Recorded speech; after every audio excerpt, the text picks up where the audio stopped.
Live now, sir. Okay. So a very good morning, respected seniors and dear colleagues, and welcome to the 33rd Annual Conference of the Indian Society of Pediatric Nephrology. And this is the day one of the main conference. So today the scientific session will include recent advances in the pediatric nephrology, followed by the critical care nephrology, and then renal genetics, followed by two plenary sessions on IgA nephropathy and GFR estimation. So first of all, the organizing committee is happy to share that we have two stalwarts in the pediatric nephrology for chairing and speaking in this session, Professor R.N. Srivastava sir and Professor Arvind Bagga sir, followed by other learned speakers. So without wasting time, I'll hand over now for further proceedings to Mr. Yash. Over to Yash. Thank you, Girish sir. So I would like to invite the first chairperson for the day, that is Dr. R.N. Srivastava. He is a consultant pediatric nephrologist in Indraprasth Apollo Hospitals, New Delhi. So you can invite the first speaker. Over to you, sir. My pleasure to introduce Professor Arvind Bagga, Chief of the Division of Nephrology, Department of Pediatrics, AIMS. This division has been recognized by the ISMR as an advanced center for research in kidney diseases in children. Dr. Arvind Bagga has long years experience, been a pioneer in the development of pediatric nephrology, and he put the pediatric nephrology in the forefront of research and academic activities all over the world, actually.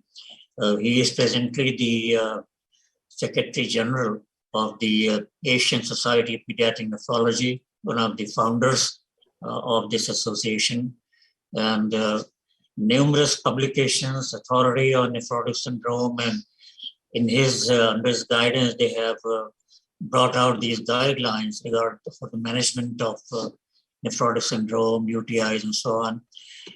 Tremendous contribution, even the outstanding person in the country. I think will not take any more time. I mentioned about the numerous awards and recognitions. The last one being the Educational Activities Award of the IPNA, and many other from the ICMR and NAMS. So my pleasure again to invite Professor Bagga to give his talk on the anti-CD220 monoclonal antibodies. This, as you know, is something which is very, very recent, not so well used for some time, but we still don't know much about how the usage and the mechanisms. So Dr. Bagga will enlighten us on this very important mode of therapy for nephrotic syndrome. Dr. Bagga, please. Thank you, sir. Thank you for your exceedingly kind words, sir. I don't know how many of them are recorded. But thank you very much, sir. So thank you, Girish, for the invitation to be here to the first ever meeting of the ISPN, the first ISPN conference that we are holding in Bhopal. And thank you for the invite. It's a pleasure to be here, and the program is very solid, so we hope it will be good as we go through.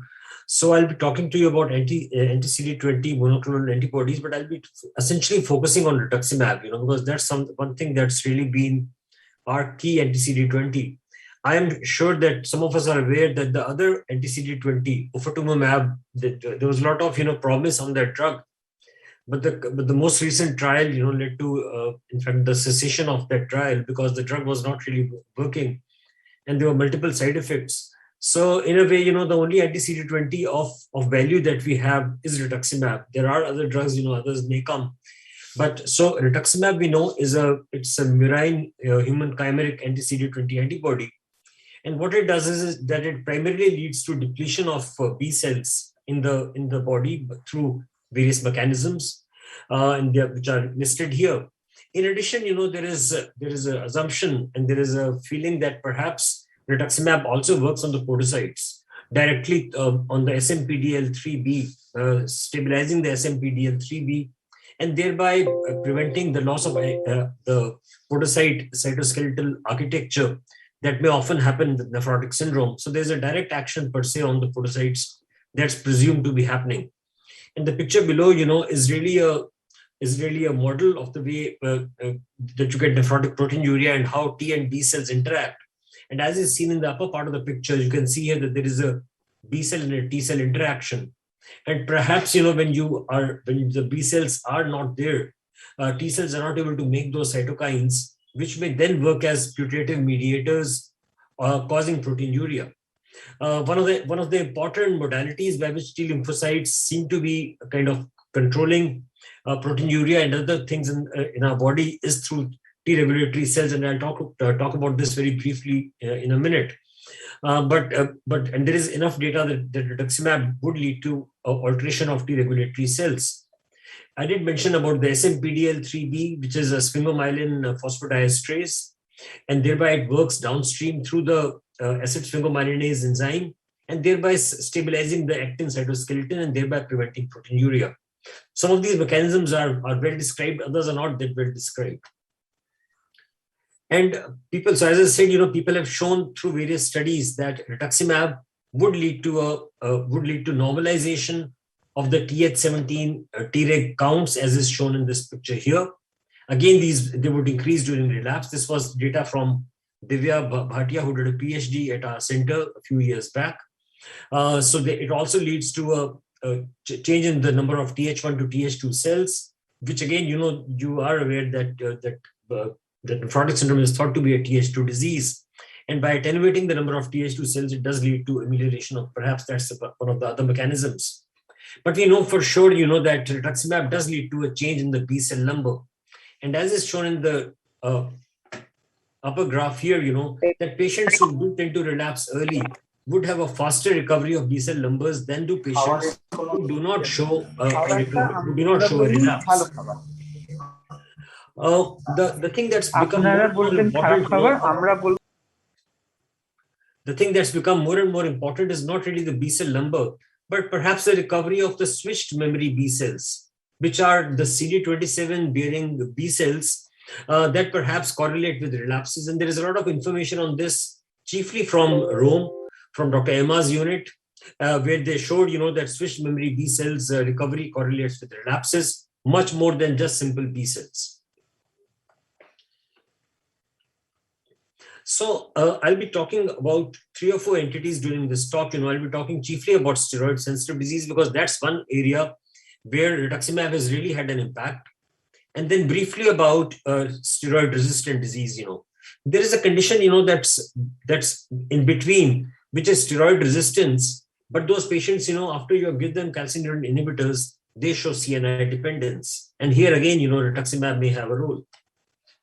We are aware, that in the last maybe 15 or 20 years, there was a lot of literature, from various case series suggesting that rituximab is useful in patients with steroid-dependent nephrotic syndrome, which is summarized in this slide here. Whether you give 1 dose or more doses, again, shown here, it does lead to a reduction in relapse rates to the tune of about 70 to 80% and a considerable steroid sparing. So clearly there is a benefit of using rituximab. This data was available, as early as 2010, which is almost, a decade back. From our center, we reported a large series in NDT in 2015, where again, we had these patients with steroid dependence, about 100 odd patients, where we showed that when you were giving rituximab, there was an 80% reduction in the frequency of relapses, as well as the corticosteroid requirement. And giving 2 doses of rituximab led to remission for a median of about 16 months. This is the interquartile range of 9 to 27 months. Now, this really, recapitulates the data that had come from France and from Japan, that in steroid dependence, just 2 doses of 1 or 2 doses of rituximab would lead to remission that would last for longer than a year. So clearly, this is one important observation that we were able to publish about 6-7 years ago. Again, similar to what had been published before. We also showed, briefly, it was not a controlled trial, but it was a retrospective review, wherein we showed that if you gave MMF, there was no real impact in this group of patients. In the steroid-dependent patients, the pure steroid dependence, it did not really show a difference, in the subsequent rate of relapses. We did not find any markers, for that would predict the response in rituximab. And I must say, that over the years, again, we have not really been able to find any markers, whether we look at our center data or you look at data from other centers. So nobody really knows, why some patients do so well. The only markers that perhaps are of importance is that patients who have done well on prior cyclophosphamide, so they have done well on prior immunosuppressive therapy, and perhaps, the older kids, they tend to show less relapses when they were given rituximab. So clearly, this is one entity where rituximab, one disease where rituximab would be expected to do well. The other category is the one shown in the box below, where there are patients who were CNI resistant, so who were steroid resistant, but responded well to calcineurin inhibitors. And in these patients, you would want to stop the CNIs chiefly because of you've given them for a long enough duration, or because there is CNI toxicity on the histology or otherwise.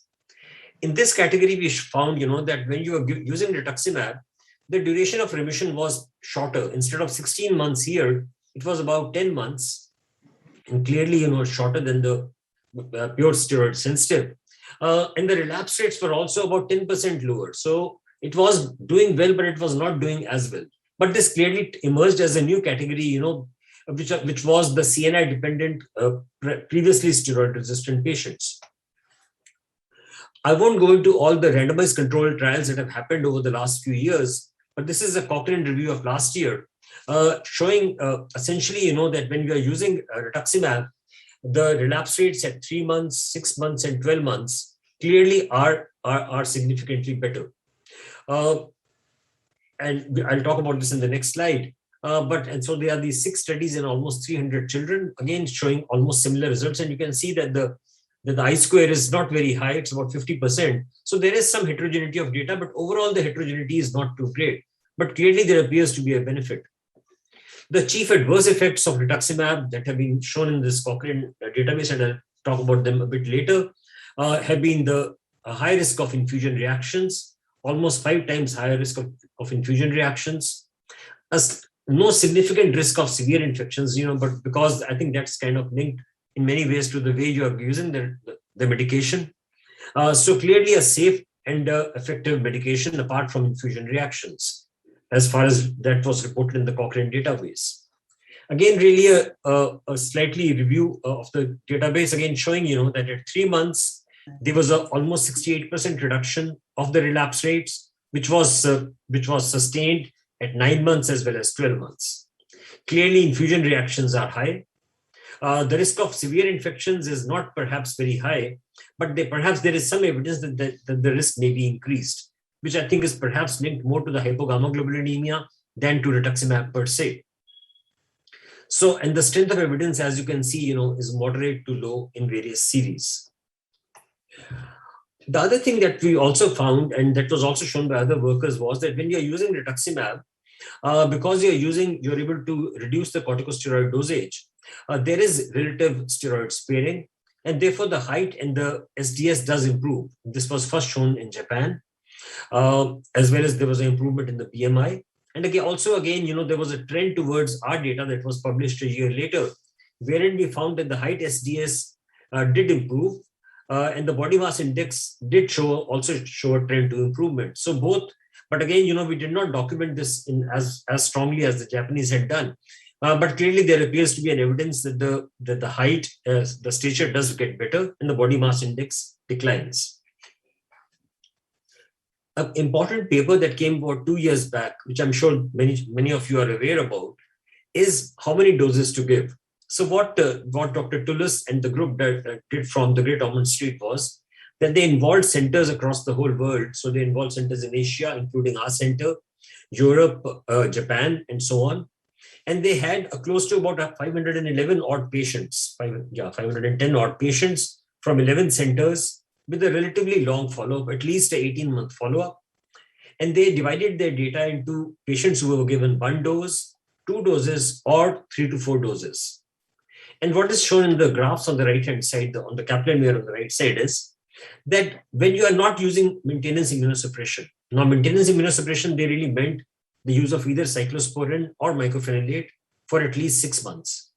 So when you're not using maintenance immunosuppression, the low dose group, that is the single dose group, was given 1 dose, 2 doses, or 3 to 4 doses.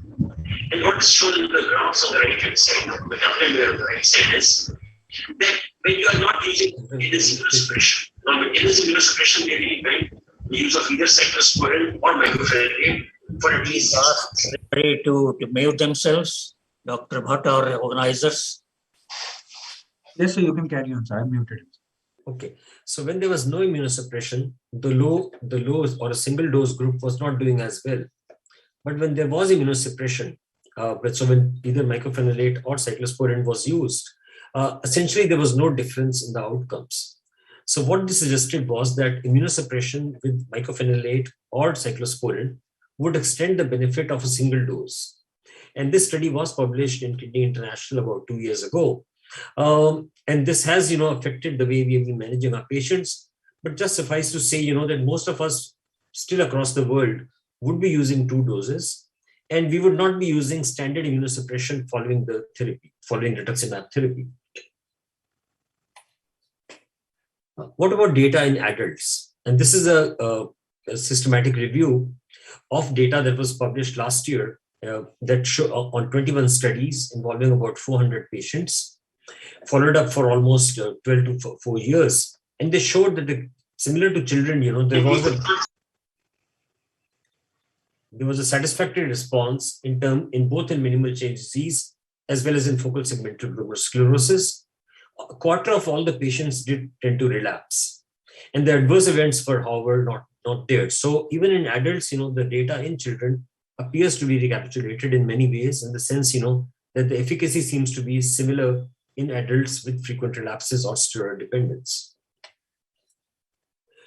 I'll briefly mention this here just for sake of completion, but there have been 2 retrospective reviews looking at cyclophosphamide versus rituximab. And the data has been, slightly different.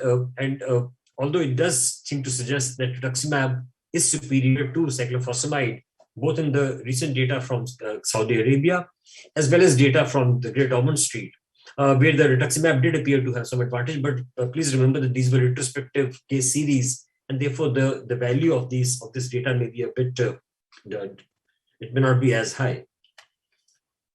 A question that we often discuss, as pediatric nephrologists, is that for a patient with bad steroid dependence, are 2 doses of rituximab better than 1 year of tacrolimus?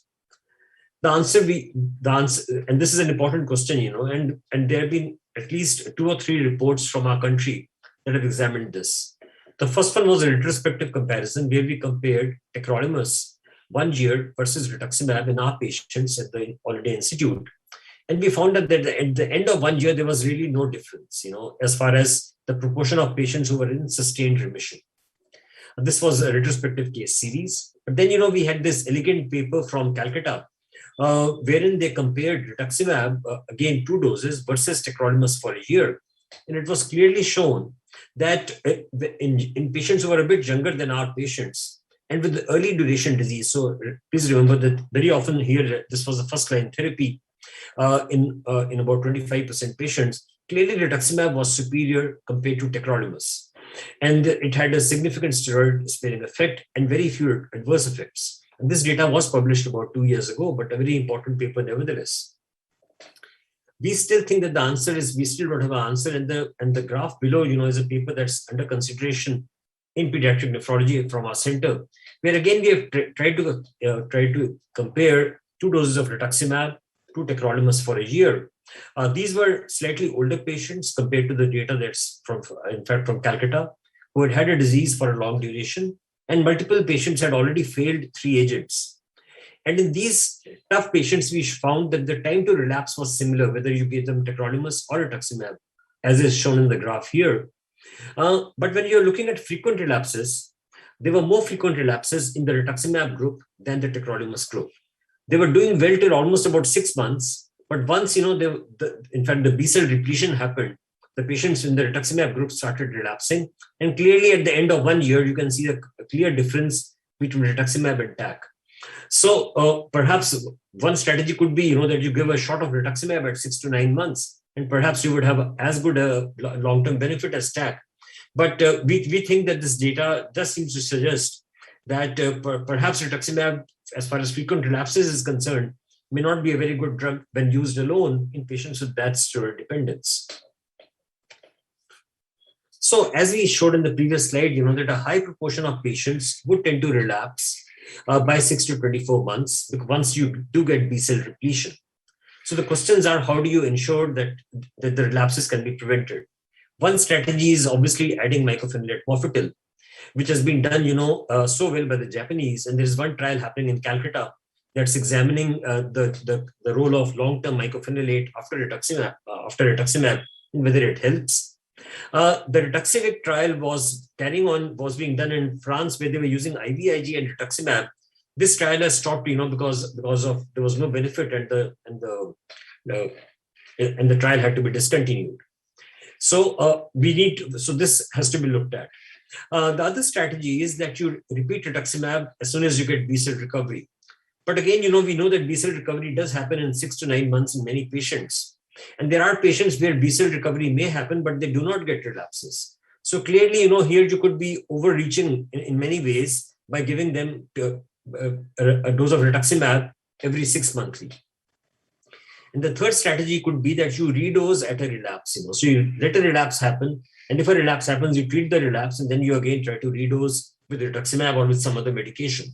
Obviously, one has to balance the efficacy, the practicality, and safety of these therapies. An alternative approach could be that knowing that patients with steroid dependence would typically relapse at about 16 months. You give sequential therapy with rituximab every, say, 12 monthly to 16 monthly in those patients. Maybe 12 monthly is easier to remember, so perhaps that may be one way to do that. And in patients who are CNI dependent, the ones who are having earlier relapses, perhaps you can give them rituximab doses once every 6 monthly. One doesn't know how long to give, but perhaps 2 years seems to be a sensible idea. And there are a lot of case reports on this. And this is data from our center. This is still under analysis, of 250 patients who have been given the sequential therapy in the manner that I just told you. A long duration of disease, as you can see here, have received multiple therapies before, and these patients are already, overweight or having short stature. And what's shown in the next figure is that when you are using sequential therapy, these patients were doing well in terms of having a sustained remission and less frequent relapses, which is shown in this figure here. So satisfactory outcomes do happen when you give sequential therapy for long periods of time. But is there a cost? And I'll be discussing this in the next few slides. We found that hypogammaglobulinemia was seen in as high as 30% of all our patients. And it was moderate to severe in about 8%.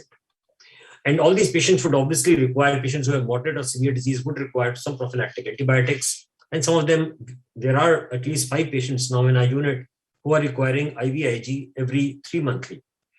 And the costs and the risks of all this, one has to keep in mind. We also looked at the DK or JC-viuria, because there is an association of rituximab with progressive multifocal leukoencephalopathy. And again, as is shown here, 7.3%, that's 8 out of 100 odd patients have shown evidence of JC-viuria. The importance, we are still not clear, but hopefully I'll talk about this in a minute. Vaccine hyperresponsiveness has been tested prospectively. And again, we show, as is shown in this picture here, almost 1/3 of the patients do not respond very well to the hepatitis B and the tetanus vaccine. This is after you give them a dose and then you check for antibodies. So clearly, this should be a therapy that one has to be careful using in younger children. And we also found that about 18% of our patients were showing anti-chimeric antibodies. So again, all these things are happening. These are adverse effects, which I think physicians, when they are managing patients on the long term, should be aware of. The chief adverse effects really are the infusion-related adverse effects that are shown here. Some delayed hypersensitivity like serum sickness and so on, and a high risk of infections. So as far as frequent relapses are concerned, the Indian Society of Pediatric Nephrology took a measured stand, that rituximab is not one of the first-line therapies, and we would definitely reserve rituximab for later. Again, KDIGO has been a bit more flexible, wherein they have put rituximab, they have not given a flow chart, but they would say this is KDIGO 2020. They have given it as listed as one of the other drugs. The IPNA would be coming out with its guidelines next year, and IPNA again, would be placing rituximab quite low down in the whole paradigm of things. We don't have time to discuss all this, but essentially, and there are some guidelines on how to give rituximab, etc. What about steroid and CNI refractory disease? We know that this is a major problem. Patients who are steroid resistant and they are CNI refractory. There is data that's summarized here by the review by Dr. Kamai in Pediatric Nephrology last year, where they found that almost 50% patients would show complete or partial remission. There is a higher likelihood of complete remission in patients who have late resistance compared to initial resistance, and patients who have minimal change disease compared to FSGS. Again, data seen in adult series, which is a systematic review shown in the box below. Again, showing that patients with minimal change disease would do better. This is one paper I thought I should cite. This is from Dr. Rajiv Sinha and his group from Calcutta, wherein they showed that in patients who are CNI resistant, it is better to initiate therapy early than to initiate therapy late. So if you do document that there is CNI resistance, what Rajiv and the group showed, that initiating therapy in the first 12 months did lead to better results. And it's not only his group, there was a paper a few years ago from Japan by Dr. Fujinaga, again saying the same thing. So early initiation may be a good idea and not waiting too late, before you initiate therapies. So the Indian Society of Pediatric Nephrology would use rituximab in steroid resistance in two instances. One is in patients who are either having CNI dependence, as in the box below, who are either having CNI toxicity or in some way long prolonged CNI therapy, and you want to take them off, or patients who are showing a CNI refractory disease. And these are our guidelines that were published in July 2021. So rituximab would have some role, but not as great as steroid sensitive, but definitely a role. I'll leave the next two slides in the interest of time, but that were mainly for recurrent FSGS, but I'll just talk about the key things, Based on the systematic reviews, we know now that rituximab and plasma exchanges do not prevent recurrent FSGS. So you can't use it as a preventive tool. But almost like an oxymoron, once you do get recurrent FSGS, the combination does work in about 70%. But please remember that in these patients, you're also giving high-dose cyclosporin or tacrolimus, you're also using pulse corticosteroids and so on. But, once you do get recurrent FSGS, it still stays as an important form of therapy. So just 2-3 minutes more. Very briefly about rituximab adverse events, a recent paper talking chiefly about infusion reactions and as well as hypogammaglobulinemia, as is shown in this picture here. And even the Cochrane database, as I said, did show a very high risk of infusion reactions and hypogammaglobulinemia. There are some risk factors for patients who get rituximab early on in their lives, patients with the low baseline IgG, concomitant use of mycophenolate mofetil, and multiple doses. So these are really high-risk groups wherein, there's a much higher risk of hypogammaglobulinemia. I'll perhaps skip these slides, but essentially to say, that the risk factors have been looked at. Again, data from children showing that this is a problem. We cannot just wish it away. Almost a third to about 10% of all patients would show hypogammaglobulinemia. One has to be aware. There are patients who are going to require IVIG for you never know how long, and converting a nephrotic syndrome into a Bruton's agammaglobulinemia is not a great idea. So one has to be cautious when one is using these therapies. There are some less common adverse effects, which again are not that less common. If you look at the Japanese say that 10% patients would get agranulocytosis. We do not monitor these side effects as frequently, and these kids are going to be at a higher risk of infections.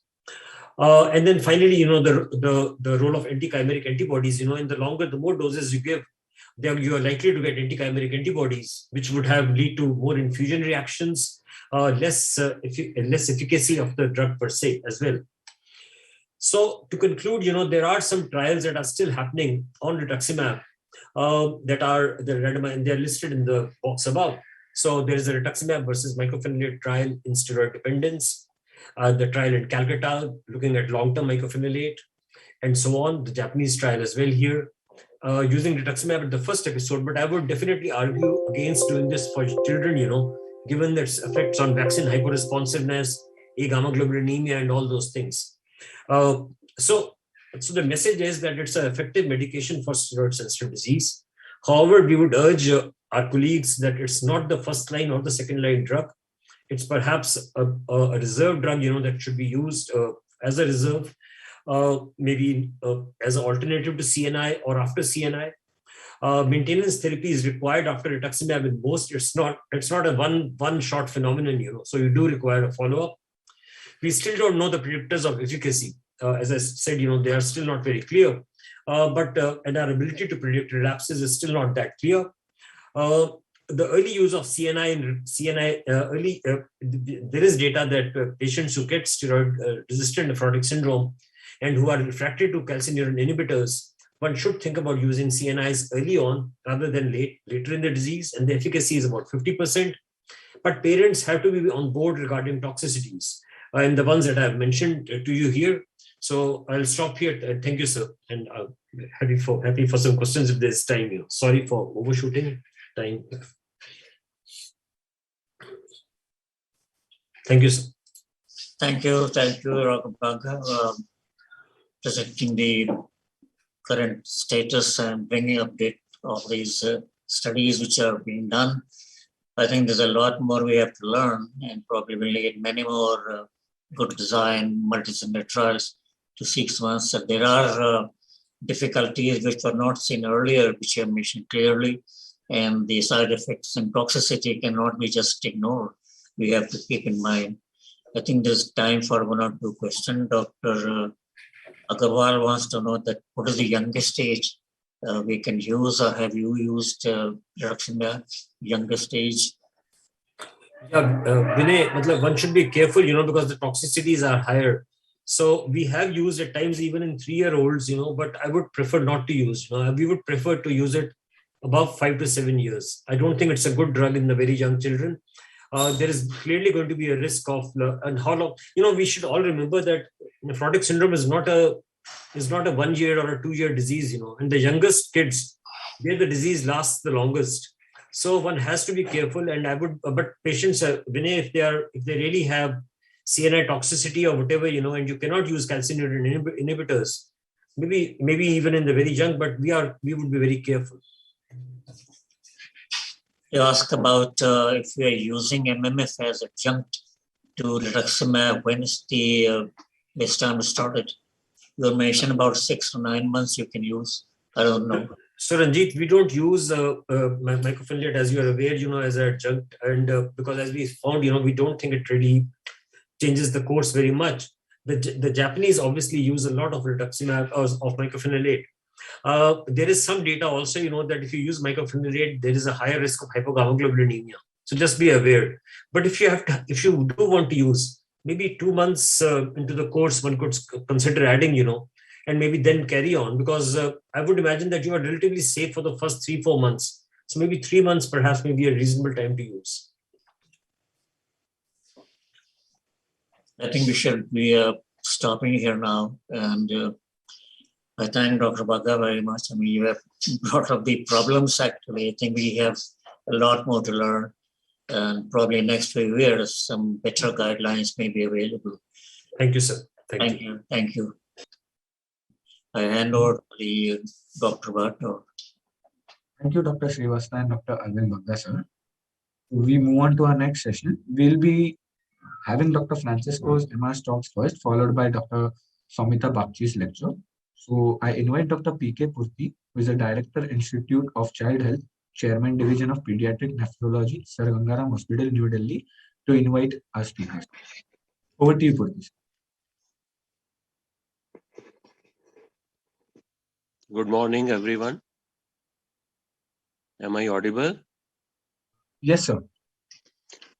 Now the next session is going to be on a topic which is being discussed, and which the patients we see are not very common.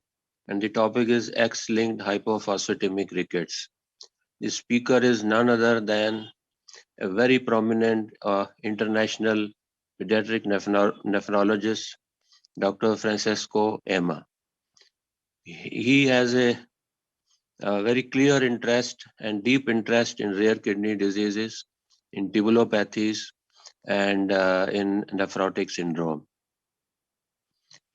There has been some lack of recommendations as regard the treatment and management of X-linked hypophosphatemia is concerned. And I think Dr. Emma will address to that, and he has been a member of the committee who has put forward these recommendations. Now I'll request Dr. Emma to tell us about this X-linked hypophosphatemic rickets. Dr. Emma, please. Well, thank you very much. And I have recorded my presentation, so I will let you play my presentation. Good afternoon. My name is Francesco Emma. First of all, I'd like to thank the organizer for inviting me to present this talk on X-linked hypophosphatemic rickets. So when we talk about phosphate, I think the best thing to start with is to look at the normal handling of phosphate in a normal adult. So it contains approximately 1.5 grams of phosphate, and of these, half grams are lost in the feces and the rest is reabsorbed. And the phosphate in the blood is in equilibrium with the phosphate in cells and in the bones, and the phosphate in the blood ultimately represent less than 1% of the total body phosphate. And what is absorbed is eventually lost in the urine. Now, the important aspects of these cartoons are the hormones that play a role in the regulation of phosphate handling. And I illustrated here simply the most important ones, the one that we're interested in, but obviously there are many more, including serum phosphate that per se regulates phosphate absorption and phosphate elimination in the kidneys. But in the intestine, for the sake of this, for the purpose of this talk, 1,25-hydroxyvitamin D is very important in the sense that it stimulates reabsorption of phosphate. In the bone, PTH increases bone reabsorption, and 125 vitamin D promotes bone formation. And in the kidney, PTH and FGF23 increase phosphaturia. And the way they do this is, in fact, by acting on these two phosphate co-transporter, NaPi2A and NaPi2C. And the important aspect of this regulation is that it doesn't change the affinity of the transporter phosphate or sodium, but what it does is that it modifies the maximal transport capacity of the proximal tubule, and it does this by removing the transporter from the apical membrane. So if we stimulate the proximal tubular cells with PTH of FGF23, what we observe is a retrieval of the channels from the apical membrane and loss of phosphate in the urines. The other thing that FGF23 does is that it regulates vitamin D activation. And specifically, what it does is that it inhibits this enzyme, the 1-alpha hydroxylase, so that you form less 1,25-hydroxyvitamin D, and it stimulates the degradation of 1,25 vitamin D in calcitriolic acid, which is inactive. So if we look at the normal response of the body to an increase in serum phosphate, the bones and the osteocyte produce FGF23, which inhibits 125 vitamin D formation. Lower vitamin D decreases the reabsorption of phosphate in the intestine, and in the same time, increased FGF23 decreases phosphate reabsorption, and so serum phosphate eventually decreases. In addition to this, as I mentioned to you, serum phosphate has a direct effect on PTH and on phosphate reabsorption in the kidney, and partially also in the reabsorption in the intestine. So the best way to look at X-linked hypophosphatemic rickets is, in fact, to recapitulate the story on how this disease was discovered. And it was in 1937 that Albright described for the first time rickets in infancy that was resistant to high doses vitamin D. And it took more than 20 years to realize that, in fact, the disease has an X-linked dominance. Initially, it was thought to be autosomal dominant, but since there were more female than male, it was realized that the disease has a full penetrance, but has an X-linked transmission. And then a key observation was performed in the years 1970s. Some of these patients that were treated with vitamin D developed CKD and eventually also developed end-stage kidney disease. And one subject was in fact transplanted. And what was observed after transplantation was the relapse of the rickets and the hypophosphatemia in the transplanted kidney, demonstrating that the disease was not in the kidney as was originally thought, but there was a circulating factor that produced the phosphate wasting in the kidneys. And it took another 20 years before the gene was identified and the FEX mutations were described in XLH. But the cause, exactly cause, the cause, FEX is in fact an endopeptidase. The exact mechanism were not understood. And to this date, they're still not completely understood. But soon after the discovery of this gene, of this mutation, it was discovered that the same mutation also caused adult onset vitamin D resistant osteomalacia, and more importantly, FGF23 was found to cause rickets in autosomal dominant hypophosphatemic rickets. And so because of this discovery, then FGF23 levels were measured in patients with XLH, and it was found that these patients also had high FGF23 levels. In the same time, it was demonstrated that FGF23 had a phosphaturic effect. It removed NaPi2 and NaPi2C and A co-transporter from the apical membrane, and it really was a phosphaturic hormone. Now, what we still don't know is what is the exact link between FEX mutation and FGF23 secretion, and I will not talk about this in this presentation.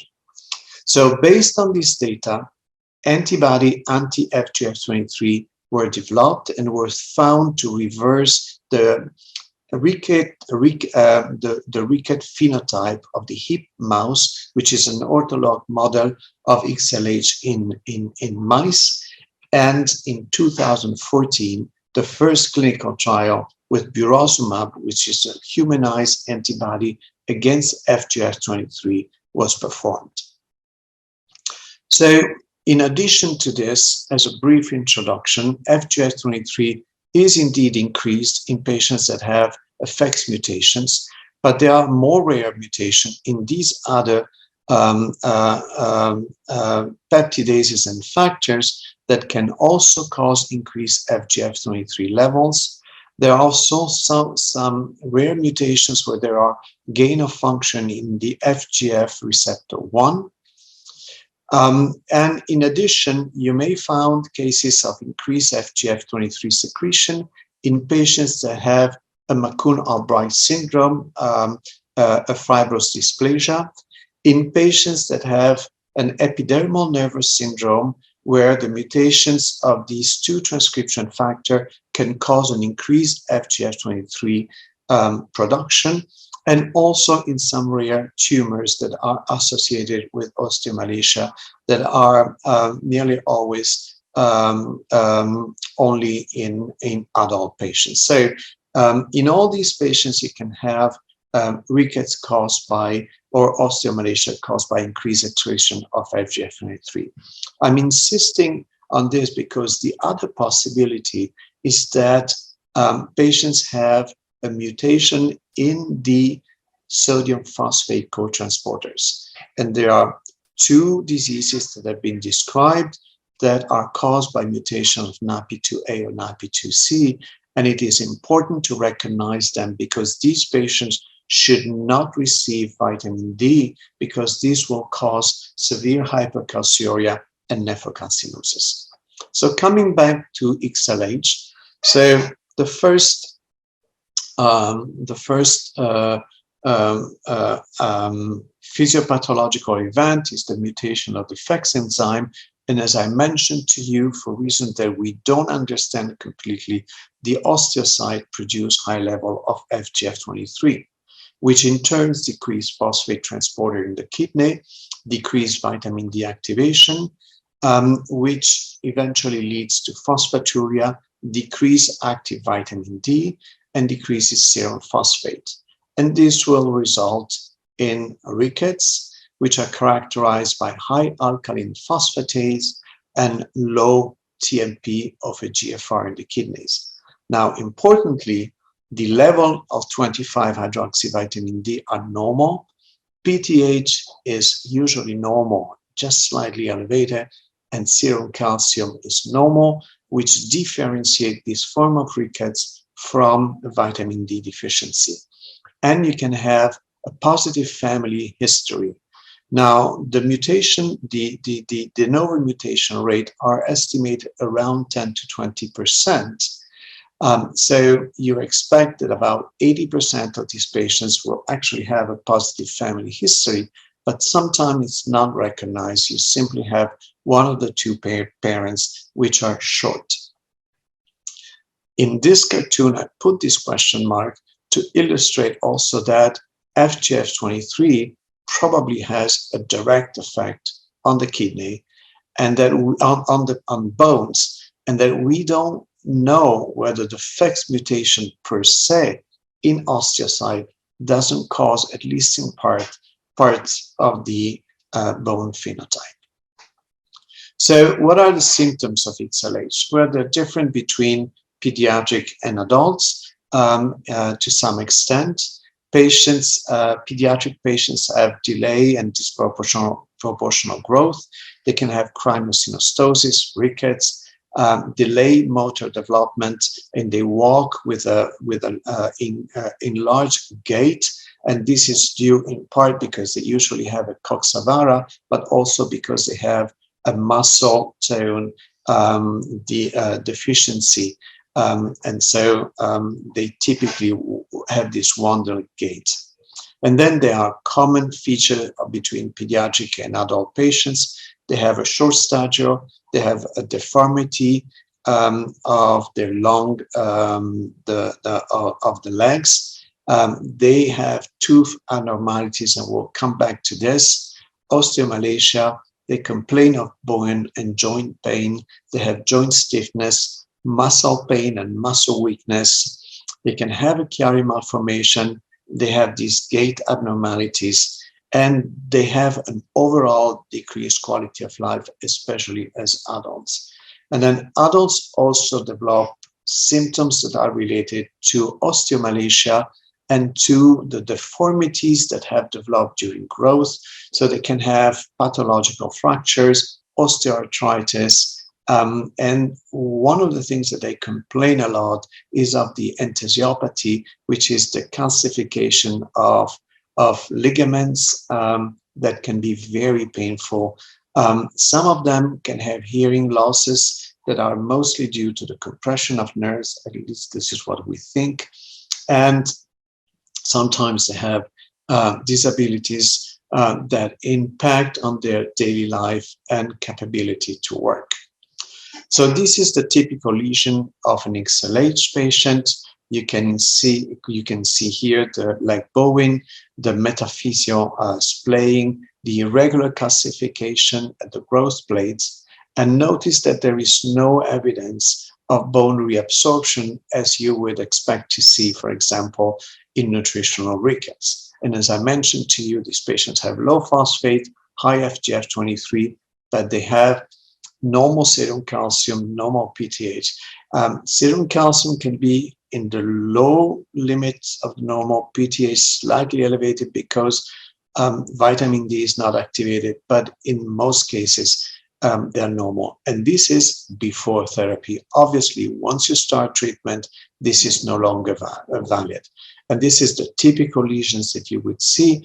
Should you do a biopsy in this patient, you can see here in brown, orange, the increased osteoid, which is a non-mineralized bone matrix, and overall reduced mineralization, which you see here in green.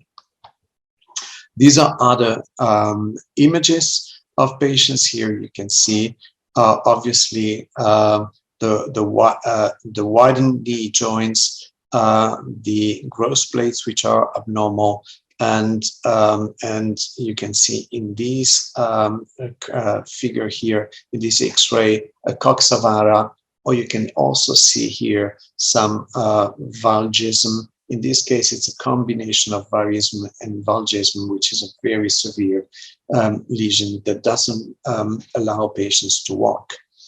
These children are short. About 25 to 40% have a high standard deviation, below 2 standard deviation. And obviously, it's a disproportional growth. So their sitting height is still normal, and it's the standing height which is lower. So they really have short legs with a normal trunk. These are twin sister. One has XLH, the other one doesn't have it. They can have craniosynostosis, which should be recognized early after birth because it requires early surgery. About 50% have a type 3 Chiari malformation, which usually is asymptomatic. In some center, neuroradiologists perform systematically. I personally don't do it systematically, but you should be aware of this. Now, with time, they can develop spinal stenosis, which can be symptomatic, and a neurological examination of the lower limb should systematically be performed. And as I mentioned to you, they can develop with time also some hearing losses that initially are poorly symptomatic. You really need to test patients for that, but they can become symptomatic in adult patients. These are some features of adult patients. I already mentioned them to you. Lesions due to osteomalacia. You can see here this pathological fracture, this defective mineralization. The degenerative osteoarthropathy are the consequences of joints that have not formed well during growth. And here you have example of entisopathy, for example, with the calcification here of the rotulial ligament, or the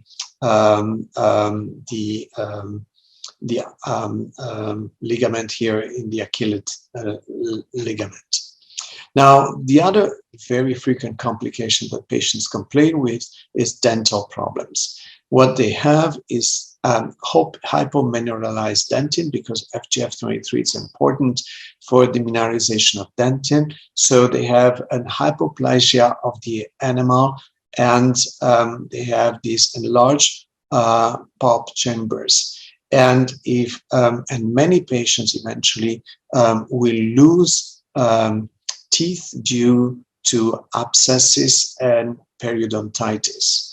In addition to this, they have malpositions, and these are due to the fact that the mandibula is not large enough, and so they have a crowding of teeth, and sometimes they need a tooth removal. So how do we treat XLH? Well, the classical treatment is to supplement patients with oral phosphate and to give active vitamin D.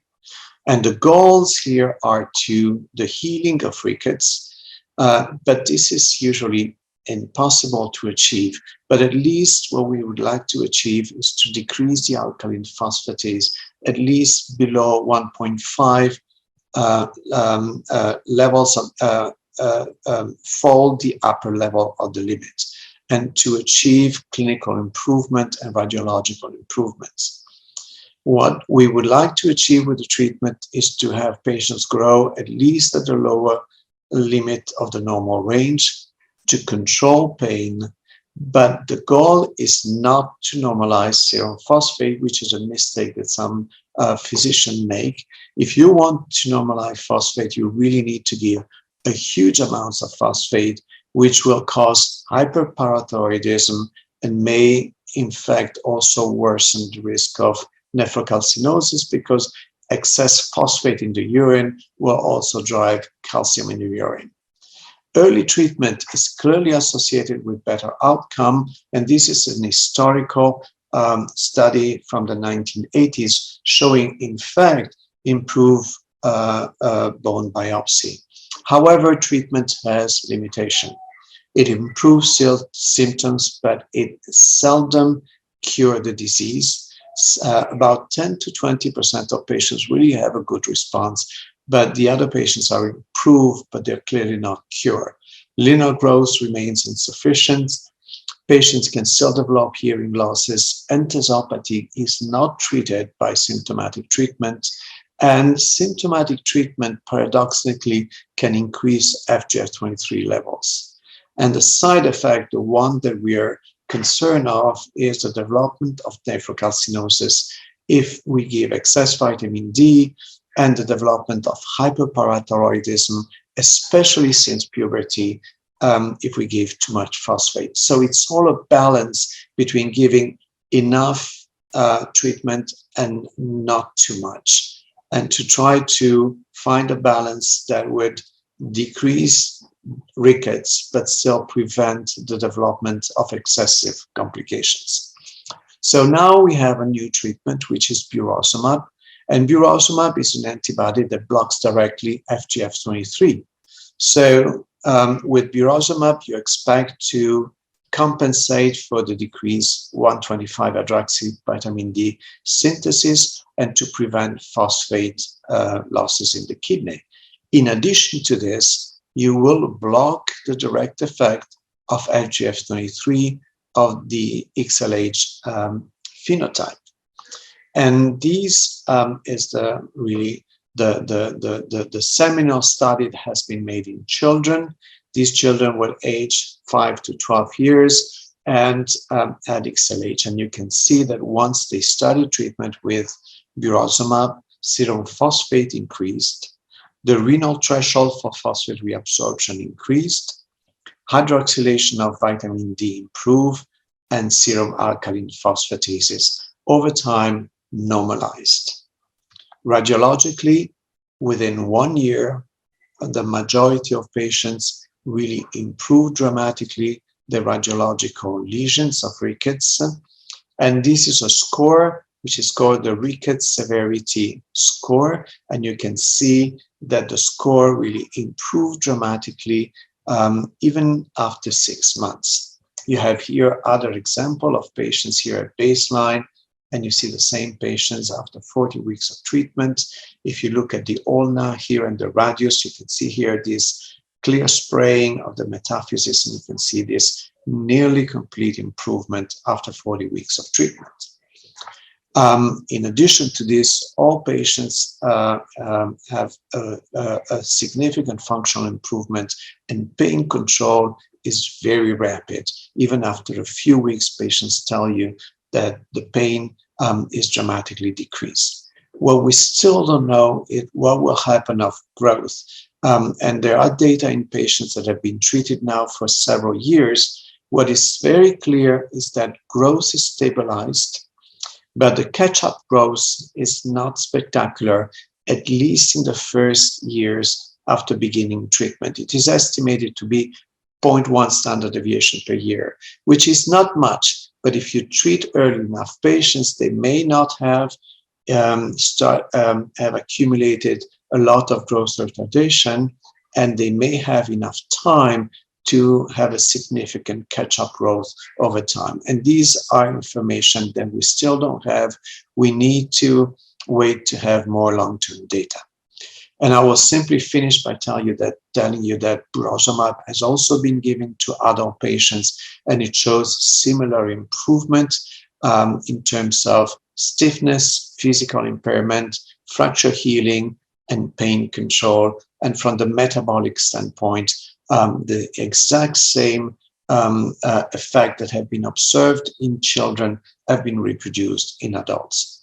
If you are further interested in XLH, we've published a couple of years ago clinical practice recommendation.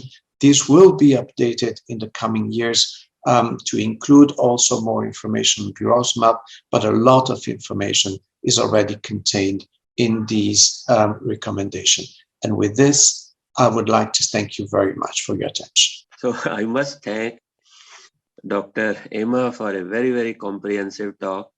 Although the number of patients which we see is not much, but at least now we know what is the genetic, how the genetic basis works, what are the clinical features which we should look for, and how to manage and how to sort of follow them up. So if there are any questions from the participants. Hello. Any questions from the participants? Can I say something? No, I may ask one question. Dr. Emma, how do we follow them up once we have started the treatment? When do you expect that they should show some improvement, and how should we follow them up? Like when should we get the next clinical examination or blood test or radiological test? So that is what we are always, although it is mentioned in your recommendations, but I think it is worth repeating here once again. And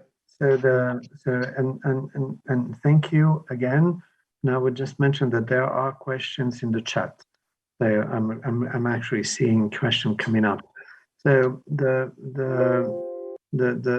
recommendations have left a fairly open schedule for following up patients. So what you do is once you start symptomatic treatment, the first thing that you see is that patients complain of less pain and they tend to walk better. And in the beginning, it's important to follow your patients relatively closely to find the correct dose. And with symptomatic treatment, it's always a balance that you need to achieve. If you give too much vitamin D, then the risk is to cause nephrocalcinosis. If you give too much phosphate, then the risk is to produce hyperparathyroidism. And I would insist on the fact that phosphate should be decreased probably around puberty, because for reasons that we don't clearly understand, this is a very sensitive time to develop hyperparathyroidism. So typically, you should be more prudent in giving phosphate around puberty. And it's all a balance, you see. So if you have important hypercalciuria, then you would tend to decrease vitamin D and then maybe increase a little bit of phosphate. And so you need to fine-tune your treatment. So in the beginning, you normally should see your patients every 3 months to adjust treatment.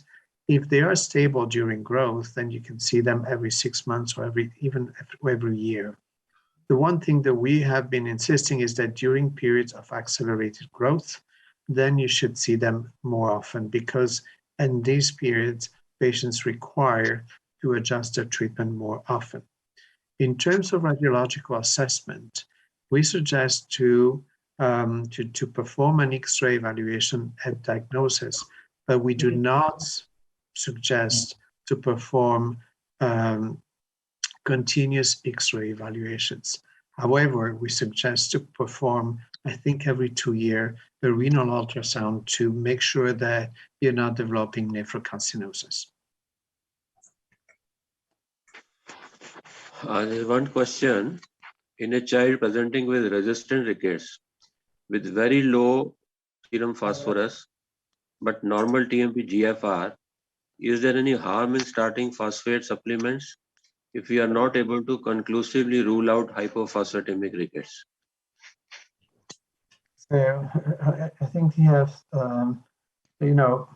I would guess that if a child has a low phosphate with a normal TMP over GFR, I mean, the only two events that I can imagine is that he has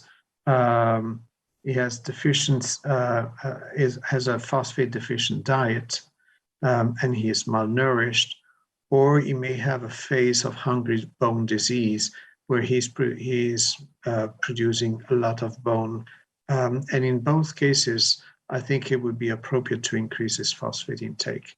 But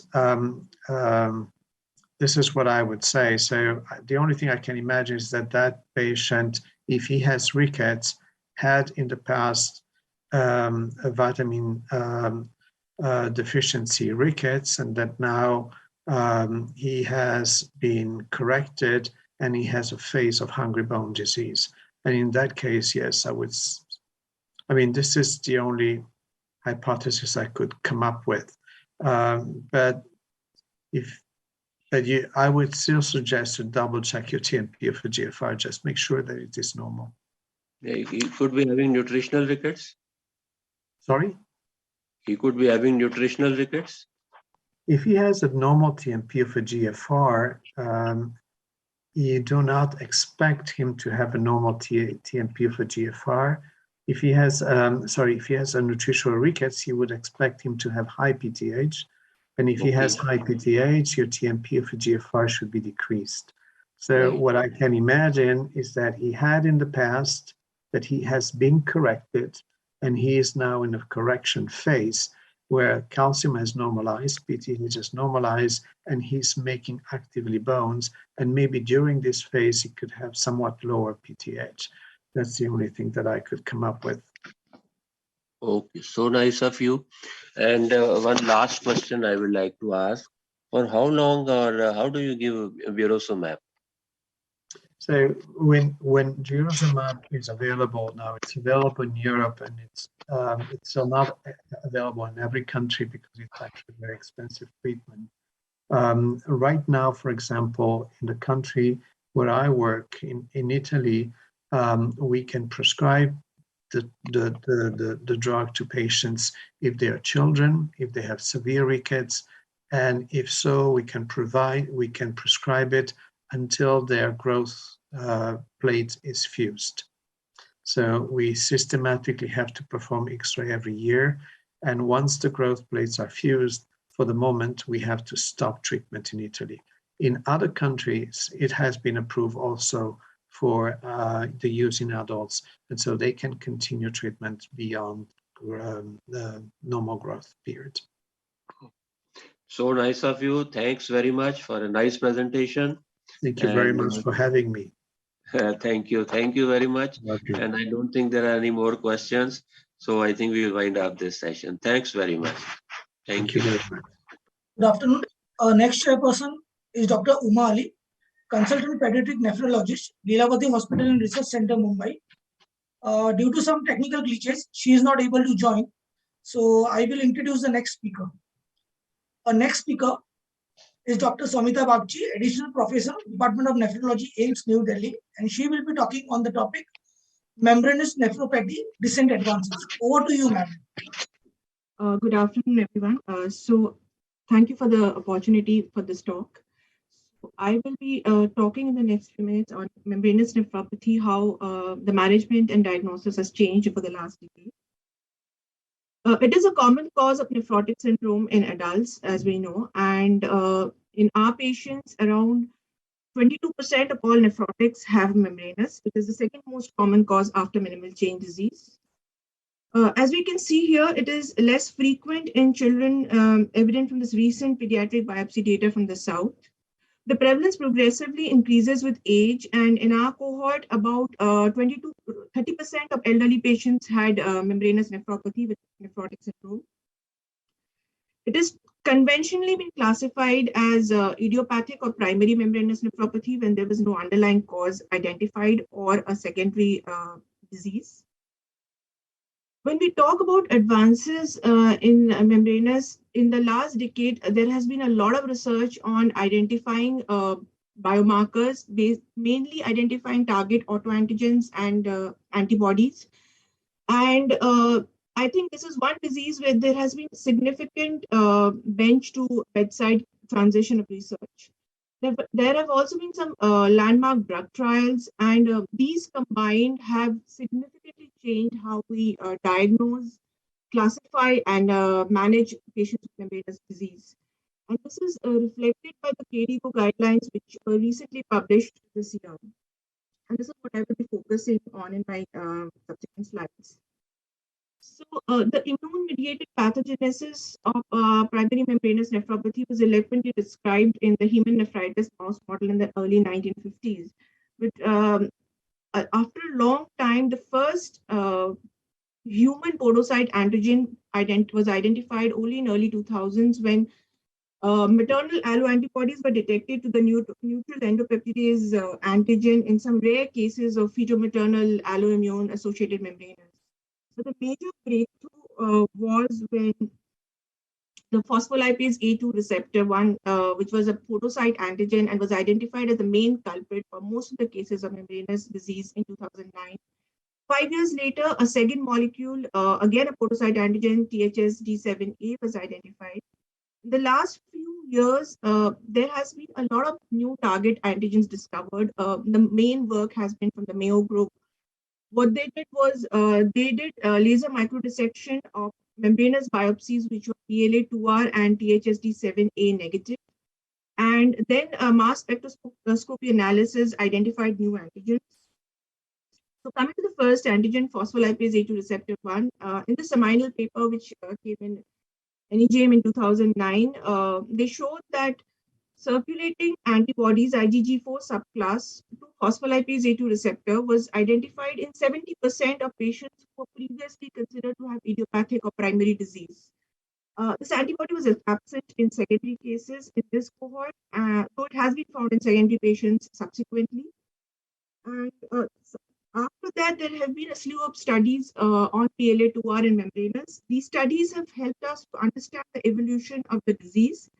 And now we know that it starts with activation of autoimmune disease and production of autoantibodies, initially followed by seropositivity, and then active disease manifests with proteinuria, followed by recovery, immunological and recovery and remission.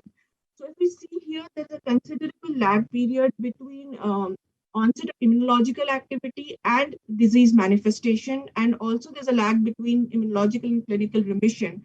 And this is something we should keep in mind when we are interpreting proteinuria and PLA2R antibody values in clinical practice. We, as of now, don't know what triggers the antibody production and what is the cause of the loss of tolerance. But we do know that circulating antibodies are present in the sera of patients months to years before the proteinuria actually manifests. This antibody is detected by multiple methods. ELISA and indirect immunofluorescence is what are commercially available. Immunofluorescence is more sensitive, but it is a semi-quantitative assay. ELISA, being quantitative, is more widely used because it can be used to monitor disease activity. Some initial studies suggested that antibody specificity is important, and if there is epitope spreading, then it is associated with worse prognosis. But this was not subsequently consistently observed in other studies and is not practiced widely. Patients who have flower-associated membranous nephropathy will show positive staining for PLA2R in the glomeruli by immunofluorescence or IHC, and this is diagnostic. It may be positive even if the patient is seronegative, and these kind of subgroup of patients actually reach clinical remission earlier. Apart from seronegative patients, the flower titers at the baseline may also predict outcomes. So a recent study showed that the baseline anti-flower levels were less than 100. These patients were more likely to show spontaneous reduction of proteinuria with supportive treatment in the coming 6 months. It also predicts renal survival. And in the study from Europe, it was one of the initial studies which showed that when patients were categorized according to their baseline APLAR levels, the high-risk patients who had a baseline antibody level more than 200 were significantly more likely to show worsening of kidney function compared to the medium and low-risk groups. How the antibody response to treatment predicts long-term outcomes. This study from the Dutch group showed that patients who became antibody negative with immunosuppression therapy were significantly more likely to maintain sustained remission for up to 5 years of follow-up compared to those who were antibody negative, who did not respond to immunosuppression. APLAR positivity at the time of transplant in a patient with membranous CKD predicts the risk of post-transplant recurrence, and a combined analysis of 2 studies suggested that if antibody levels were positive with even low titers like more than 30 units per ml at the time of transplant, it increased significantly the risk of post-transplant recurrence. The second molecule identified with membranous was thrombospondin type 1 domain containing 7A. It is also a podocyte surface antigen, and the antibody subclass is IgG4. It has been detected in 2.5 to 5% patients with primary membranous nephropathy, and 1/3 of these patients in initial studies were having an associated malignancy, though this has not been observed consistently in subsequent studies. Data from India, initial prospective study from PGI Chandigarh in adult patients suggested that 82% of primary membranous have PLAR-related disease, and 66% of them had antibody positivity in the serum. And a reduction of titers at 6 and 12 months follow-up significantly predicted remission of nephrotic syndrome. They also did genetic analysis and showed that variations in certain polymorphisms in the PLA2R1 gene and the HLA-DQ-A1 gene was associated with membranous nephropathy. And a variation in HLA-DQ-A1 was actually associated with anti-PLAR positivity. This genetic variation has also been reported for Western cohorts. They subsequently did a study in adolescent and children, patients less than 20 years, and they showed a PLAR positivity of around 70%. In a study from our center, in a retrospective cohort, 184 adults and 32 pediatric kidney biopsies were stained for PLA2R by immunofluorescence, and antibody testing was done in sera, which was biobanked at the time of the kidney biopsy.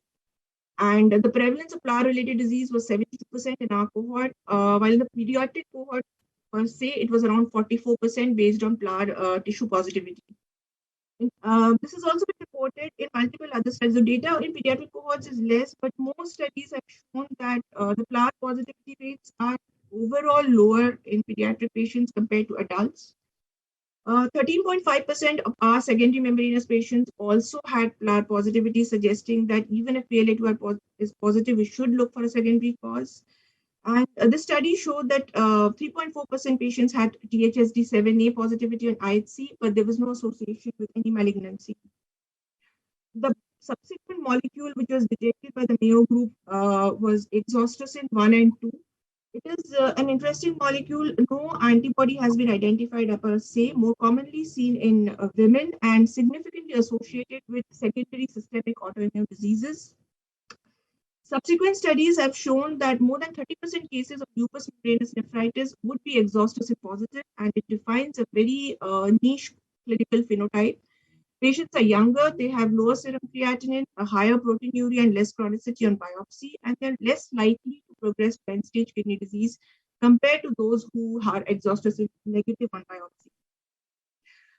A large number of other target antigens have been identified. Interesting among them is NEL1, which has been reported to have an association with malignancy, and semaphorin 3B. Semaphorin 3B, most cases are children, and these children have also been found to have an association with other autoimmune diseases. Exogenous antigens have been known to trigger alloantibody formation, which leads to membranous nephropathy. The best characterized entity is the childhood membranous nephropathy cases associated with the bovine serum albumin circulating in the serum with corresponding antibodies. Some cases have also been reported in children with lysosomal storage disorders who receive enzyme replacement therapy. Now, recognizing and discovering these antigens and corresponding antibodies has led to a significant shift in how we diagnose and how we classify membranous disease. Conventionally, membranous patients would be categorized to secondary cases, which accounted for 20% of all cases, and they would have an underlying cause like infection, malignancy, or systemic disease.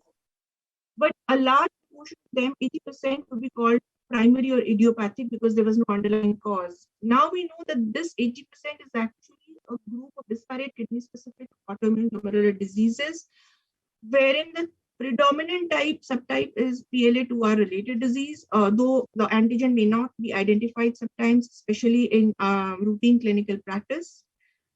And the shift in thinking is now that instead of saying primary or idiopathic membranous, we should try to find an antigen and label it as a THSD7A or a PLA2R related disease. So what does KDIGO guidelines say about antibody testing? They say if a patient has nephrotic syndrome and has anti-PLAR antibody positivity, kidney biopsy may not even be required. This was based on some retrospective studies which showed that doing a kidney biopsy in patients who have nephrotic syndrome with a normal EGFR and anti-PLAR positivity does not really give us any additional information for management or for prognostication. However, if the PLAR antibody is negative, a kidney biopsy is definitely required with a PLA2R staining in the tissue, because we have seen that tissue positivity with seronegativity is a known phenomenon. If the patient has biopsy-proven membranous nephropathy, irrespective of the antigen-antibody status, we should do a thorough, rigorous workup for secondary causes. And in PLAR-related patients, the anti-PLAR levels should be repeated after 6 months of treatment to evaluate a response and to guide further therapy. But we should remember this, all these things are practice points or suggestions, and there were no definite recommendation given by KDIGO for antibody testing, despite so much of data out there. Now, finally coming to treatment, conventional teaching has been the rule of 1/3, that 1/3 of membranous nephropathy will go into spontaneous remission with supportive therapy, 1/3 will respond to immunosuppression, and 1/3 will have persistent proteinuria. After supportive therapy for 3 to 6 months, immunosuppression has basically been a choice between cyclophosphamide and corticosteroid cyclic therapy or CNI. But the identification of autoantibodies has led to an interest in more targeted treatment for depletion of these antibodies with rituximab. There have been a huge number of trials in the last few years. I'm just going to touch upon a few important studies. GEM-RETUX was one of the earliest and most important studies, came from France. It was a RCT comparing rituximab low-dose therapy, 2 doses, with a non-immunosuppressive supportive therapy. And it showed that rituximab was significantly better than supportive treatment for anti-PLAR antibody depletion, both at 3 months and 6 months. But when the primary outcome was analyzed at 6 months, there was no difference in the remission rates. However, when the patients were observed for a subsequent 24 months, the rituximab associated remission rate was significantly higher than placebo supportive therapy. So this suggested that immunological remission is occurring earlier with followed by clinical remission, and the time to remission is slow for rituximab, so it may take up to 6 months, and we should wait before changing treatment. The next study which came was Mentor. It was a non-inferiority trial comparing conventional high-dose rituximab of 2 grams with cyclosporine for 6 to 12 months. Remission rates showed non-inferiority at 12 months, but it was rituximab was statistically superior to cyclosporine at 24 months, with a remission rate of 60% compared to 20%. And the reason for this was that after 12 months, when cyclosporine was tapered, more than half of these patients relapsed. Though antibody depletion is faster with rituximab, the remission of proteinuria occurs earlier with cyclosporine, probably because of its direct effect on podocytes. There was a small pilot RCT done comparing rituximab to cyclophosphamide therapy in Europe. It was basically high-dose rituximab 2 grams compared to cyclic steroid cyclophosphamide for 6 months. And remission rates were similar in both groups, both at 12 months and 24 months. Adverse event rates were similar, though the type of adverse events were, of course, different, and relapse rates were slightly higher with rituximab. Considering the equivalent outcomes in the study with both these drugs, it is going to be difficult to do a non-inferiority trial comparing the two, because it will require almost 1,000+ patients.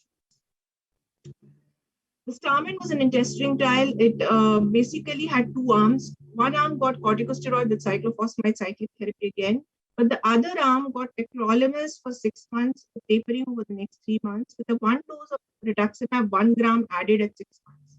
The aim was to combine the benefits of both the drugs. So since TAC achieves early remission of proteinuria, It was given for initial therapy, and since withdrawal leads to higher risk of relapse, rituximab was given to maintain a sustained remission-free period. There were some unexpected results. Cyclophosphamide was significantly superior to TAC-rituximab combination in achieving remission, and even complete remission rates were higher. Immunological response was better, and relapse rates were lower.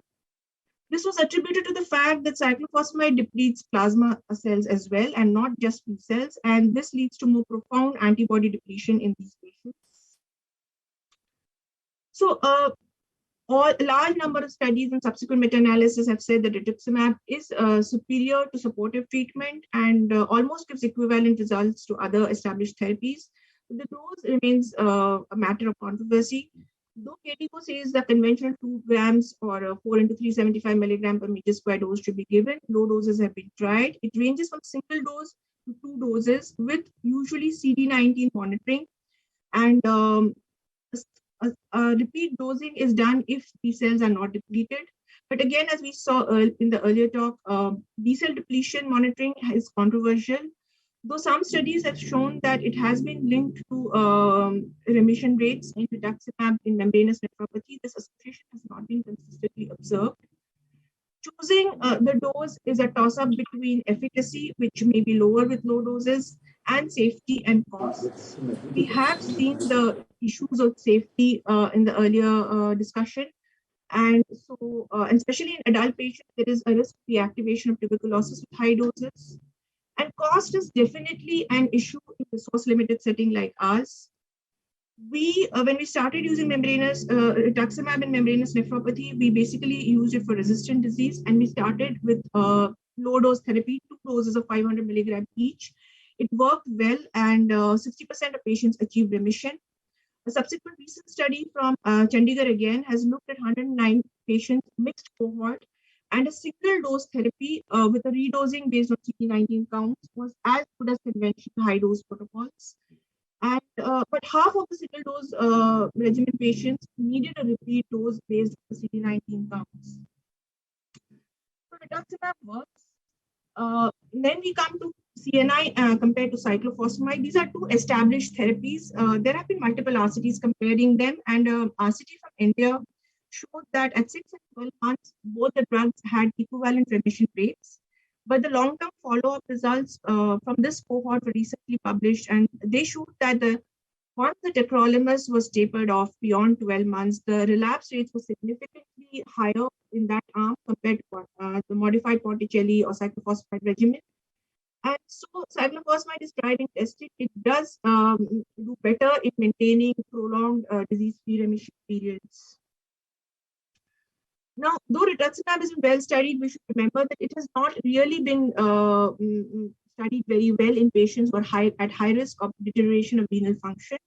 The only study which has looked at immunosuppression in an RCT setting in these high-risk patients is the UK RCT trial, way back. It looked at patients who had deterioration of the renal function in the previous 2 years, and found that chlorophyll was used, and it was significantly superior to cyclosporine in maintaining renal function as well as remission during a 3-year follow-up.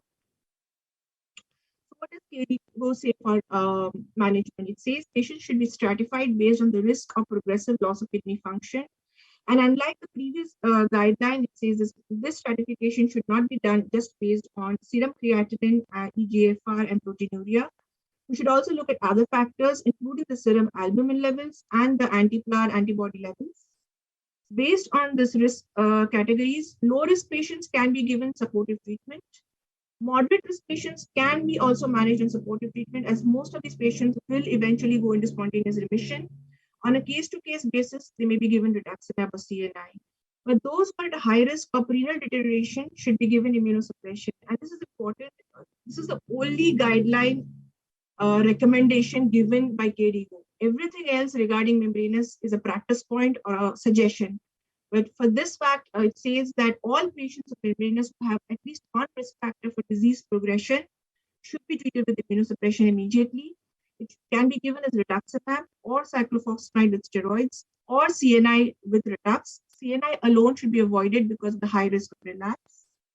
Very high risk patients, cyclophosphamide should be preferred based on the UK RCT trial findings. Relapsing disease. If a disease relapses, it can be treated with rituximab or CNI repeat courses, but if initial therapy was cyclophosphamide, alternate therapy should be tried. Resistant disease with a risk of progressive renal dysfunction, we should give cyclophosphamide. But if the eGFR is stable, we can give a trial of rituximab or CNI with close monitoring. Repeated courses of cyclophosphamide should be discouraged because of limited cumulative data. And to reduce the cyclophosphamide dose, a lot of studies are ongoing looking at pulse cyclophosphamide, or the European group, some groups do, what they do is they restrict the cyclic cyclophosphamide steroid therapy to 4 months with close antiplatelet monitoring. And a recent retrospective study from US showed the results of combining cyclophosphamide with Ritux. So what they did was they gave 8 weeks of cyclophosphamide with Ritux, but the dose was a little, I'm not sure how relevant it will be. They gave rituximab every 4 months for up to 24 months. The cost implications and the safety issue would be severe. And there was no comparator arm, but they showed that this achieved good remission rates. And of course, the cyclophosphamide exposure is reduced. Further studies are required. Anti-PLAR antibody monitoring to guide therapy at 6 months has been given as a practice point in KDIGO. If it is depleted, treatment can be stopped or tapered. If it is persistent, then alternate therapy should be considered. If the patient initially received rituximab, then a repeat dosing can be given. In those with low levels of rituximab, persistent low levels, we can wait and watch. Though if the patient initially received CNI, we should continue it for another 6 months. A lot of other treatment modalities are currently being studied. Rituximab-resistant patients, anti-CD20 antibodies have been studied. The results are not very promising. B-cell activating factor inhibitor, belimumab, which has initially been studied in lupus nephritis, has shown promising results in a small study. And currently, there's a phase 2 RCT which is ongoing, which is comparing belimumab with low-dose rituximab with conventional rituximab in the other arm. MMF has consistently not been found to be effective in membranous nephropathy. ACTH subcutaneous therapy has been used, it's been there for a long time, and it has been used in resistant patients. We have used corticotropin weekly ACTH in resistant patients, most of whom have received at least 2 courses of immunosuppression, one of them usually being rituximab. And we got a reasonable response with remission seen in 50% patients. Problem is it's a weekly therapy and patients have to take it themselves. Hyperglycemia and food overload are a risk, so patients have to be managed accordingly. And it was relatively safe in our patients, and the cost is not so expensive. We usually give it for at least 6 months. SGLT2 inhibitors are the flavor of the season. The DAPA-CKD trial showed that it reduced proteinuria even in non-diabetic CKD patients. And this cohort had a large subgroup of IgA nephropathy and FSGS patients in whom it was found to be beneficial. So the ERA EDTA immunonephrology group actually suggests that a dual SGLT RAS inhibition should be become the norm of initial supportive therapy, and further prospective studies are needed in this regard. There has been an interest in targeting the complement system in membranous nephropathy. This is based on the fact that complement components have been identified in tissue biopsies, which suggests that all 3 pathways may be activated. And using eculizumab has not shown a benefit in reducing proteinuria, especially in a small series. But other molecules are being tried. Narsoplimab is an antibody against MASP2, which blocks the lectin pathway, and it is being studied in a phase 2 trial. Iptacopan is an oral factor B inhibitor, which blocks the alternate pathway. There's a currently ongoing phase 2 RCT, which compares iptacopan to rituximab conventional dosing in an open label study. Recurrence after transplant, we know that it is associated with antiplaque positivity, so patients should be monitored. If biopsy should be done if the proteinuria is more than 1 gram per day. And despite supportive therapy and optimization of immunosuppression, if we have persistent proteinuria of more than 1 gram, rituximab should be given. Again, this is a practice point.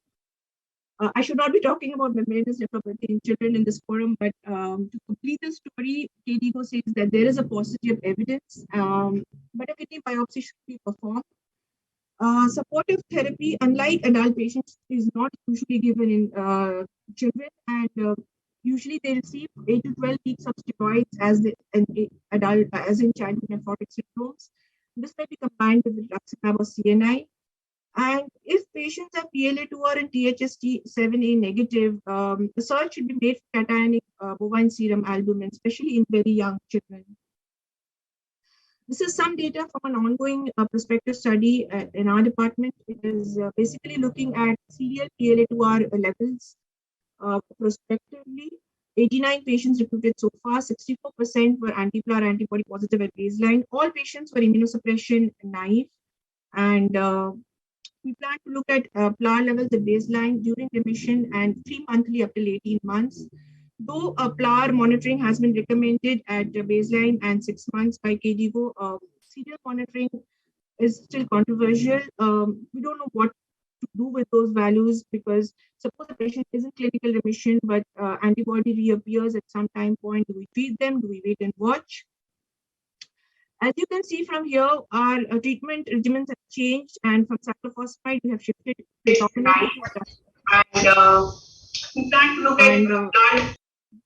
we give a cheaper version of Starmin. So instead of giving TAC Ritux, we give steroids 0.5 mg per kg per day for initial remission, and then we give Ritux 2 to 3 doses for sustained remission.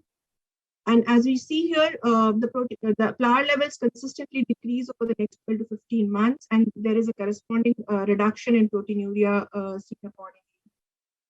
So to summarize, there has been a paradigm shift in the diagnosis of primary membranous nephropathy. We shouldn't call it primary anymore. It should be a serology and antigen-based consultation. All patients in clinical practice should be investigated for PLA2R and THSD7A. This is not just important for diagnosis, for monitoring response and guiding treatment, though the role of serial monitoring is not clear. And role of kidney biopsy in seropositive patients with stable EGFR remains controversial. Some centers in the West have moved away from biopsy, though we still do it. Treatment should be decided based on multiple risk factors of renal worsening. Rituximab has been added to first-line therapies with promising results, and future directions will focus on monitoring of anti-PLAR antibodies in long term, newer target antigen discoveries, and novel modalities. Thank you. Okay. Thank you, Dr. Soumita Bagchi. This was an excellent overview in a very short time of whatever are the recent advances in membranous nephropathy. As pediatric nephrologists, it's one of the rarest conditions that we see, unlike in adults. And most of what we see is secondary to lupus, hepatitis, and also sometimes rarely immunodeficiencies, etc. So the experience with primary membranous nephropathy for pediatric nephrologists is generally limited. But I think the recent advances have thrown a lot of light, and before I just take the questions from others, I would like to just ask you about these antibodies which are more prevalent in children like NEP, NEL1, etc. Are they something which we should be looking at in future? Would they be available? But now they're not commercially available. So immunohistochemistry is, but antibody detection is not available.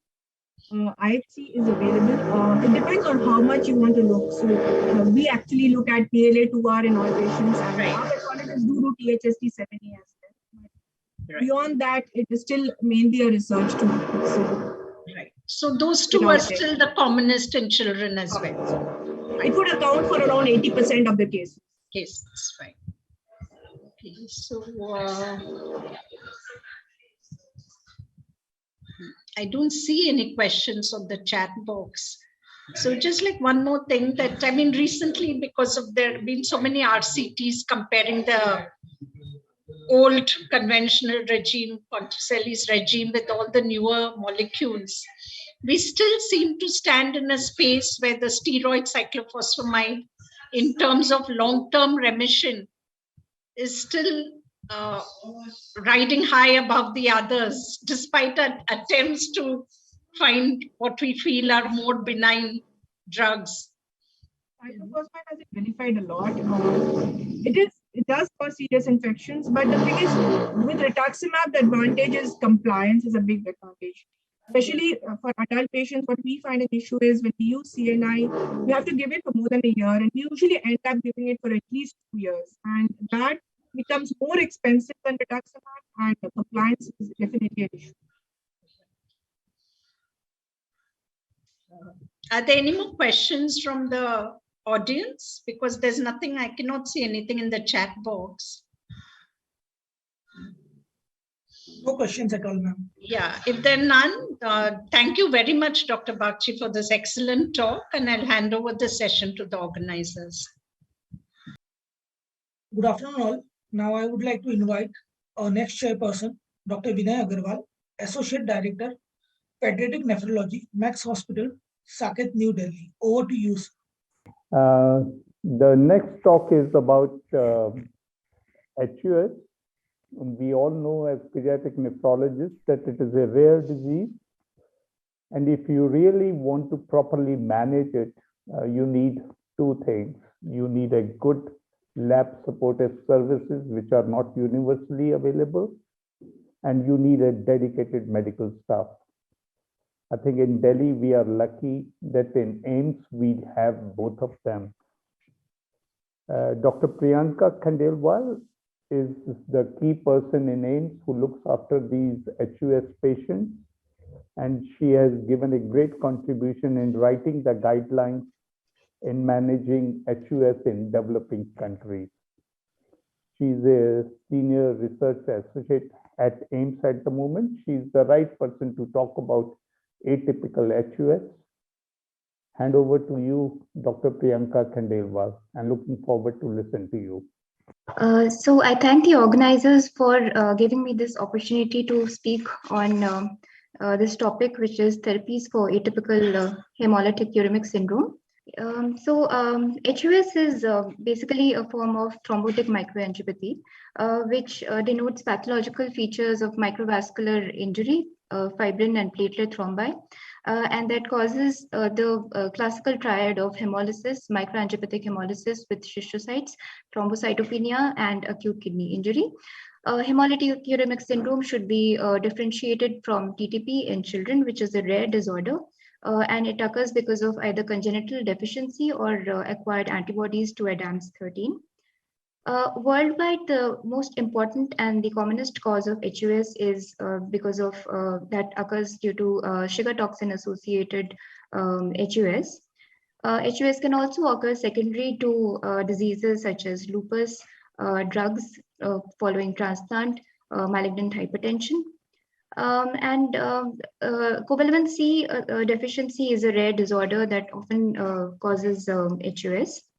When we talk about atypical HUS, it's essentially a diagnosis of exclusion, and it occurs due to dysregulation of the alternative complement pathway, either because of genetic variants in the complement regulatory genes or autoantibodies to complement factor H. A proportion of atypical HUS still remains unexplained, and this proportion would be around 1/3 of these cases. So the diagnosis and evaluation of atypical HUS and HUS has been published in Pediatric Nephrology in 2019 as the National ISPN guidelines, and it is available online freely and can be looked at. So it would seem simple enough that you have complement-mediated AHUS, you have TTP, and you have STEC HUS. However, the secondary forms and infection-associated HUS can also cause dysregulation of the alternative complement pathway, and therefore there's a rationale for universal complement testing and complement blockade in these patients, and therefore the diagnosis of HUS is extremely challenging. So the diagnosis of HUS is problematic because of a few reasons. One is because the disorders that often mimic HUS, especially sepsis, which is important in our setting, associated with DIC, infectious diseases such as malaria, dengue, leptospirosis, which are much more common than HUS, often mimic the clinical findings of HUS and create confusion. The other important problem that arises is that atypical HUS is essentially a diagnosis of exclusion, as I said, and once diagnosed would require early institution of intensive plasmapheresis, recommended to be initiated within 24 hours of diagnosis, which means that these disorders that need to be ruled out for atypical HUS to be diagnosed must be done. So the workup of the patient must be relatively rapid. So once atypical HUS is diagnosed, it is important to initiate plasma exchanges without waiting for the results of the complement workup, which should be sent, but the therapy should not await the results of complement analysis. So anti-factor H antibodies is done by an ELISA test, and while it is being done, and it has a relatively faster turnaround time. The other problem that we face while managing these patients is that genetic screening definitely takes time. So while awaiting the results of genetic screening, in patients who are anti-factor H negative, they would remain on plasma exchanges for the next 4 to 6 weeks, followed by plasma infusion long-term if they have associated genetic abnormalities. On the other hand, patients who are anti-factor H positive, we can discontinue plasma exchange after a duration of 4 to 6 weeks and put them on long-term immunosuppressive therapy. Plasma infusions are not recommended because they do not remove antibodies and therefore would not be helpful. And it is important to monitor these patients regularly on the long term. Since the diagnosis of HUS, discovery of HUS in 1955, the landscape of both the therapeutics as well as discovery of genetic variants in atypical HUS has undergone a paradigm shift. And in the last 1 decade, as you can see, following the approval of eculizumab in 2011, this has become the standard of care for management of patients with atypical HUS, especially the ones who are not associated with anti-factor H antibodies. So while plasmapheresis is still important, especially in countries like ours who have limited access to eculizumab, so plasmapheresis is the only modality currently which is universally available, and therefore it is still important to speak about this. Since the last 2 years, ravulizumab has come into the picture. Ravulizumab is a C5 inhibitor, which has a significantly longer half-life, and therefore it allows dosing at 2 monthly intervals as compared to eculizumab, in which dosing has to be given every 2 to 3 weeks. The current focus is therefore on eculizumab, shortening the duration or dosing of eculizumab, the long-term outcomes of patients who have been given ravulizumab, and complement inhibitor therapies, which are now emerging. So I'll speak about these therapies one by one. When we look at the pre-eculizumab era, there's a lot of data from large international registries, which included both children and adults, which looked into the long-term outcomes of patients with atypical HUS when they were treated with plasma exchanges alone. And you can see from this table here that the long-term outcomes in children as well as in adults, the risk of end-stage renal disease or death approached about 50 to 60% at 3 to 5 years of follow-up.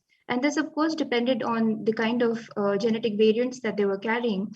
And mutations in CD46, patients with mutations in CD46 were the only ones who had a good outcome at the end of 5 to 10 years of follow-up with ESRD-free survival of 90%, whereas the other variants, especially complement factor H, complement factor I, C3, and even patients, this blue line here, so even patients who did not carry any significant variants did not have a very good outcome long-term when they were managed only on plasma exchange. And this was true especially in cases of patients who underwent transplant and had allograft recurrence, because plasma exchanges or infusions failed to preserve graft function in these patients. So plasma exchanges and infusions are not without their own risks, and there's always a risk of adverse events with plasma exchanges. So in 2014, Johnson had published a paper in Pediatric Nephrology in which they did an audit of multiple centers of Europe, in Europe and North America, included 49 children with atypical HUS. And they found that there was an extremely high risk of catheter-related adverse events in these patients, and a significant risk of infection in these patients because of plasma exchanges. And most of these patients were younger and had severe disease. And they also found that at the end of a month, about 17% of patients still did not attain hematological remission. Similarly, recently we also did an audit of more than 2,000 sessions of plasma exchanges in 109 patients, including both anti-FH positive and anti-FH negative patients. We were fortunate to have a number of patients who were older, and therefore we did not, although there was an important risk of catheter-related adverse events, but it did not really approach the numbers that were shown by Dr. Johnson in their paper. So we found that adverse events were mostly self-limited, but there was a small risk of moderately severe adverse events, especially like hypocalcemia, hypotension, and bleeding. In our patients, about 96% of patients attained hematological remission by 1 month, and the number of relapses in both these papers was similar. We found that the risk factors for adverse events included filter use and more than 20 sessions of plasma exchanges per patient. Recently, there has been another audit from USA in 47 patients and 641 sessions, including children with various diagnoses, and in which they again found a significantly high risk of hypocalcemia and allergic reactions, but they did not find catheter-related significant catheter-related infections or catheter-related adverse events in this audit. So the question always arises is that how many plexes should one do? So this data here, again from our center, shows the number of daily plexes required to for a patient with either anti-FH associated disease or anti-FH negative disease to go into hematological remission. So as you can see here that patients within a week of daily plasma exchanges, 60 to 75% patients would go into hematological remission. And in those patients who do not go into hematological remission, almost all of them would do so by the next 5 to 7 exchanges. But because of the adverse events associated and the poor long-term outcomes associated with plasma exchanges, the C5 inhibition, complement inhibition by C5 blockers are now the standard of care for patients with atypical HUS, which is not associated with anti-FH antibodies. So this is a recent Cochrane review which summarizes the results of 4 single-limb interventional studies of eculizumab and 1 phase 3 study of rivaluzumab in 58 adults, almost 160 participants, and they have shown that disease remission, complete TMA response, as they call it, occurred in about 65% of patients at the end of 2 years in eculizumab, with a similar number in rivaluzumab. There was a significant reduction in the requirement of renal replacement therapy in both these classes of drugs. There was an important finding that in about 49% of patients, renal functions improved at 2 years with the use of eculizumab. The reason for this is unclear, but this is an important and promising finding. Severe adverse events occurred in 40 to 50% of patients in both these groups of drugs. And meningococcal infection is an important risk in patients who receive C5 blockade, and it occurred in 2% of patients who were enrolled in trials with eculizumab. So coming over to rivaluzumab, which is a phase 3 study which is still ongoing.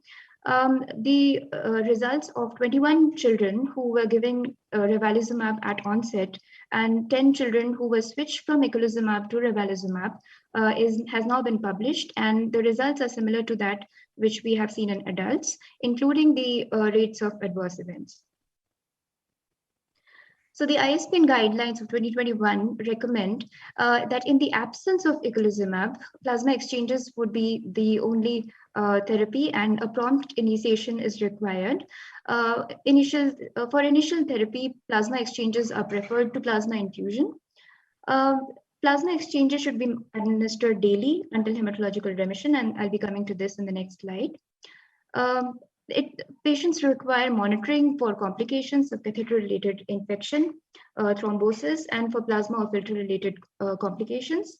And in patients who are refractory to plasma exchanges or have significant systemic features like seizures or cardiac dysfunction, or have complications associated with PECs, would benefit from efforts to enable therapy with complement inhibition.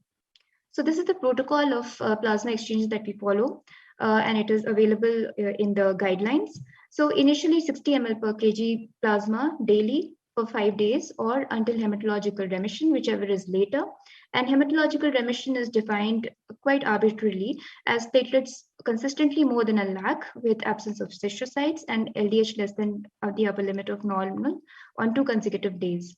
Thereby, after attaining hematological remission, the plasma exchanges are tapered. In anti-FH positive disease, we could discontinue plasma exchanges and institute them on additional immunosuppression.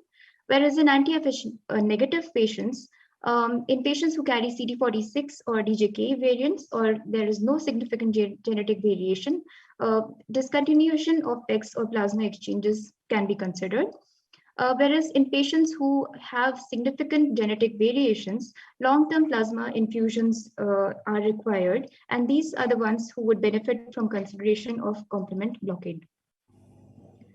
So the problem with complement blockade is that the optimal duration of C5 inhibition is not known. So from 2011, when the FDA first gave its approval, it was they recommended eculizumab to be given lifelong.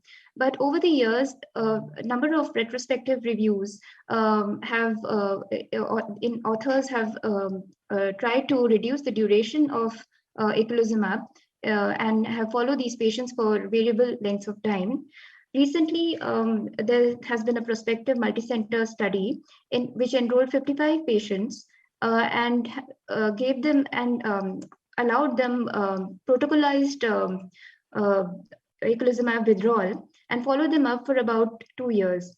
So authors showed that almost 50% of patients who had rare genetic variants, especially in CFH, CD46 or CFI, went on to have a subsequent relapse. And this was compared to almost 3.5% in patients without any variants or anti-FH antibodies. Authors also found that SMAC level of more than 300 predicts a subsequent relapse, and this could be used for monitoring patients who are planned for eculizumab withdrawal. So basically, because of the cost and also because of the risk of meningococcal disease, experts are recommending a few strategies for minimizing the use of eculizumab. And the patients who would benefit from this are the ones who do not have rare complement genetic variants, who are stable on at least 3 to 6 months of therapy, who have no or few relapses prior to discontinuation of eculizumab, who have heterozygous CD46 deficiency because of a large paper which shows that the long-term renal outcomes are similar no matter if they have received eculizumab or whether they have not. And overall, there's a concern of withdrawing eculizumab in patients who have received a kidney allograft. So the strategies are many, and this is one which is published, and this is a Dutch protocol in which either the interval or the dosing of eculizumab is decreased based on monitoring of trough levels, which are targeted to a slightly lower level than what was actually initially recommended. The other option is to target a lower complement blockade by monitoring CH50, and experts would recommend targeting it to less than 30 to 70 rather than less than 10 that was initially recommended. There's also an interest in monitoring endothelial deposition of C5b29, and that would allow better monitoring of patients who are intended to be weaned off eculizumab. However, the long-term outcomes of this restrictive use of eculizumab is still not known, and there's an ongoing trial whose results are awaited, which would look into this further. So these are basically the current real-world outcomes of patients enrolled in the global AHUS registry that included about 850 patients, including 390 children.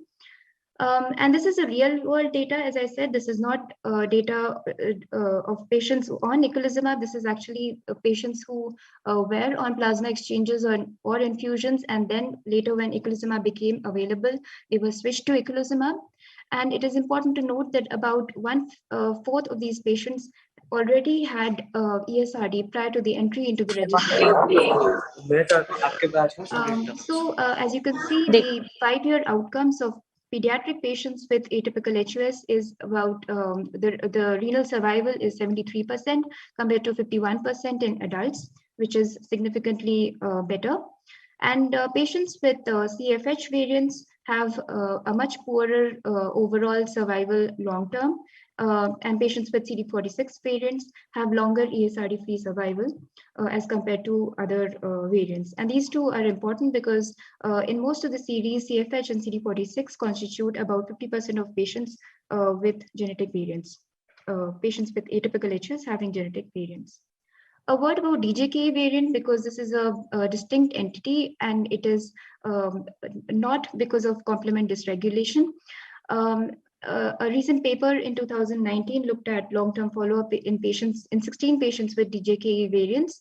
And initially it was not very clear whether eculizumab would benefit these patients, but now it's pretty clear after long-term data from this author, and who have clearly stated that DJK-mediated HUS is eculizumab non-responsive, and patients with these variants can safely be weaned off plasma exchanges, infusions, or eculizumab, which is not required. Another distinct form of atypical HUS is that associated with anti-factor H autoantibodies, which is the prevalence of which is quite varied across the world. So in Europe and North America, the prevalence is about 6 to 10%. Here in India, we have a very high proportion of patients with anti-FH associated disease, approaching 56%. Data from the global AHUS registry showed that 24% of children and 19% of adults had anti-factor H associated disease.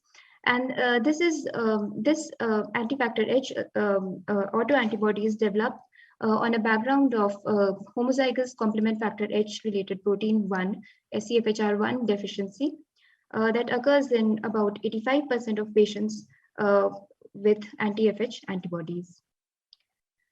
So this is data from the national national HUS database from 2005 onwards that has recruited about 1,017 patients from 72 centers. 56% of them are anti-FH positive. Patients have high anti-FH titers and have CFHR1 deletion in 88% of cases. So this is a distinct disorder which occurs mostly in school-going population. And has a typical seasonal predilection to occur in the winter months, mostly from November till early March. The therapy is essentially a combination of early institution of plasma exchanges and immunosuppression. As you can see, now this is data from the entire cohort of more than 300 patients. And you can see that, as you can see from the Kaplan-Meier's, that induction immunosuppression with plasma exchanges gives the best form of renal survival, which is better than immunosuppression with plasma infusion, and which is even better than plasma exchanges alone. So therefore, the best form of therapy is actually plasma exchanges with induction immunosuppression, with maintenance immunosuppression to keep them relapse-free as well as increased renal survival. With this strategy, we have seen that these outcomes of patients with anti-FH associated disease has significantly improved in the last decade. And at last follow-up, about 20% of patients still had adverse outcome, which was better than previously reported rates of 36%.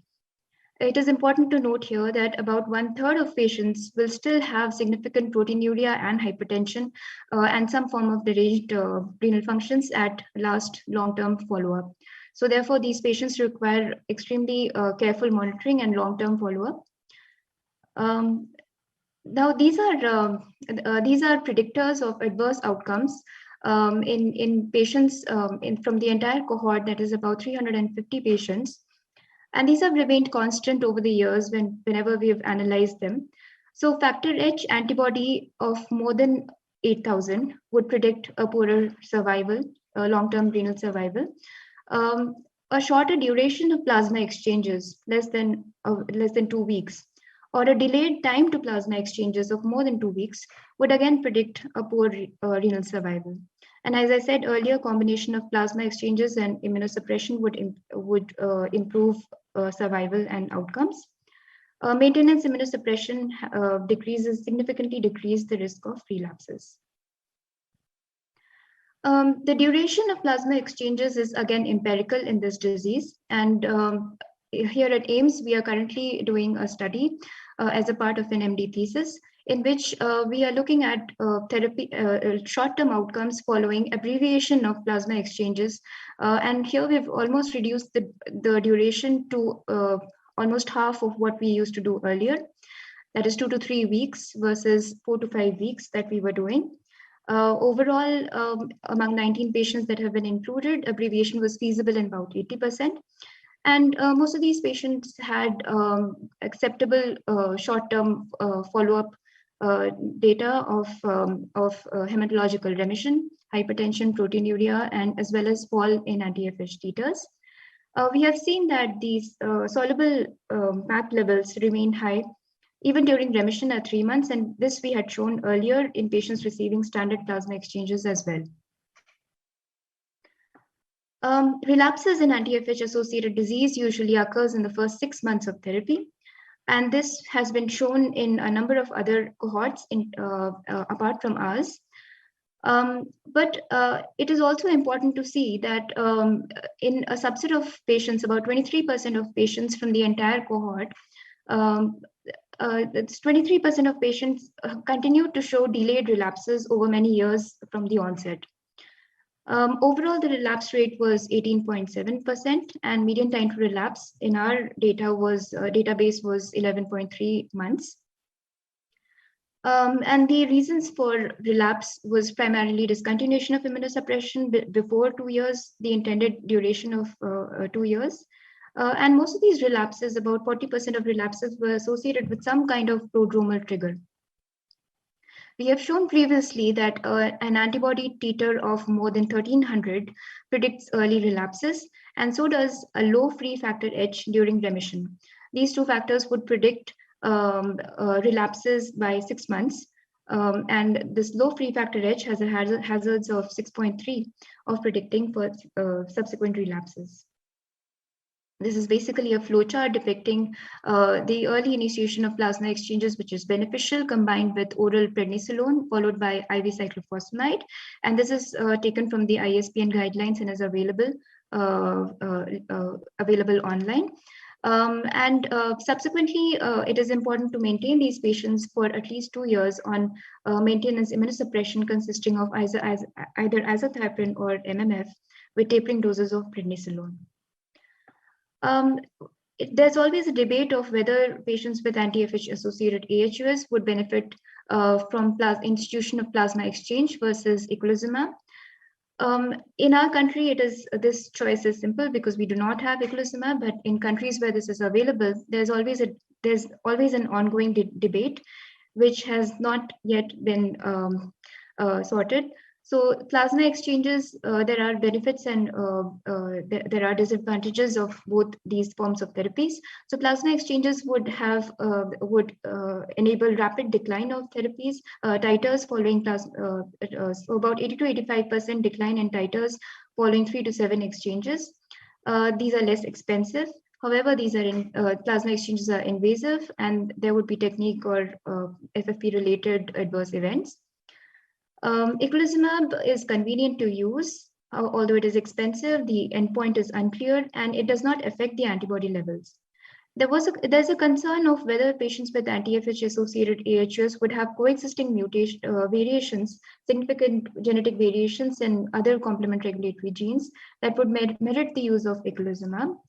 But over the years, there have been a number of studies looking at this question, and overall it is seen that about 8.5% of patients with anti-FH associated disease carry significant variations. But these variations, when they were seen and classified by the ACMG classification, most of these variants are variants of unknown significance. We have similarly reported in 107 patients of anti-FH associated disease, 9 variants that gives a figure roughly similar of 8.4%. And most of these variants, as you can see by the green lines, are variants of unknown significance. We just found one pathogenic variant in CFI in a child. So the overall the significance of these variants is not very clear.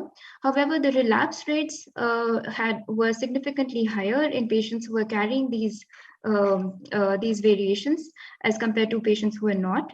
And this was independent of whether they were receiving plasma exchanges or immunosuppression. The left side of the figure shows 90 patients in whom we did genetic analysis, patients with anti-FH negative disease. Again, we found pathogenic or likely pathogenic variations, which were mostly heterozygous in 1/3 of this cohort. And about 14% of patients with anti-FH negative disease also had CFHR1 deletion. So I'll skip this in the interest of time, and I'll end this presentation on a promising note. So apart from eculizumab and rivalizumab, which are currently available and approved for AHUS, there are a number of complement inhibitors that are currently in the pipeline. The important ones are crovalimab, which is a C5 inhibitor, and it works in patients who are carrying the particular variant in C5, which renders both eculizumab and rivalizumab ineffective. So the data here would be important, and currently it's in phase 3 trials. It's entering into phase 3 trials in both children as well as adults. An important drug is iptacopan, which is a small molecule and which inhibits factor B, which is being developed by Novartis, and it's in phase 3 trials in adolescents and adults with AHUS. And similarly, we've also heard about this anti-MASP2 inhibitor in the last talk. So here in AHUS, it's entered into phase 3 trials, and it's been developed by this company Omeros.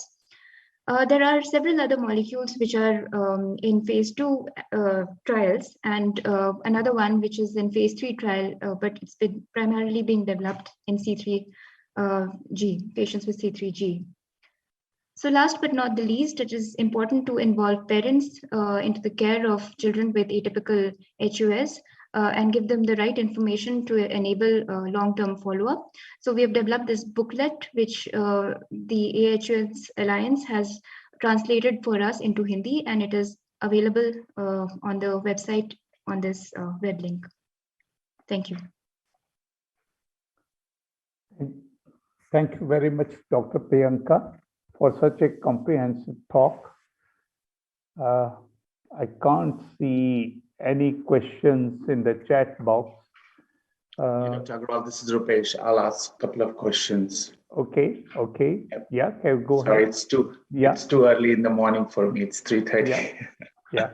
Just be, we're just short of time. Just please 1 or 2 questions only, short ones. So nice talk, Priyanka, which is comprehensive. And yes, definitely Atypical HUS Alliance has been very proactive, being a board member. It's kind of moving along because, I really like this fancy talk of Atypical HUS. When we see these patients in a real clinical setting, this doesn't work. So by the time you diagnose the genetic disease, most of them, 30 to 40%, they do not have any genetic disease, and they put into the spectrum of atypical HUS.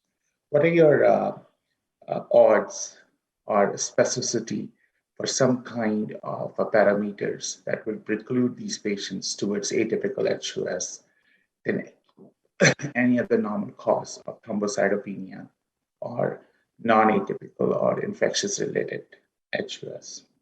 What are the things that you will take into account that will perturb these patients to a diagnosis of atypical HUS? Because getting genetic diagnosis in the US will take around 2 to 3 weeks, and these patients you have to act promptly. And to getting the eculizumab approval is not easy. It's pretty expensive. And if they're inpatient, we have to pay the cost. So there are a few things. So in India, the situation and the scenario is a little different than in the West, because we do have about 55% of patients who are anti-FH positive. And this ELISA we are doing every 2 weekly here at AIIMS. And in case they are anti-FH positive, that solves our problem. That is number one. The other issue is genetic testing. I think it is similar world over.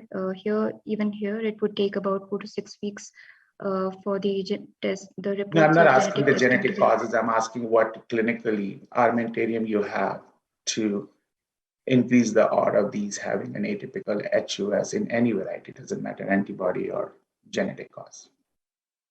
So atypical HUS, as I rightly understand your question, I think is a diagnosis of exclusion.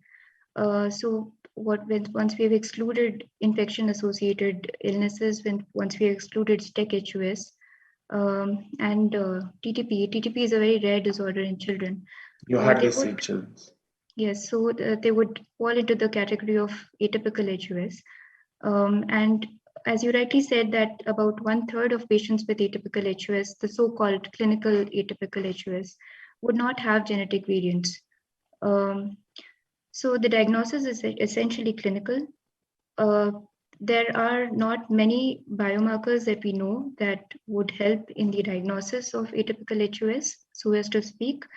C3 is not a very good marker. The other markers like SMAC is not routinely available here.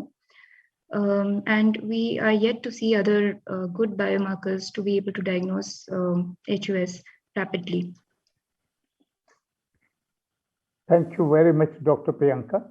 I think you've been given a very comprehensive talk and the real practical things which happens in India, because we don't have many labs which will support us to diagnose various components of which are involved in the atypical HUS.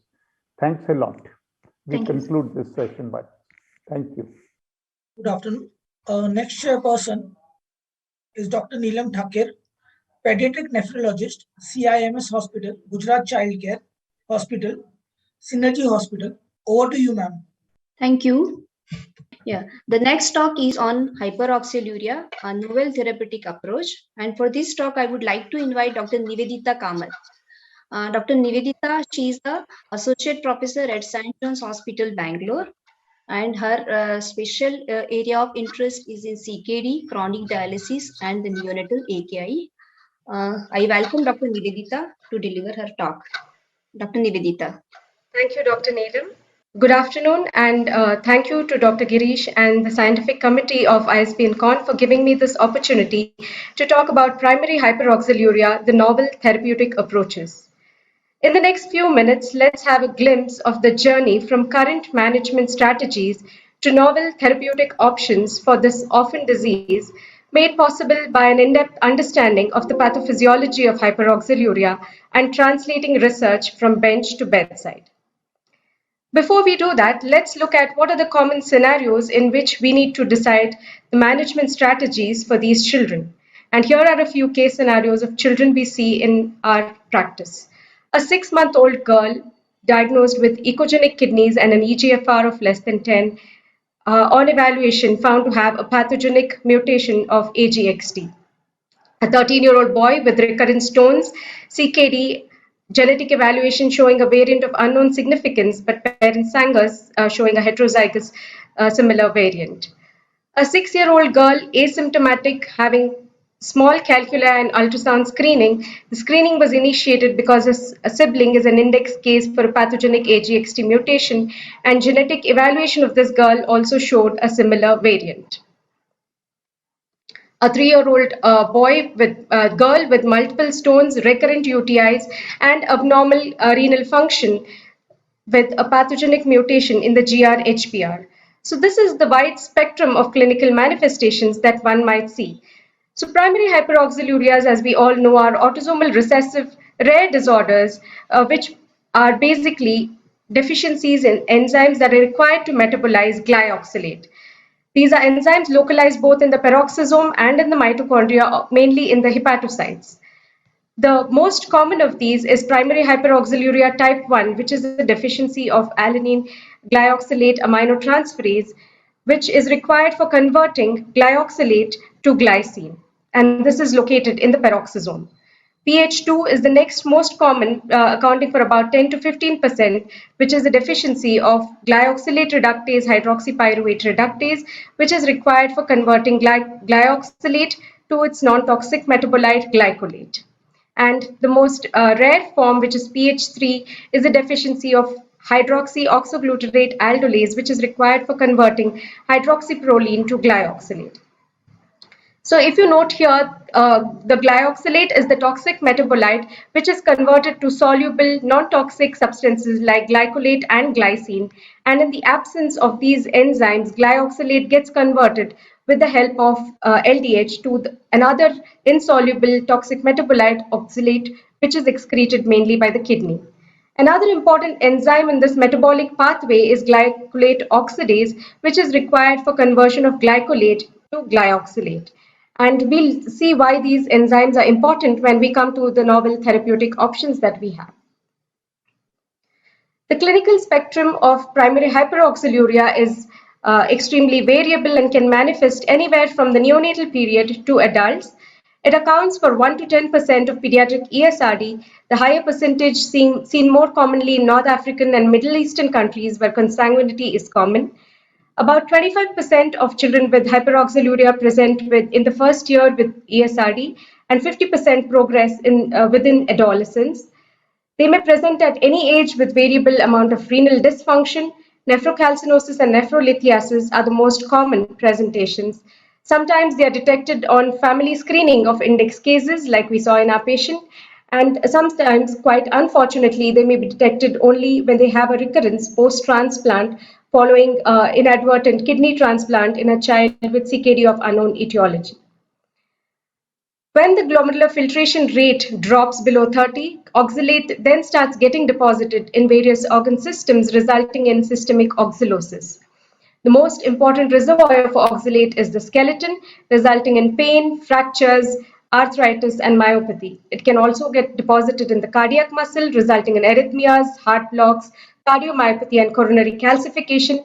Deposits in reticular endothelial organs as well as endocrine organs like thyroid, in the eye causing crystalline nephropathy, in the skin resulting in calcification, necrosis, and gangrene. So initially it starts by damaging the kidney, and when the kidney is sufficiently damaged, it starts getting deposited in every other organ system. The diagnosis of primary hyperoxaluria, mainly I'm talking about primary hyperoxaluria type 1, is by 24-hour urine oxalate that exceeds more than 45 milligram per 1.73 meter square per day. Spot oxalate creatinine ratios that are above the upper limit for normal based on the age. Recurrent calcium oxalate monohydrate stones may give us a clue to this underlying disease in children. Plasma oxalate levels are useful only when the GFR falls below 30, and a plasma oxalate level of more than 30 micromole per liter is a risk factor for systemic deposits or oxalosis. The confirmatory diagnosis is, of course, by doing a genetic analysis looking for these 3 common genes. Imaging has an important role to play in the diagnosis by the X-ray, which is done for some other purpose, may show us multiple calculi. Ultrasound often shows small shrunken kidneys, which are extremely echogenic because of corticomedullary nephrocalcinosis. And like we heard before, it could be inadvertently diagnosed by the bright crystal seen on polarized light in a transplant that has failed to function or has lost its function after some time. The systemic deposits mainly occur in the skeleton, and this is seen by oxalate deposits in the bone causing oxalate osteopathy. Usually they are symmetric progressive deposits, can be seen as concentrated in the metaphyseal region as metaphyseal lucent bands. There could be bone cysts, woolly trabeculations, fractures, arthritis, and myopathies. In the cardia, it could be seen as a bright, strikingly bright myocardium that is seen on echocardiography because of the oxalate deposits. So when we talk about all these clinical manifestations, what can we do to treat these patients? Let's look at the simplest of our cases, this girl who's asymptomatic but has calculi detected on ultrasound and a pathogenic variant detected on genetic screening. We would advise high fluid intake, reduced calcium oxalate. If it is a pyridoxine sensitive mutation, high dose of pyridoxine may be added, and urinary alkalinization with regular monitoring of kidney function as well as the calculi would be advised. Similarly, in this boy, in addition to the recurrent stones that he has, which could result in obstructive uropathy and infections, he may require multiple procedures for surgical stone removal. Similarly, this girl who presented with multiple stones in UTI would also require urinary alkalinization and surgical stone removal. Since this is a mutation causing PH2, there is no role for pyridoxine here. And finally, to this little baby who has come with ESRD, the option is to start renal replacement therapy. However, unlike most infants with CKD, where peritoneal dialysis may be an ideal option, in babies with primary hyperoxaluria, hemodialysis is the only modality that is effective in removing oxalate from the blood and maintaining plasma oxalate levels within the recommended levels to prevent systemic oxalosis. PD, unfortunately, is not a great modality for removal of oxalate. And unlike children with CKD, where eGFR may be an important consideration while starting dialysis, in children with hyperoxaluria, the plasma oxalate levels may require dialysis to be started at a much higher GFR. Similarly, unlike the thrice weekly hemodialysis that we commonly prescribe, these children require more frequent, shorter sessions, preferably of daily hemodialysis. So all in all, once they reach ESRD, the treatment becomes quite difficult because they require aggressive renal replacement therapy in the form of frequent hemodialysis. And at some point in their life, all these children would probably progress to requiring renal replacement therapy in the form of a combined liver-kidney transplantation. We know that in scenarios like ours, a kidney transplant itself is a luxury and is accessible to a few. And doing a combined liver-kidney transplant is not only difficult logistically and in terms of expertise, cost, but also comes with a huge set of complexities. Even in the West, where resources are available, a liver-kidney transplantation is not a simple thing and is fraught with a lot of complexities. So do we have any other better options? Is there any way that we can prevent these children from progressing to CKD? Is there any way in which we can avoid a combined liver-kidney transplant? And that is what these novel therapeutic options are looking at. Most of these new therapies target the liver, which is the site where the metabolic defect lies, in terms of correcting the genetic defect or reducing the hepatic oxalate synthesis. Some therapies try to target the kidney by preventing injury to the kidney by the high oxalate levels, use of crystallization inhibitors and preventing crystal-induced injury, and finally using the intestine as an alternative modality to excrete oxalate. Let's first look at targeting the liver. Several therapies like gene therapy, stem cell therapy, and enzyme replacement therapy are in early phases of trials in animal models where they are using adenoviral vectors to transfect these hepatocytes with the appropriate gene that is required to produce these enzymes. Similarly, pluripotent stem cells with adenoviral vectors are being used, and enzyme replacement therapy, which has been successful in many other inborn errors of metabolism, have also been tried in animal models. However, because unlike other inborn errors of metabolism, the problem here is not a deficiency of a particular substrate, but an alternate metabolic pathway that a toxic substrate has taken because of a deficiency in its normal metabolism.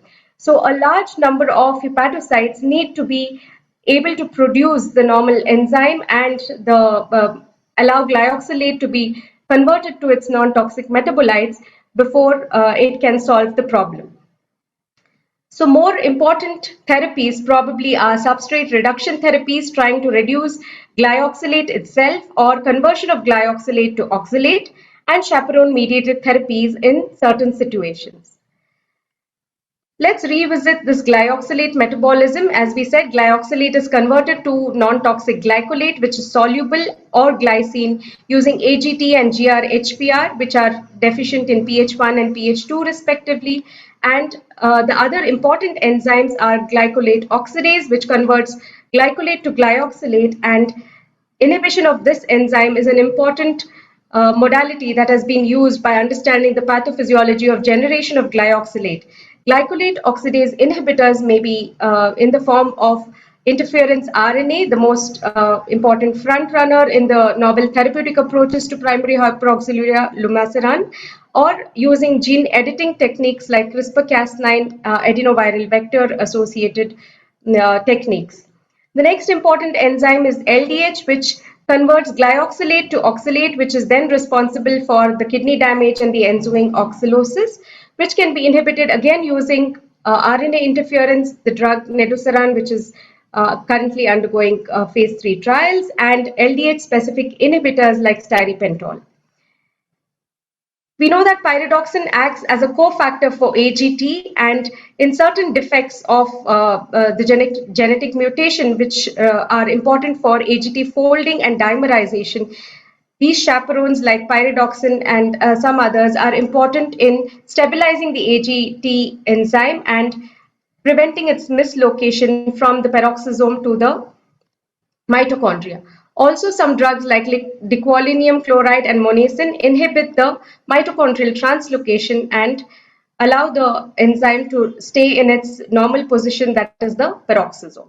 So let's look at the siRNA-based drugs, which are currently the most important and the most well-studied drugs and are likely to be available soon for clinical practice. siRNA are a normal process in the body to protect, as a part of the innate immunity, to protect the body against foreign DNA and RNA, and they are small double-stranded RNA 19 to 25 base pairs which bind to the cytoplasmic RNA-induced silencing complex and cause the mRNA to either get downregulated or degraded, thereby preventing the production of the protein, or in this case, the enzyme. This drug lumasiran, which has been studied in phase 1, 2, and 3 trials, uses this technology. It's bound to N-acetyl galactosamine, which binds to the acylo-glycoprotein receptor. The advantage of this is that the acylo-glycoprotein receptor is localized only in the hepatocyte, so ensures drug delivery only to the target cells. Lumasiran is this molecule is then endocytosed. The interfering RNA is bound to the RISC, and it cleaves the HAO1 mRNA, which is required for the production of glycolate oxidase. The phase 1 and 2 trials, which were done in healthy participants, as well as the part B, which was in adults and children with primary hyperoxaluria type 1, showed that there was a significant increase in plasma glycolate concentration, which is a measure of target engagement, and a significant reduction in the 24-hour urinary oxalate excretion in 75% of cohort. There were minimum adverse events that were associated with these drugs in the initial phase trials. The more recent publication of lumasiran, the phase 3 trial, which was published in NEJM early this year, showed that even with the first dose, the first monthly dose, there was a significant reduction in the urinary oxalate, 24-hour urinary oxalate levels using lumasiran, which was sustained for up to 6 months. And there was also a significant reduction in the plasma oxalate levels. This was a randomized controlled trial which enrolled children and adults above 6 years of age with the eGFR of more than 30. And this is known as the Illuminate-A trial. Currently, Illuminate B and C are ongoing. Illuminate B looks at use of lumasiran in children younger than 6 years, and Illuminate C looks at the use of lumasiran in children and adults with advanced CKD, that is eGFR less than 30, and children and adults on hemodialysis. So the drug dosing is based on the weight and is initially as a monthly and then quarterly dose. Coming to the next siRNA-based drug, which is nedosiran. This blocks the LDH enzyme, which is required for the conversion of glyoxylate to oxidase. The advantage here is since it blocks the final common pathway of glyoxylate metabolism, it is useful both in pH1 and pH2. The phase 1 and 2 trial of this drug has been published already and has shown in the healthy cohort as well as in patients with pH1 and pH2 has shown that there was a significant reduction in the 24-hour oxalate in 55% of the cohort with minimal side effects, mostly injection site reactions. The phase 3 trial has not yet been published, but an interim report has shown that it reduces the plasma oxalate levels the urinary oxalate levels significantly in a majority of the cohort, and hopefully will be published soon. So these are the two major drugs that are in the front line for use in perhaps the next few years. Illuminate, after the publication of the results of the Illuminate A trial, lumasiran has been approved by FDA as well as the European Association for use in primary hyperoxaluria type 1.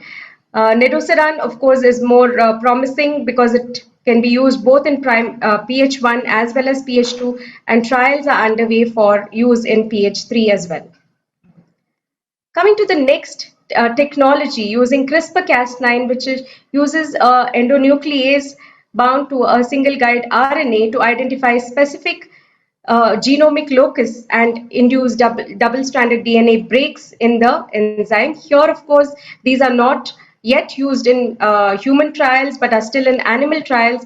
The CRISPR-Cas9 technology has been used to target the same enzymes, glycolate oxidase, in animal models, and has found to significantly reduce the oxalate levels and increase the glycolate levels as compared to the wild type, and also to block the LDH action using adenovirus delivered CRISPR-Cas9 system to reduce. This also has shown that there was a significant reduction in the production of oxalate.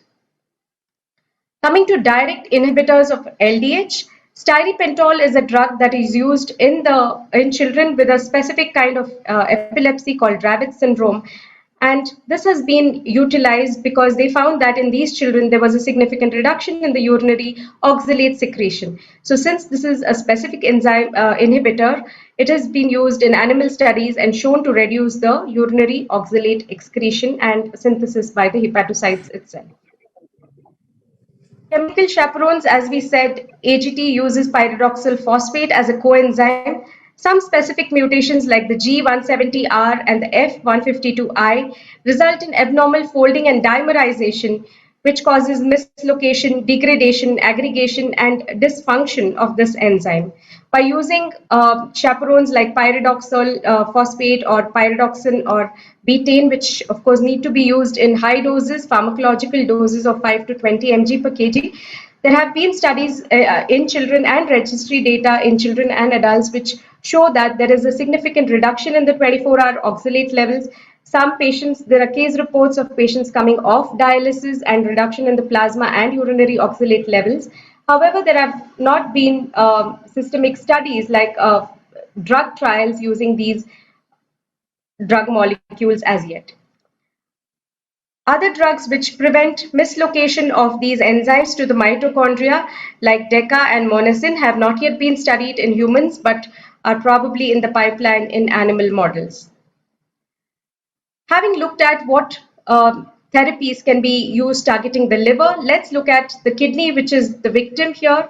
And there are some propositions to look at crystallization inhibitors like polyacrylic acid and myoinositol hexaphosphate, which may inhibit the precipitation of calcium oxalate in the kidney itself, thereby starting the chronic damage that happens in the tubular interstitium.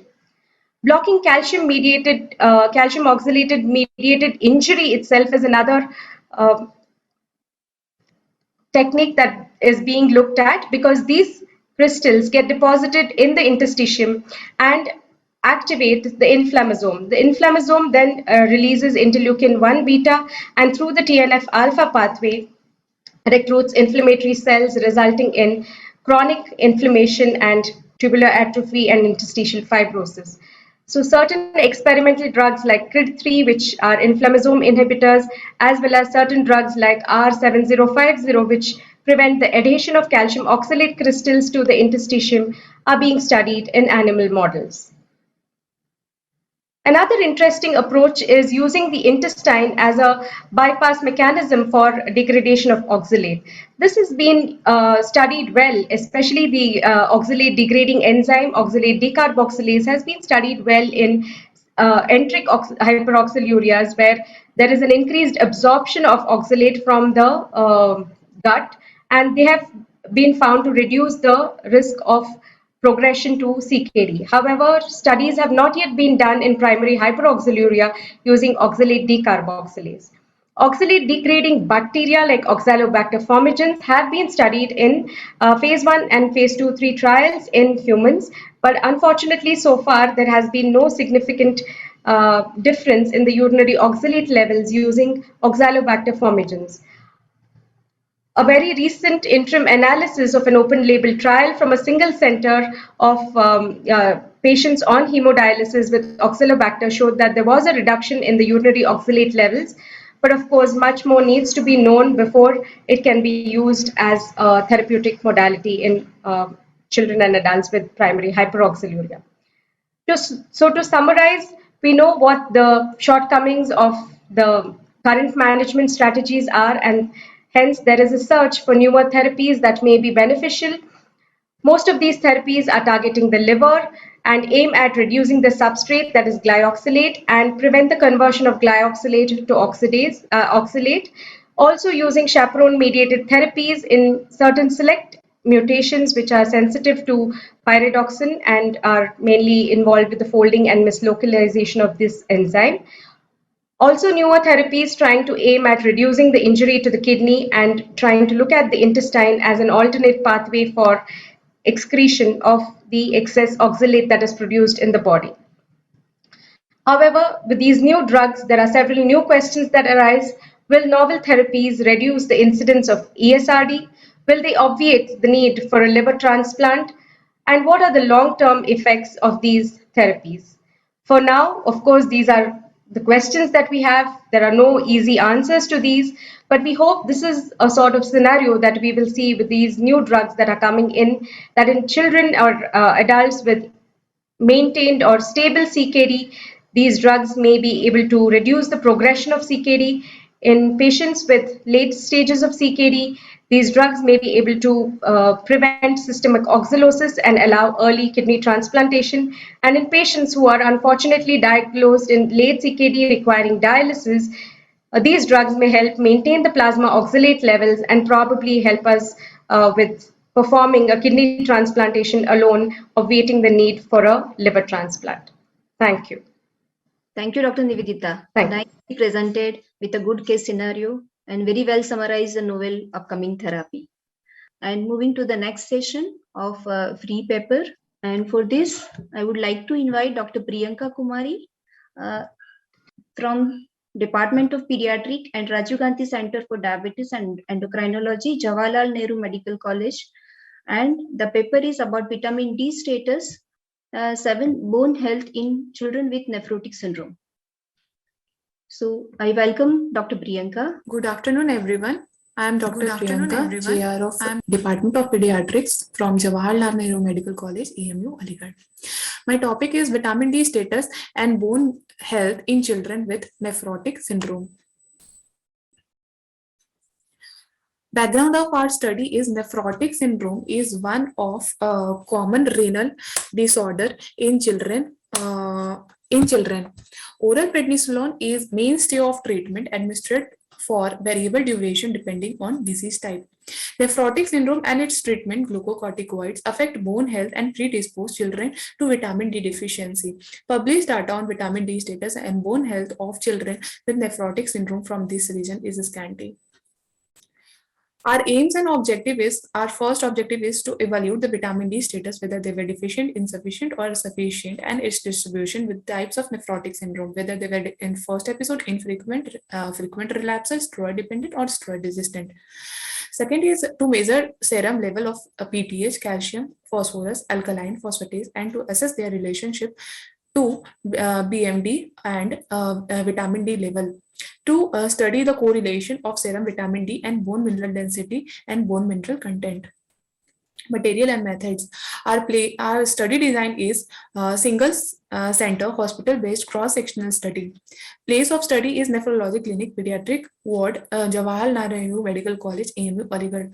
Study duration is October 2019 to November 2020-21. Subject were consecutive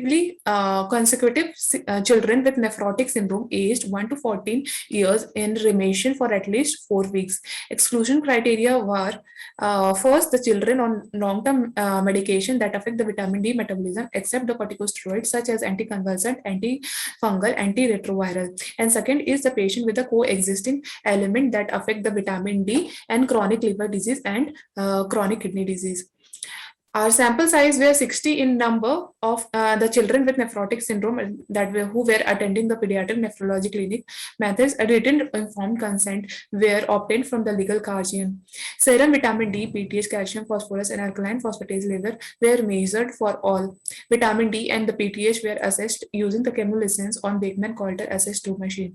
Only 27 patients consented for the DEXA scan, bone mineral density Z-score, and the bone mineral content of lumbar spine L1 and L4 were determined using the dual energy X-ray absorptiometry scan. This is a patient showing a child undergoing the DEXA scan. Statistical analysis data were analyzed using the IBM SPSS statistic 26. Continuous variable were expressed as mean and standard deviation for normally distributed data. Student t-test and one-way analysis variation ANOVA were used to compare the mean of variable between two and more than two independent groups respectively. Median and interquartile range used in non-normal distribution and p-value less than 0.05 were taken as indication of statistical significance. Mean age was 81.9 plus minus 39.6 month. Male were 42, that were 70%, and the female were 18 in number. First episode were 13 in number. Infrequent were 17, frequent were 20, and steroid dependent were 9 in number, and steroid resistant were 1 in number. The vitamin D status in different type of nephrotic syndrome. This is a chart showing types of nephrotic syndrome, whether they were deficient, insufficient, or sufficient, and they were not significantly different among the types of nephrotic syndrome. Mean serum vitamin D was 18.4 plus minus 4.8 nanogram per milliliter. Value were not significantly different between the FRNS, SDNS, and SRNS as compared to the first episode, and infrequently relapsing, which is indicated by the p-value of less than 0.050. Demographic characteristic. This is the demographic characteristic. This is a chart showing the demographic characteristic among the types of nephrotic syndrome. Biochemical characteristic: level of serum calcium, PTH, and alkaline phosphatase except the phosphorus does not vary in different type of nephrotic syndrome. Level of BMD, Z score, BMC, and vitamin D does not vary with types of nephrotic syndrome. Correlation of the vitamin D with the serum calcium, phosphorus, PTH, and ALP. Serum vitamin D does not correlate with the serum calcium, phosphorus, and ALP, but significantly negative correlation with the PTH. Median interquartile range of BMD Z-score was minus 1.35, ranging from minus 2.15 to minus 0.05, and BMC was 15.5, and it does not correlate with the vitamin D level or the PTH level. BMC correlate with the height, weight, and BMI, and also with the age. Our conclusion of the study was vitamin D deficiency or the insufficiency was common irrespective of type of nephrotic syndrome. Serum vitamin D does not correlate with the measure of bone health except the PTH. Limitations of our study were: being a single center study with small size, there is a need to carry out the multicentric study with large sample size to account for variation with latitude and the season. Although the patient with nephrotic syndrome are advised calcium and vitamin D supplementation as per ISPN guideline, but the adherence could not be could be questionable. Thank you. Thank you so much. Praveen, I think we can conclude this session. We don't have any questions here. So we'll move to the next session. Yes. Now I would like to invite our next chairperson, Dr. Kanika Kapoor, MD Pediatrics, Fellow IPNA, Associate Professor Pediatrics, VMMC and Safdarjung Hospital, New Delhi, and Dr. Mahendra Jain, Associate Professor, Department of Neonatology, AIIMS Bhopal. Thank you. Thank you. So treating acute kidney injury in neonates is often challenging. Moreover, renal replacement therapy often lead to complications and it is difficult to execute. So for this, I would like to invite Dr. Priya Payas, Associate Professor, Department of Pediatric Nephrology, St. John's Medical College, Bangalore, to give a talk on non-dialytic management of acute kidney injury in neonates. Over to you, ma'am. Thank you, Kanika. Good to see you. And thank you very much to Dr. Girish for organizing such a wonderful conference. I really enjoyed your program yesterday and today as well. So I'm going to be speaking on non-dialytic management of neonatal AKI. In this session, I'd like to cover the relevance of neonatal AKI, discuss a little bit about neonatal kidney physiology, the basics of neonatal AKI, diagnosis, risk factors, common causes, and evaluation, and discuss a practical management strategy, which I've called the A to I pathway, which is basically based on recent recommendations, and stress a little bit at the end on the need for the recognition, better recognition of neonatal AKI and better follow-up as well. I'm pleased to give this talk because there's been so much recent research in the field of neonatal AKI, including at my centers by some of my colleagues. So acute kidney injury in neonates, or NAKI, is basically defined as the sudden decline in kidney function, leading to a derangement of fluid balance, electrolytes, and waste clearance. So what is AKI? It's defined as a rise in serum creatinine from a baseline and or a reduction of urine output. Despite imperfections, serum creatinine is currently the gold standard for AKI diagnosis. And neonatal AKI is present if there's a rise in serum creatinine by 0.3 milligram per deciliter in 48 hours, or a 1.5 times rise compared to the lowest previous serum creatinine value. And we'll discuss a little bit about the relevance of this later. Neonatal AKI is also present if there is a reduction in urine output less than 1 ml per kg per hour. So the recent epidemiology of neonatal AKI has been studied extensively. There have been multiple studies that have been done. This is a very well-known study, the AWAKEN study, which stands for the Assessment of Worldwide Acute Kidney Injury Epidemiology in Neonates. And this was a large retrospective study done in multiple centers and was multinational, including a center in India. And this basically looked at neonates who had received at least 48 hours of IV fluids up to 2 weeks of age.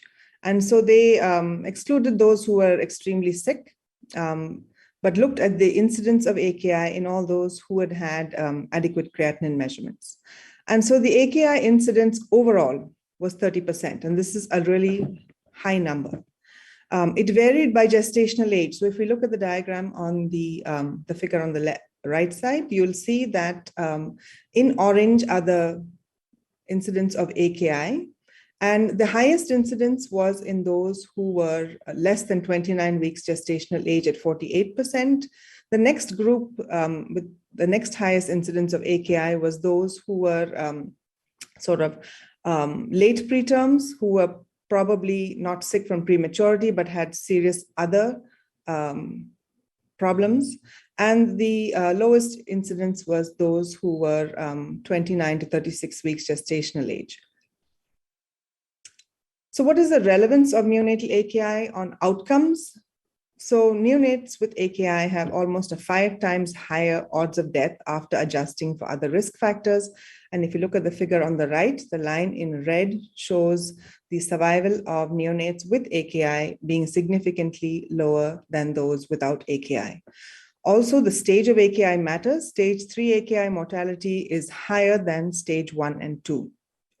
Neonatal AKI was also independently associated with a longer hospital stay, so definitely has poor short-term outcomes. What about in India? There have been several studies also done looking at neonatal AKI. This was a study done by Dr. Hamsa, who was a DM resident with Dr. Iyengar, and she looked at comparing different criteria for diagnosing AKI and found that the incidence of AKI was 30%, very similar to other studies. The risk factors were outborn babies, very low birth weight, sepsis, shock, and what was unique to our setting was hypernatremic dehydration, which comprised 20% of the AKI cohort. Outcome-wise, AKI was associated with mortality, very similar odds ratio, odds of death. And however, 85% of survivors had complete AKI recovery when they went home.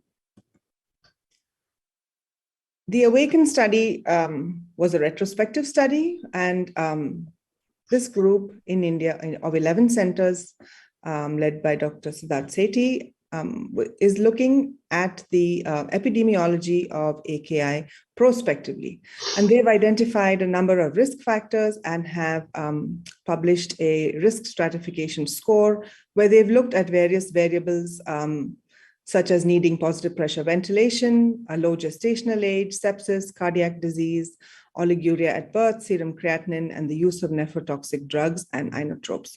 And this had a high sensitivity, a specificity of 88%, and was quite accurate.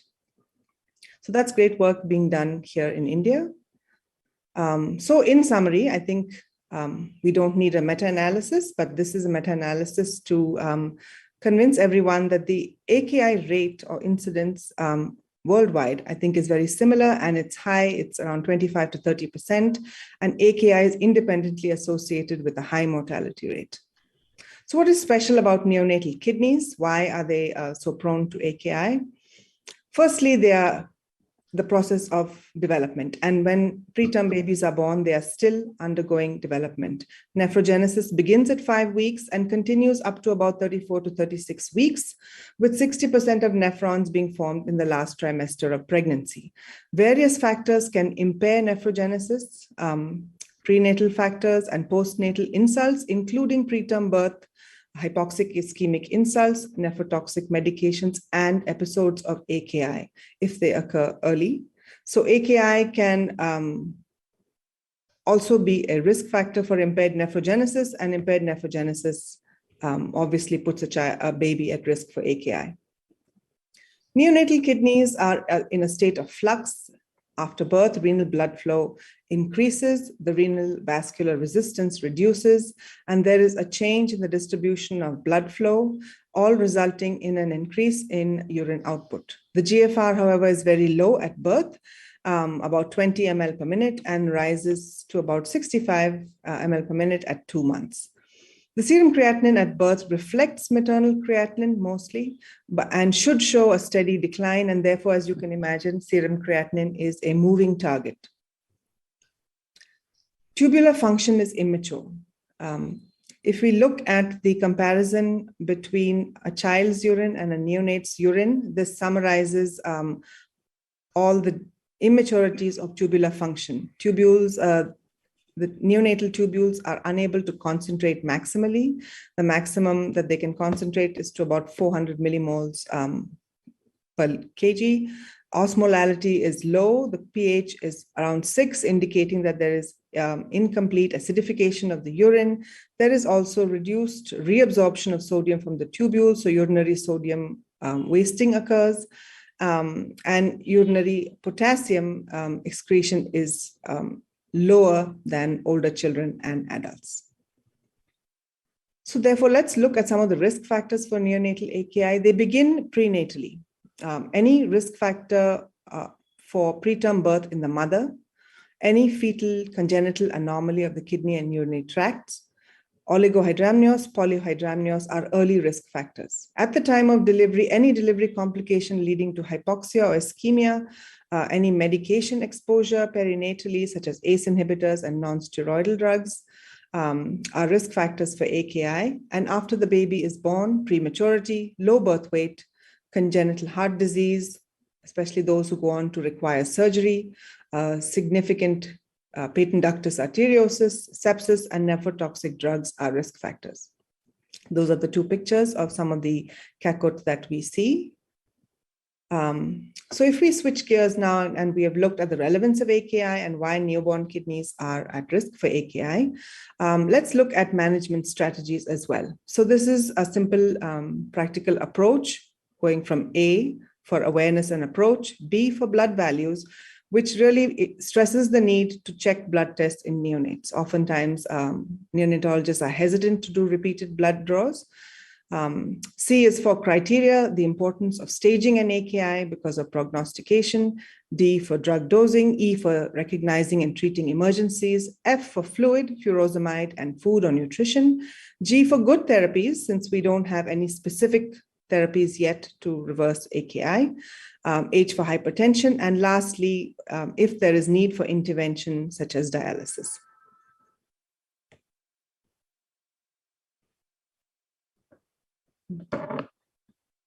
Going backwards. Okay, so A stands for awareness. And if the serum creatinine is not measured, AKI will not be diagnosed. The ADKey is a group that looks at an approach to AKI with improving the quality of care. And this group came up with a neonatal specific response to the ADKey recommendations for AKI. Essentially, they came up, I've just picked one or two recommendations. They recommended assessing for AKI in high-risk neonates. So who were the high-risk neonates? These were those who required respiratory support, inotropes, IV antibiotics in the first week of life. And their recommendation is to assess the serum creatinine and urine output on day of life 2, 3, and 4. So we catch that 48-hour rise. In addition, if a neonate has an event, such as a major surgical procedure, a hypotensive episode, significant PDA, NEC, nephrotoxic exposure, then to repeat and reassess creatinine and urine output on the day of and the following 2 days after that event. So only if you're aware of the risk for neonatal AKI will it actually be diagnosed.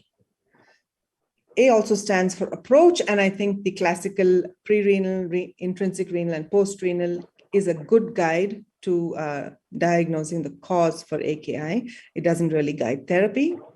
Pre-renal causes could be because of low blood volume due to blood loss, insensible water loss, especially in preterm babies, dehydration in those whose feeding has not been established or who have poor feeding, urinary losses due to solute loss from congenital adrenal hypoplasia or post-obstructive diuresis or any other loss. And this is reversible with fluids. However, pre-renal AKI could also occur because of low renal perfusion due to poor cardiac output, hypotension, capillary leak, and non-steroidal drugs. And these may not be reversible with fluids. They may actually worsen fluid overload if we bolus these children. And therefore, the important thing is to treat the cause, such as with inotropes and albumin. What about proving pre-renal AKI? Should we do a fractional excretion of sodium? As you know, a FENA basically is the traditional test of tubular function. And if it's less than 1, it indicates adequate capability of the tubules to reabsorb sodium to correct the volume, reduced volume. However, in neonates, due to urinary sodium loss and the inability to concentrate the urine, less than 2% is taken as an indication for prenatal AKI, whether you're term or preterm. However, in preterm babies, it's not actually quite clear whether less than 2% is possible or not. So if you have less than 2%, this is a good indication that the tubules are reabsorbing sodium avidly, and this is likely to be a prerenal AKI. What about intrinsic renal? Causes? Acute tubular necrosis could occur because of ischemic events, sepsis, or pyelonephritis. CACOT is a cause of intrinsic renal AKI. It could be due to polycystic kidney disease, severe hypodysplasia, or due to obstructive CACOT. Nephrotoxic drugs are an important cause, such as aminoglycoside, non-steroidals, acyclovir, amphotericin, or rarely IV contrast. and of course, in very sick neonates, renal artery or vein thrombosis. Post-renal or obstructive AKI is due to bladder outlet obstruction and like valves, neurogenic bladder, or prune belly syndrome. So when we see a child with AKI, a neonate with AKI, a history is very important. The history has to include a history of gestational and maternal exposures, a history of maternal risk. Details of perinatal events, history of hypoxemia is important. Postnatal events and clinical history is also important, such as infection and an exposure for nephrotoxic medications, episodes of hypotension.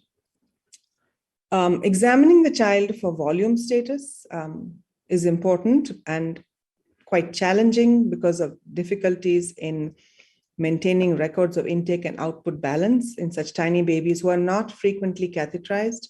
Daily weights, if they're available, are very helpful. Of course, on physical examination, looking for a palpable bladder or genitalia, the spine, is also a clue to post-renal causes of AKI. Investigations really are simple, and looking at antenatal kidney imaging and a kidney ultrasound is essentially all that really one needs to begin a basic evaluation. So B is for blood tests. Very important to check a serum creatinine, electrolytes, look at the acid-base status, calcium, phosphorus, and these are important to look for emergencies. Normal reference serum creatinine, as you can see in the first couple days of life, reflects the maternal creatinine, and then it's progressively reduces till it reaches normal values by day 30 for term babies, around 0.2 to 0.3. In preterm babies, the creatinine actually rises for the first few days and then progressively falls, reaching normal baseline values at 2 months of age. And we would use these blood reports, especially the creatinine, to stage the AKI. So stage 1 AKI refers, as I said previously, to a rise in 0.3 milligram per deciliter within 48 hours. And in pediatrics, we compare it to a baseline value or to a normal value for a healthy child. However, in neonates, we would compare the creatinine to the lowest previous serum creatinine value. The urine output, because of the decreased concentrating ability, less than 1 ml per kg per hour, is taken as stage 1 AKI, as long as it's at least 0.5 ml per kg per hour. Stage 2 is a progressive rise in serum creatinine and a fall in urine output, and stage 3 is defined as 3 times the reference serum creatinine, or a creatinine that is 2.5 milligrams per deciliter or greater, and severe oligoanuria. So what are the challenges in defining AKI in neonates? First of all, we have to deal with creatinine. It is not a marker of tubular injury. It is instead a delayed marker of function. It is also, as you've seen, physiologically variable, and there's no baseline in the first 2 weeks. The method of creatinine measurement is important to check, whether it's an alkaline pick rate method or a method reference to IDMS. The stage 3 definition of 2.5 milligrams per deciliter is lower than the pediatric cutoff of 4, because at this creatinine, it is assumed that the neonate has a GFR of less than 10. What about urine output? This is also practically difficult in the neonatal ICU. It is difficult to quantify. Neonates may have a higher volume than children, and therefore the cutoff is taken as less than 1 ml per kg per hour, as opposed to 0.5 ml per kg per hour in older children. Either a Foley catheter or diaper weights are good to estimate the urine output. In the AWAKEN study, they actually looked at the 24-hour urine balance because of the challenges in looking at hourly urine output. There are biomarkers, the troponins of AKI, which would be ideal. Cystatin C is a better marker of kidney function. It's less affected by age and muscle mass. However, this is not clinically available. and is still mainly used for research studies. NGAL is a sensitive indicator of kidney injury, therefore making it an ideal biomarker. It rises before the serum creatinine. It's been well studied after cardiac surgeries, but unfortunately normal values are not available yet for term and preterm newborns. So D is for drug dosing. So common nephrotoxic drugs are aminoglycosides, non-steroidals, acyclovir, amphotericin, and ACE inhibitors, especially in preterm infants. In a study of very low birth weight neonates, it was found that almost 90% of them had been exposed to at least one nephrotoxic drug. They were exposed for a long time, 14 days of nephrotoxic medications, likely reflecting aminoglycoside usage. And the greatest exposure occurred in those who were also at greatest risk, the smallest, most immature infants. And so therefore, in children on nephrotoxic medications, it's important to monitor daily creatinine, if possible, to monitor drug levels where it's available, and ideally to change the medication to a less nephrotoxic option if available, and to be conservative with using antibiotics. E is for emergencies, and the most important emergency is hyperkalemia. As we've discussed, newborns have a lower ability to excrete urinary potassium. They do tolerate higher potassium values without ECG changes. So hyperkalemia is defined as potassium at above 6 to 6.5. Of course, if there are ECG changes at a lower value, one would intervene before that. And the management of hyperkalemia is very similar to older children, except in a couple of respects where giving glucose and insulin must be done very cautiously because of the risk for hypoglycemia. So we use a lower dose of insulin to push the potassium back into the cells. Also, sodium bicarbonate is associated with risk of intraventricular hemorrhage in neonates, especially preterm babies, and CCF. And so therefore, should not be given routinely except when there is hyperkalemia with severe metabolic acidosis, and even then should be given slowly with great caution. Monitoring should be done for peak T waves, and if the potassium is not responding to medical therapy, this is an indication for dialysis without delay.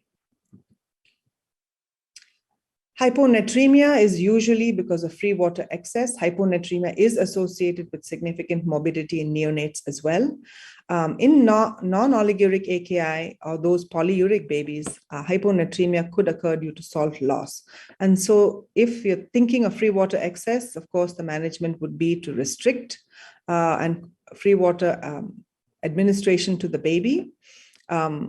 If the baby has severe hyponatremia defined as less than 125, or the baby is symptomatic, less active, lethargic, then 3% sodium chloride at 5 mL per kilo over 2 hours can be given to rapidly increase the sodium and reduce the symptoms. The sodium correction must be done cautiously at a rate of 0.5 to 1 milliequivalent per kg, 0.5 to 1 milliequivalent per hour. Hyponatremia is common in our scenario, mainly due to insensible losses in breastfeeding that has not yet been established and occurs in hot climates. And the treatment would be very similar to treating a hypernatremic dehydration. If these infants come with a severely elevated serum creatinine, they might require dialysis, which is usually challenging because we need to change the dialysate sodium concentration to prevent a rapid fall of sodium. However, most of these patients are AKI is reversible and they don't require dialysis when the dehydration is corrected. Metabolic acidosis. Neonates tolerate physiologically lower bicarbonate values. So therefore, sodium bicarb should only be considered when the metabolic acidosis is severe, when we feel that the metabolic acidosis is interfering with response to inotropes. As I mentioned, the dose is given very cautiously over a prolonged period. Another way to manage metabolic acidosis is to reduce chloride administration in the fluids. If you have acetate available, that's a good option, or to give maintenance bicarb in the in a 24-hour period with maintenance IV fluids. It's important to monitor for hypocalcemia when you're giving bicarb because of the drop of ionized calcium that could occur. F stands for fluid balance. And so, of course, fluid balance is challenging, as we discussed. Fluid overload is a pathological state of excessive fluid accumulation associated with sequelae, usually lung injury. There are no well-established cutoffs, unlike in children and older patients, where a percentage fluid overload over 10 is associated with morbidity and mortality. However, it has been well shown in term infants and preterm infants that fluid overload is associated with morbidity and mortality. So this is a meta-analysis that looks at fluid overload and mortality. And although the studies were quite heterogeneous, fluid overload was associated with an odds of almost 5 times higher rate of death. AKI and ventilation by day of life 7 occurred when there was a less negative fluid balance, because neonates in general are in a state lose fluid for the first week of life. So how much fluid should we give? Before we give fluids, it's important to know what the outputs are. So measuring the urine output and obtaining daily weights are important. If you're suspecting pre-renal AKI, giving a fluid challenge of 10 to 20 ml per kilo is perfectly acceptable to assess response. The goal is to establish urine output of at least 1 ml per kg per hour or a reduction in serum creatinine. However, if that is not accomplished, there is no benefit and can actually lead to harm by giving excessive fluids. If there is a response and there are ongoing losses, these need to be replaced as well. Established AKI or those with fluid overload, the fluid administration should consist of insensible losses, which in a term normal birth weight baby is about 20 to 30 ml per kg per day. Insensible losses plus urine output and other losses. It's important to remember that in low birth weight and preterm babies, insensible losses are much higher due to their thin skin and their higher surface area to volume ratio. Those who are under radiant warmers can lose a very large amount of water, almost up to 100 ml per kg per day. And those who are on traditional phototherapy with fluorescent lights can also have higher insensible losses. So all these needed to be added when administering fluids to a baby with established AKI. F stands for furosemide. Diuretics are the 7th most common drug prescribed in the NICU. There are no evidence-based guidelines on diuretic use in neonates. They do not improve the severity of the AKI. However, they can be useful if the diuretic response leads to increased urine output and fluid overload is improved. This can be especially helpful if dialysis is not easily available. This furosemide can also be used as a treatment for hyperkalemia. The usual dose is around 0.5 to 2 milligram per kg. A time-limited trial of diuretics can be given. If the baby responds, great. These doses can be repeated. If the baby doesn't respond, there is no benefit to increasing the dose and giving it repeatedly. What about a furosemide stress test? This has been described in children and adults, where giving a single dose of IV Lasix, if there is a defined response, usually 200 ml of urine, that indicates that there is a less likelihood progression to severe stage 3 AKI. There is no well-described furosemide stress test for neonates. There has been a study done on children who have had cardiac surgery, where the urine output, if they increased from 1 ml to 3 ml per kg per hour, that was defined as a positive stress test. However, practically, if there is a response to Lasix, then Lasix works. And it can be used to manage volume cautiously, keeping in mind the side effects of furosemide, such as sudden volume loss and ototoxicity as well. F also stands for nutrition. It is very important not to withhold nutrition in order to avoid dialysis. In our setting, we don't have access to very many special formulas such as PM6040. However, breast milk is safe and is best and should be used and given, and dialysis should be initiated in order to provide nutrition if there is severe oligoanuria. Protein losses on PD are significant, and so therefore it's important to give the daily recommended intake of protein plus an additional 1 gram per kg per day. G stands for good therapy because, as I said, there are no specific therapies. The most important is to treat the underlying pathophysiology, such as hypotension with inotropes, sepsis, treating a PDA, withdraw nephrotoxic drugs, drain the bladder. Dopamine is a good inotrope, but is not good for AKI prevention or mitigation. There are, however, some good newer therapies that are being investigated for specific indications. One of them is theophylline, which is an adenosine receptor antagonist.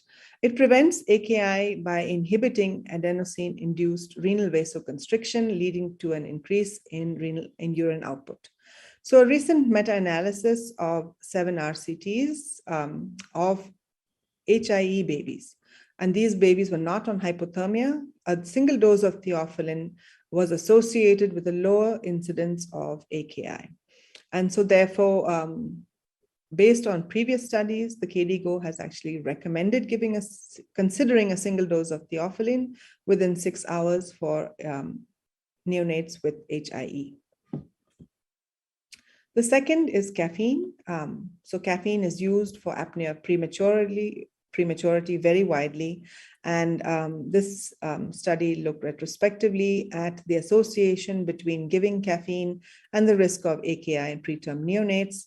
And they found a lower risk of acute kidney injury in the babies who received caffeine. And this is good news, and we're looking forward to more prospective and randomized controlled trials. What about therapeutic hypothermia? There is no guideline that suggests that therapeutic hypothermia should be used as a preventative measure for AKI. However, there is data to show that this may be helpful in preventing AKI in HIE babies. This is data from Dr. Nivedita from our center, and she looked at 39 babies and HIE babies, some of whom received therapeutic hypothermia. And she found that the incidence of AKI was significantly lower in those who received therapeutic hypothermia. Not only that, but the incidence of severe AKI was lower in those who received hypothermia. So the proportion of those with stage 1 was higher in those who received hypothermia as opposed to those who didn't, who had a much larger proportion of stage 3 AKI. H is for hypertension. 20% of newborns with AKI have hypertension, and the risk is higher in those who have an underlying kidney disease such as CACUT. It's important to note that the hypertension diagnosis is often missed because it's so dependent on correct measurement. Treatment is generally recommended if the blood pressure is greater than the 99th centile consistently. We struggle because most antihypertensive medications are not easily available in liquid form. However, we've used creative ways of powdering the tablets and diluting them and then reducing the dose. Amlodipine, hydralazine, propranolol, clonidine are some of the commonly used antihypertensive medications where the doses are prepared by the pharmacy. So if we look at the outcomes of AKI, the AKI could ideally, even early stage AKI could recover without progressing to stage 3. That would be the goal of non-dialytic management. Those babies would get discharged and go home, and we'll discuss follow-up strategies. However, if the AKI progresses, then the I stands for intervention, which is dialysis. And the indications for dialysis are very similar to other ages as well. Severe metabolic acidosis, electrolyte imbalance, especially hyperkalemia. I stands for inborn errors of metabolism, such as hyperammonemia, or if there is a need to make space because the baby needs a lot of IV infusions, overload or uremia, though the exact level of urea at which dialysis is needed is often a case-by-case decision.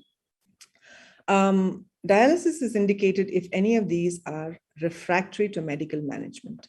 And the best modality of dialysis is anything that your center and our center has experience with. Most frequently in our setting, it is peritoneal dialysis that works well. If there is no dialysis available at a center, it's important to refer to a center that can provide it at an earlier stage of AKI instead of waiting for the baby to get very sick. What about long-term outcomes? We know that adults and children with AKI can progress to CKD due to maladaptive repair, inflammation, and a reduced nephron number. The previous assumption was that neonatal AKI that recovered at discharge had no long-term complication. However, it's been studied that preterm neonates with AKI at the age of about 5 years had a higher risk of CKD than those without. This needs more studies and a longer follow-up to get better data on this. It's important to note in the discharge summary of the neonate, especially if a neonate had stage 2 or 3 AKI, so that this history is not forgotten. Oftentimes, neonates are in the hospital for a long time, and AKI occurs early, soon after birth, and so the baby is discharged without anybody remembering that an AKI episode occurred, especially if they recovered completely. Lastly, I'd just like to share perceptions of acute kidney injury. This is a study done by Dr. Siddharth Sethi. He basically, his group surveyed neonatologists and pediatricians looking after newborns to see whether their ideas agreed with pediatric nephrology. And so there was an expert panel who assessed risk. And so the expert panel assessed that the risk for AKI in prematurity, cardiac surgery, and nephrotoxic drugs was high risk for AKI. However, among the 257 neonatologists and pediatricians who responded, the vast majority felt that these same conditions classified as low risk for neonatal AKI. That's concerning. And it's important to note that the majority of these physicians did not have access to pediatric nephrology services. The indications for a dialysis, most importantly among the neonatologists, was dyselectrolytemia. Fluid balance was considered a much less important reason to proceed to dialysis. So what about, can we change clinical practice? Can it actually lead to less neonatal AKI? This was a study performed in the US looking at clinical practice changes such as establishing an AKI follow-up clinic, educating neonatologists about the importance of a neonatal AKI diagnosis and follow-up, and doing joint rounds. And what they found was that after adjustment for other factors, clinical practice changes were associated with the reduced odds of AKI occurring after the establishment of the practice changes. There was a better reporting of AKI from the neonatal ICU. More neonates were referred for nephrology follow-up. However, at the end of it all, still less than 10% of those with AKI actually were referred to pediatric nephrology. So on that note, in conclusion, neonatal AKI, as we have seen, has a high prevalence worldwide among sick newborns, around 30%. It's associated with a significantly higher risk of mortality, and therefore awareness of the risk factors and screening for neonatal AKI by just doing a simple serum creatinine is the key to improving outcomes. The non-dialytic management focuses on reversible causes and correcting them, giving the correct dose of fluids, treating electrolyte disturbances, giving diuretics judiciously if it's helpful, and hopefully we will be seeing newer targeted therapies from some specific conditions. Severe neonatal AKI should be followed up long-term because they may be at risk for CKD. Thank you. Thank you, ma'am, for giving a very clear, concise, and informative talk. So there are just 2 questions. So Dr. Ranjit has asked whether ACE inhibitors in neonates with AKI may be a concern. So anything that reduces GFR would be a concern in a baby with AKI. I would not give them an ACE inhibitor due to the further reduction of GFR.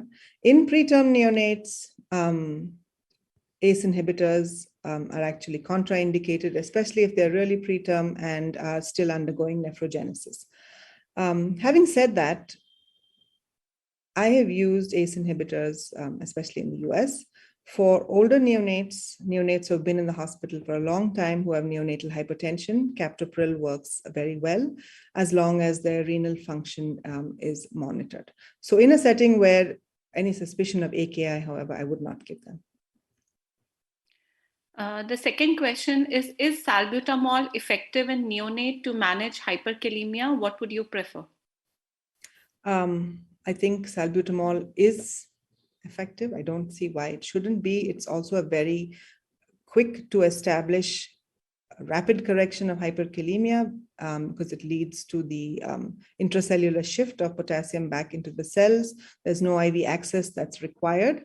And so I think it does have a role to play in the management. It's a temporary effect and treatment for hyperkalemia, but it does buy you time to establish more methods in which the body can actually get rid of potassium, such as increased urine output. Thank you, ma'am. Can I ask this question that there is many studies where they use nebulized salbutamol rather than IV salbutamol in neonate, and they found that it's not impact on acidosis, rather than it's only temporarily it decrease just hyperkalemia. So it's good, and it is effective as much as of other medical treatment. But I think neonatal AKI is more preferable than the if it is acidosis and so hyperkalemia, then we'll go for that peritoneal dialysis. Thank you, ma'am. I got your answer. Thank you. Okay. So the last question is there any outcome advantage of early renal replacement therapy over supportive management in babies with non-oliguric AKI?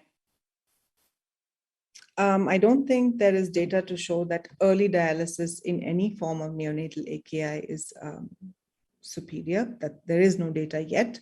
I think because it's difficult to do dialysis, and it has been until recently, difficult to initiate dialysis in neonates. So I don't think that there is a benefit to initiating dialysis early, especially in somebody, a neonate that is non-oliguric. And if there is no urgent metabolic need to do it, such as hyperkalemia, then that baby can be managed with non-dialytic methods if they're passing good amounts of urine. Only Priya, I want to add a point here. In the setting of inborn error of metabolism, you have to act very proactive on the levels of ammonia. And they could be, most of the inborn error of metabolism, they are non-oliguric. They have a good urine output, and maybe they have all the parameters normal. That's the site you have to act. Yes, yes. They may or may not have AKI. So definitely hyperammonemia is an important reason to intervene ASAP. Thank you, ma'am. With this, we can close the session. Over to you, over to the organizers for the next session. Now I would like to invite our chairpersons, Group Captain Dr. Saroj Kumar Patnaik, Head of Department, Professor and Senior Advisor, Pediatrics and Pediatric Nephrology, Command Hospital Air Force, and Dr. Kanika Kapoor, MD Pediatrics, Fellow, IPNA Associate Professor of Pediatrics, BMMC, and Safdarjung Hospital, New Delhi. Over to them. Thank you. At the outset, I would like to thank the organizers for giving us this opportunity to chair this session. It is a pleasure to welcome Dr. Siddharth Sethi to deliver his talk on this topic. Dr. Sethi has been a pioneer in the past decade in teaching and research efforts in renal replacement therapies in India, especially with his popular annual training course in dialysis. And his initiatives in CRRT in India are well known. The traditional teaching has always emphasized upon superiority of CRRT in a setting of hemodynamic instability. But in the past decade, especially amongst adults, conventional hemodialysis machines have been used to provide extended duration of therapies. And this sustained low efficiency dialysis led as now emerging as an alternative to CRRT for patient hemodynamic instability. Without wasting further time, I would now invite Sethi to present his talk. Over to Dr. Sethi, please. Thank you, Dr. Patnaik, for their introduction. First of all, I would like to thank the organizers for inviting me here and speak on one of my research topic, which is on sustained low efficiency dialysis, in addition to other parts of critical care pediatric nephrology. So over the next few minutes, I will be sharing with you pediatric as well as an adult data on sustained low efficiency dialysis and dialysis in children. But I would like to start with a typical case. And in addition to COVID-19, in the last few months, we have seen, in fact, a very big epidemic of dengue fever and severe dengue. In fact, in the last 3 months, we have been dialyzing at least 1 to 2 children, new children with severe dengue every day. So this is just a typical case of severe dengue, which we see nowadays, and which is slightly now reduced. A 20 kg child who comes to us with severe dengue, with oliguria, ventilated, he's fluid overloaded. He needs a high PEEP to maintain ventilation. This child is also having secondary sepsis, is on 1 inotrope, hyperkalemic, and has azotemia. Now, what options do we have for this child for dialysis? Now, before going on to this child, I would like you to pay attention to this slide, which shows the number of patients, adult and pediatric, who receive RRT all across the world. And these reds are areas where these are the more resourced countries where everyone who needs RRT gets RRT. And on your right, you can see multiple countries where there is not much access to RRT in these countries. And it's well known that the availability and access to the renal replacement therapy it correlates also with the prosperity. So if you look at the prevalence of RRT with the per person, the GNP, you will see that again, it's more commonly the access is available in the developed world and less in the less resourced countries. So, but the problem is that the less resourced countries are almost 100 all across the world, and 80% of the population lives in these less resourced countries. So I would not like to call it as a developing world, better call as a less resourced country. So there are a lot of problems in these less resourced countries. In addition to the lack of information on the preventive behaviors, these countries also have lack of access to the conventional, like Dr. Patnaik just now mentioned, conventional, say, CRRT in sick, septicemic children who are on multiple inotropes. And moreover, once a patient gets severe AKI, this is an out-of-pocket expense, and not everyone is insured in these countries. Moreover, they are also exposed to multiple communicable disorders as well. So Dr. Raina, with our group, with David, Akash, everyone, we did a survey all across the world to look at what are the modalities for dialysis which all the pediatric nephrologists use all across the world. And I would like to bring your attention to this slide where you can see that in the US, we had more than 55 responses from the US. And in India, you can see a lot of green dots here. And these green dots were actually adult nephrologists who were taking care of children. So in fact, in the less resourced world, there are also adult nephrologists who take care of children. Not every child with severe AKI gets being cured by a pediatric nephrologist. So when we asked all the pediatric nephrologists all across the world, whether do they have a pediatric nephrologist available? So not many centers had availability of a dedicated pediatric nephrologist, and in the less resourced area, adult nephrologists were taking care of these children. And in India, only 4 centers responded that they had access to CRRT, and they were doing CRRT in children less than 10 kg.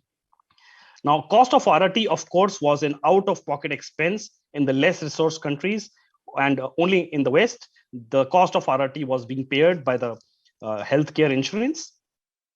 Now, what were the modality used in unstable pediatric patients? And we found that patients who were in the developing or the less resourced areas were mostly on PD, while in the developed world, it was mostly CRRT as the choice of modality. And even in older children, peritoneal dialysis was very commonly used, and SLED was only used in very few centers in the developing world. Now, what about infants? Now, all across the world, PD was the preferred modality for infants with AKI, followed by CRRT. SLED was not available in many centers, and only few centers responded that they were using a hybrid therapy like this, and only our center was using a SLED with a convection. There were not many centers with pediatric sized hemodialysis tubings. So coming back to this child who has a severe AKI with multi-organ failure and he needs dialysis. Now, what are our goals for a child who is critically ill? What should be our goals for the renal replacement therapy? We need to achieve solute and the ultrafiltration goals. We need good satisfactory patient outcomes. We also need a high acceptance by the nursing personnel, because especially we learned this in the COVID pandemic that you cannot be there all the time. So you need your nurses to be trained and they should be happy as well. So you cannot, and especially in a center like in our country where we don't have a dedicated CRRT nurse. So our one nurse takes care of the child, takes care of the ventilator, takes care of the dialysis as well. So this is also an issue. The procedure should be simple. Of course, it should be cheap. And if possible, if we can do some nocturnal scheduling and we just do dialysis in the morning and don't put these children on multiple 24 hours continuous renal replacement therapy. And moreover, sometimes these children need investigations as well, like a CT scan. We need to put them off the CRRT. So we need, if possible, an intermittent dialysis for these children. So of course, smaller children will undergo PD, and we just heard from Dr. Pius the excellent talk on neonatal AKI. So if you're not able to manage by the non-dialytic measures in smaller children, we usually go for peritoneal dialysis. And if you have a child with life-threatening complications like refractory acidosis, volume overload, we go for hemodialysis. However, in a sick child who is unstable with fluid overload, with multiple inotropes, the option overall has been CRRT, even in children. And there is a new hybrid modality, which is still in process of our learning curve of a sustained low efficiency dialysis. Now, why not PD in a sick child? Because PD in a sick child may have erratic solute and fluid clearances. We are not exactly sure about the solute and fluid clearances in a sick child with shock with MODS. And of course, there's a risk of peritonitis in a child unless we use a soft Tenkov catheter. CRRT is smart, it's good, it's a very good modality in sick children. We still do CRRT in sick children, but it's costly, specialized machinery. There's a running cost of lines as well as filters and as well as for the replacement fluid all the time. It is complex. It's a complex procedure. We need to teach our nurses about that. If possible, sometimes we need a dedicated CRRT nurse for that. So it's an increased workload for us already busy PICU nurses. And on the top of that, there are patients who have unexpected interruptions. So what's sustained low efficiency dialysis? It's defined as a lower solute clearance maintained for a longer period of time. So it's not necessarily continuous, it's mostly intermittent, but we have a lower solute clearance. Now, there are multiple names to it: the hybrid therapies, or prolonged intermittent RRT, or an extended daily dialysis. The beauty of it is that we are able to use and do the sustained low efficiency dialysis, these hybrid modalities, using the same hemodialysis machinery with some minor modifications. Now, what about the solute clearance in a sustained low efficiency dialysis as compared to CRRT and hemodialysis? Now, on your screen is an excellent paper which looked at the solute characteristics, removal characteristics on comparing hemodialysis with SLED and CRRT. And as you can see that the smaller molecules are almost equally removed in SLED as well as in intermittent. We are using convection. You are also removing medium to larger size molecules. Now, if we add a convection to SLED, you can also achieve the same important goals if you want to remove medium and larger molecules using a SLED with a convection. So you can have the same advantage with the same intermittent dialysis if needed. SLED is cheap. This is data from US when they compared SLED with CRRT citrate and CRRT heparin, and they found that SLED was almost 3 to 5 times expensive as compared to CRRT. In my center, SLED costs around $100, while CRRT initiation cost is around $500, so around 30,000 rupees plus ongoing cost of the replacement fluid, and the filter gets clotted every few now and then, and you need to replace the filter also. Now, if you compare SLED nurses, what happens? We need to think about our nurses as well. So if you compare the CRRT nurses, when you put a child on CRRT as compared to a hybrid therapy, now the ICU nurse does not need to look after the setup of the CRRT, the initiation of a continuous machinery which is ongoing, extracorporeal circuit change. So it also helps our nurses as well, and they are able to manage these children, pay their attention well to an already critically sick child. It's very common in my center. It's too common. So this is data from adults in my center, and adults every year in my center, SLED is done in almost more than 1,500 sessions of SLED are done in my center in adults. And CRRT is in fact reducing. CRRT is only limited to patients who are on liver failure, multi-organ failure, multiple inotropes, where they do CRRT. Now, why are we not thinking about a sustained low efficiency intermittent dialysis in children who are sick as well? It is evidence-based. It's not like there is a lot of evidence on SLED in adults, and this is one of the largest meta-analysis which looked at CRRT in adults. Now, this meta-analysis looked at what about mortality when you compare an extended daily dialysis to CRRT. Now, whether you look at the randomized controlled trials or the observational studies, the mortality is almost the same in extended daily dialysis or SLED versus CRRT. What about kidney recovery? And all of us have a notion that CRRT and PD are slow. They are more physiological, so they may help in the kidney recovery as well. However, this meta-analysis showed that whether you look at the RCTs or the observational studies, the outcomes are the same, whether it's intermittent or continuous. What about fluid removal? Again, fluid removal is the same, whether it's continuous or the intermittent. And there are multiple data, multiple countries showing this. And this is one data from the Toronto AKI registry, where they compared the SLED to CRRT, and they looked at what about the 30-day mortality?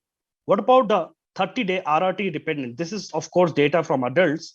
What about early clinical deterioration? And they found that all of them are the same, whether you do an intermittent extended day dialysis, a hybrid therapy, or a continuous renal replacement therapy. So we were all looking for pediatric evidence for sustained low efficiency dialysis. And there was only one paper 10 years back published from Taiwan, published in our Pediatric Nephrology journal. The problem in this journal was, this paper was that they excluded children less than 20 kg.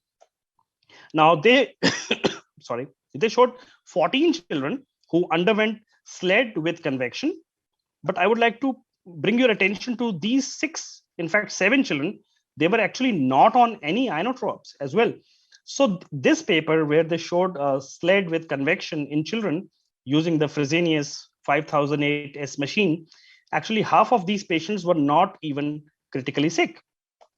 So we with Rajiv and Dr. Jyoti in Pune, so we initially looked at our 3 centers retrospective data published in we started, in fact, I joined my center around in 2010. So we looked at the data from 2010 to 2016 from these 3 centers. And I can see Rajiv is here. So we had 68 children who underwent SLED in this time period. And we found that out of these 68 patients, almost all of them were sick. They were almost 84% of them were ventilated. They were on inotropes. They had MODS. Almost half of them were septicemic children. A quarter of them had fungal sepsis. They were relatively sick children who underwent SLED. Now, in these 68 children who underwent 211 sessions of SLED, we did the usual prescription for sustained low efficiency dialysis, which uses a blood flow rate just like CRRT. However, the dialysate flow rates are not more than twice. Okay, so they are not more than twice the blood flow rate. And in almost 75% of these patients, we could achieve anticoagulant-free sessions. So in fact, 75% of them were heparin-free. While in CRRT, most of the times we need some kind of anticoagulation, whether it's a regional citrate anticoagulation or heparin anticoagulation. So when we looked at this data, we found that that only 13% of these patients needed a premature session termination. The SLED was very well tolerated by most of these patients. These patients were, most of them were on 1 or 2 inotropes. So they were not on more than 2 inotropes. They were on 1 or 2 inotropes, and the mean number of inotropes remained the same pre and post SLED. There was improvement in the metabolic acidosis. However, a small proportion, I would say, had hypophosphatemia. But in this study, we found almost 28% had hypokalemia post SLED because they got a long session of SLED of daily intermittent therapy. And of course, these were sick patients, so almost half of them expired. So since 2012 in our center, we have started using the 5008S Fresenius machine, where what we do is we do the SLED with the pre-filter replacement fluid. So it's like a pre-filter replacement. And by using convection, we are able to do completely heparin-free dialysis in these patients. So why to go for, say, there are studies in adults where they have used citrate in SLED as well. But why do we need that when we are able to achieve heparin-free dialysis? So in these consecutive patients since 2012, we looked at all the patients who underwent SLED-F, and less than 20 kg, we had around 17 children here. So 70 children, 240 sessions. And we again found the similar results that SLED-F, completely heparin-free, was well tolerated in all of these patients with improvement in the metabolic acidosis, improvement in the oxygenation. However, it was not statistically significant. Now, what about session termination in patients in whom we use SLED with a F? So again, just 10% sessions were terminated. Less than 9% were terminated because of non-tolerability, hypertension. Only less than 1% circuits clotted. And now hypokalemia was less because we started using a higher dialysate potassium. So way back in 2019 at Melbourne, many of us who are here in the meeting right now, I can see Dr. Bagga here, Dr. Arpana here, Dr. Uma Ali here, Rupesh, thank you for leading this. I can see Dr. Azmeri also here. So all of us, we discussed and planned a consensus, and I would refer you all to this paper where we published the recommendations based on the experts to how to do a prolonged intermittent RRT in children. So what we normally do is that there are many machines available, but we have the 5008 and the 5008S machine, which gives us the opportunity to use a pre-filter replacement in these children. In the West, when we do workshops in the West, there are a lot of centers which use Gambro artists. We have even done workshops on Next Stage, which are available not in our country. So what we do mostly here is that we use the pre-dilution phase of hemodialysis, hemodiafiltration. And I would like to tell everyone that for using this, you need to have ultra pure water availability in your ICU. You cannot use this if you don't have availability of ultra pure water in your ICU. So what we use is, for convection, we use a high flux dialyzer, most of the times FX40 or a FX60, which have a high ultrafiltration coefficient. And what we do normally is, again, the blood flow rates around 3 to 5 mL per kg per minute, dialysate flow rates not more than twice the blood flow rate. Now, again, if you look at this machine, you will see that this machine has two ways of giving replacement. Either you can go for an intermittent or an continuous. We use a continuous substitution rate, pre-filter all the time. So it adds to the convective dose. So it gives us the liberation of using a heparin-free dialysis. Moreover, it gives a convective dose to these children as well.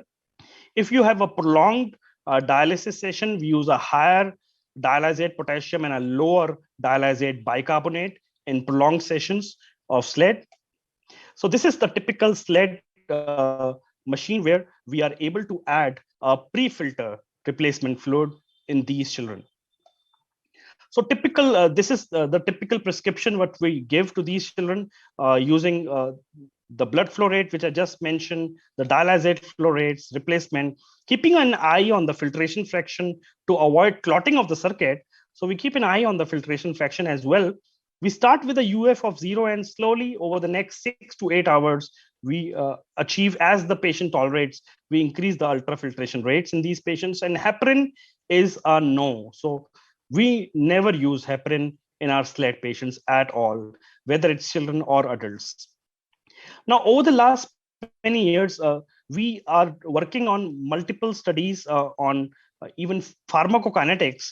And what is important is that in CRRT, pharmacokinetics is well known. All of us can just look at the Harriet Lane or the Green Book and just prescribe the drugs for these patients. However, for intermittent therapies, we don't have much evidence. Now, the problem is that during the time when this child is off the dialysis, there's a slow elimination. However, when we put him on intermittent dialysis, there's a rapid elimination of those drugs. So the total clearance of the drugs of this child is the clearance of the patient plus the clearance which is given by the intermittent dialysis in these patients. So there is a lot of, we need to understand more about pharmacokinetics in these patients. And we are working on that over the next, we'll be, in fact, publishing more in this area in the next few months and years.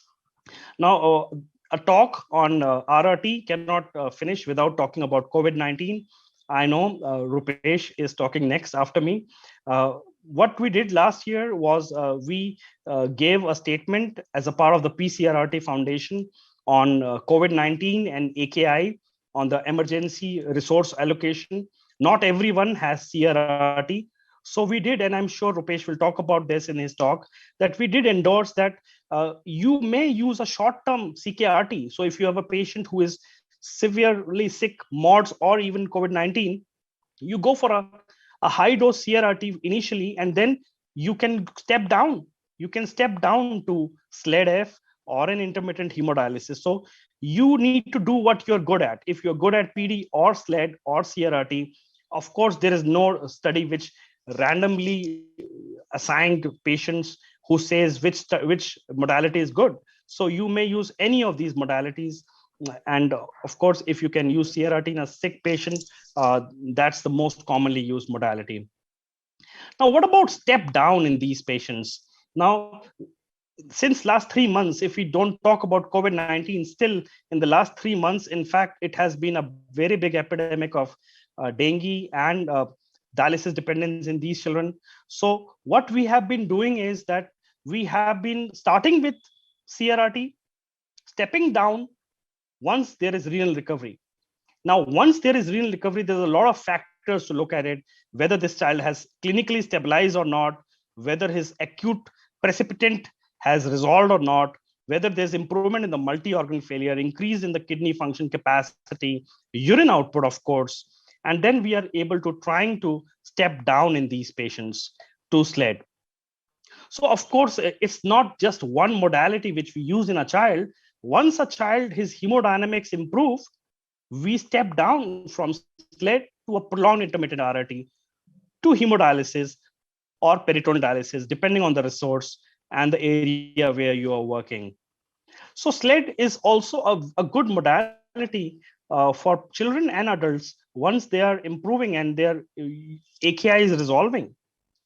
So I would refer all the fellows who are attending here to look at this core curriculum, which we published almost 10 years back, where we do talk about all the drug prescription as well as the dose prescription in intermittent hemodialysis, SLED, PD, as well as CRRT. So to conclude, I would like to mention that the kidney replacement therapy in AKI in the developing world is evolving. And if you look at in South Africa, Dr. Mignon is doing excellent work on continuous flow PD. And I know Dr. Raina will be talking about CFPD in the next talk. So there's a lot of things to learn in AKI and CKRT and implement in our part of the world.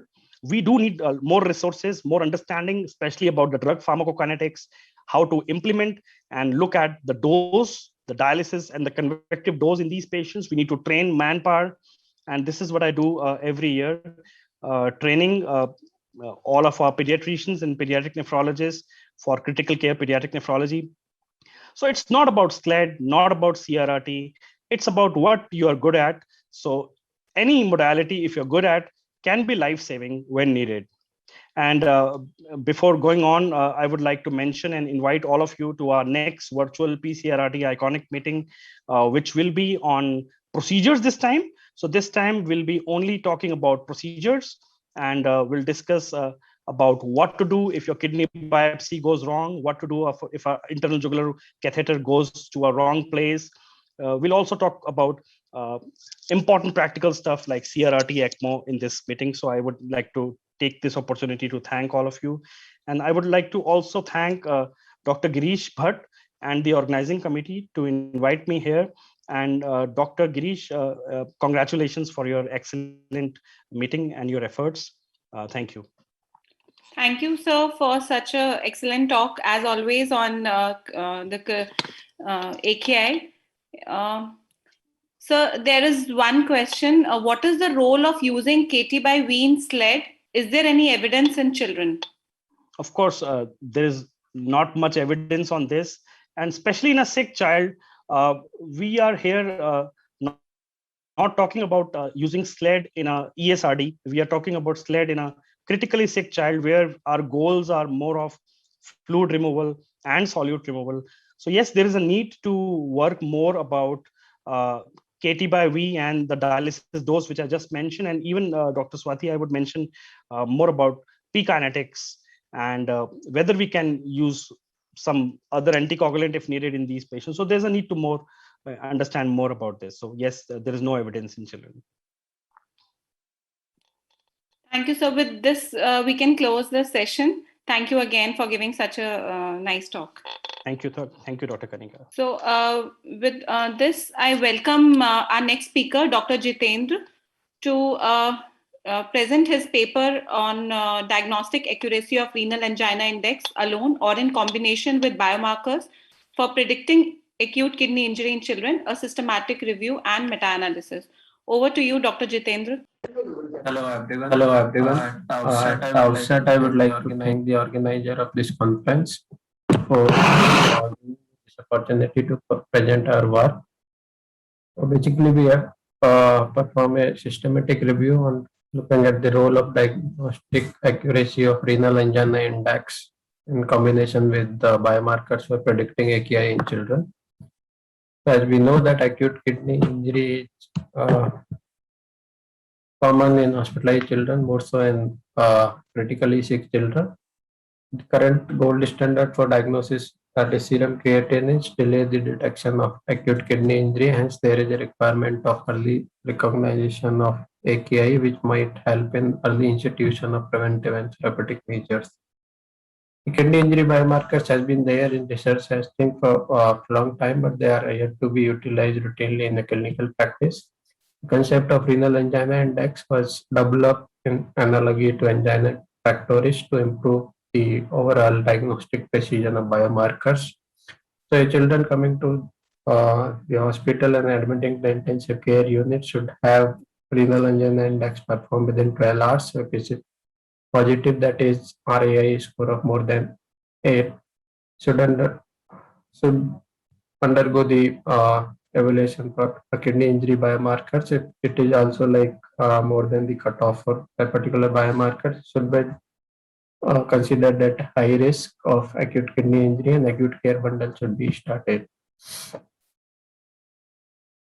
Our primary aim was to look at the diagnostic performance of renal angina index alone or in combination with biomarkers for prediction of severe AKI critically ill children.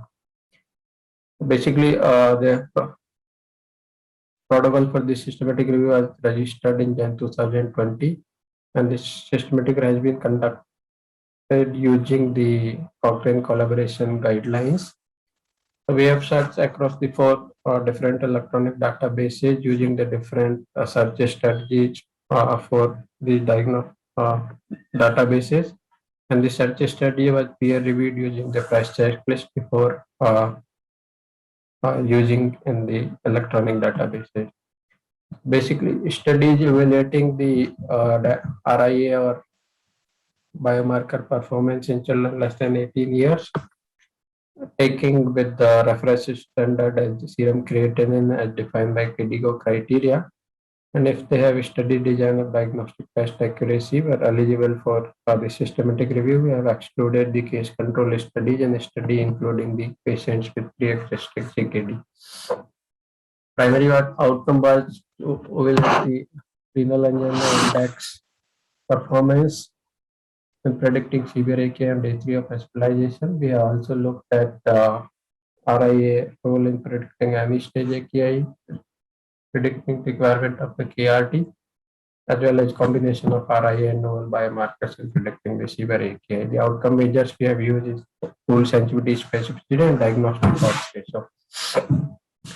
So we used bivariate random effect model for meta-analysis of diagnostic test accuracy in this systematic review.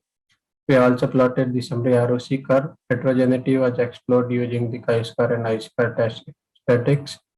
And we also performed the subgroup and sensitivity meta-analysis as well as meta-regression.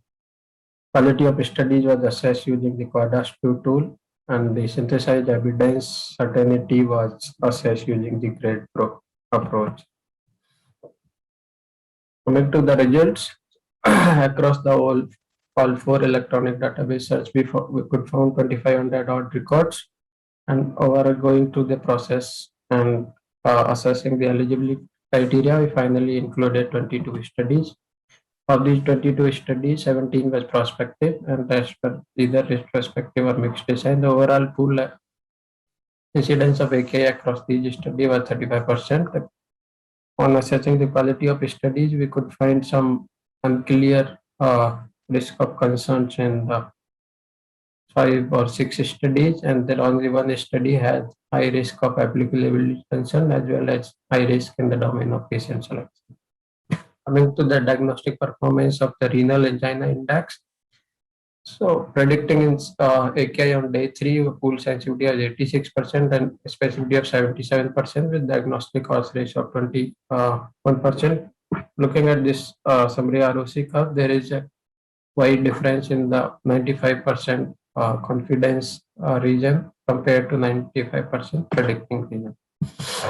To explore this heterogeneity, we performed subgroup analysis as well as meta-regression, and we could only find significant difference in between the cohort of sepsis versus heterogeneous population, where specificity are higher in later cohort.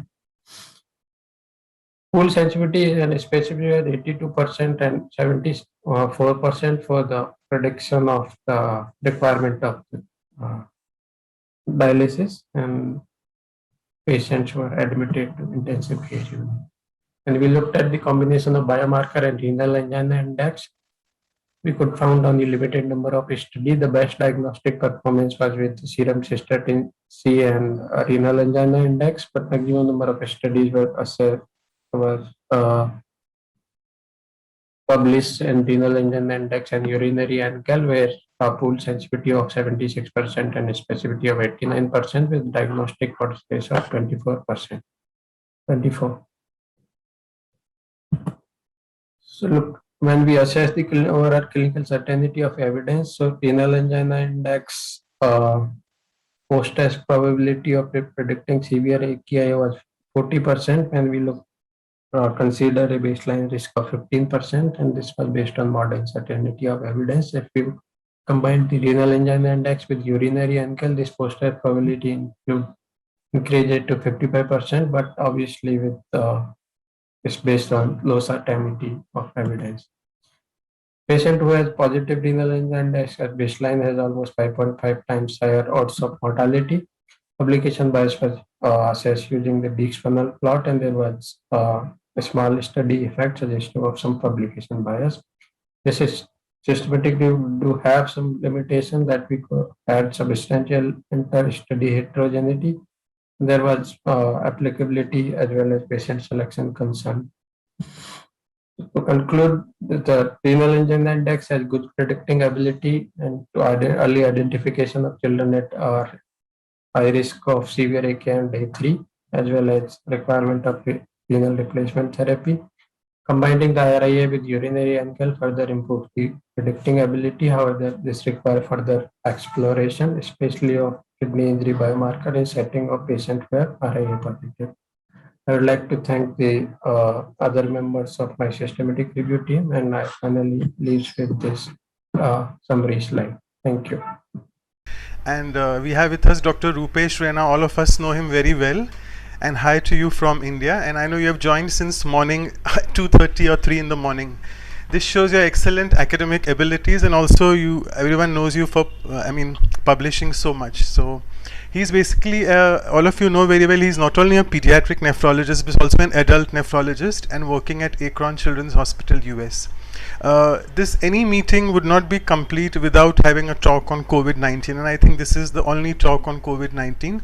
So we would all be eager to hear you on your talk on extracorporeal therapy in COVID-19 induced AKI. So over to you, Dr. Raina.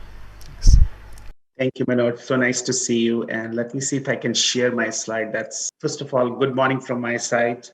And it's nice to follow by Siddharth and then followed by Rukhsana. What a good intermittent position. And that's really nice to have two people following me after the talk. Definitely, this is very close to me, extracorporeal therapy for AKI in era of COVID-19.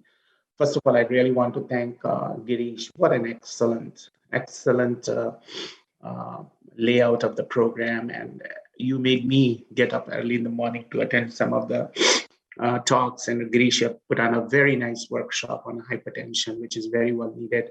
And Dr. Flynn and Ian joins me. They just texted me yesterday, joining me to say excellent workup. Now, this extracorporeal therapy for AKI in era of COVID-19, the spectrum is changing. We are very busy on the adult side, and I'll come and talk more about it as I move. And, we're still analyzing the impact of COVID-19 and AKI in children's, and everybody in every part of the world looks like it's just doing their own diagnostic algorithm. Now, if you look into the critical analysis, and I always say that as a pediatrician, pediatric nephrologists, we always follow when the adult do, and then we take over. This was a time when the COVID-19 was going on last year in an epidemic. Pediatricians were very safeguard that we will not have the analysis or any kind of impact on the COVID-19 with children. And guess what? Now children are having COVID-19 AKI and MISC and respiratory failures and going into the ECMO. This is a paper which was published in Pediatric Nephrology where we did the critical analysis and we found out the AKI incidence was actually 30%, mortality was 2.5%, and MISC incidence was 75%.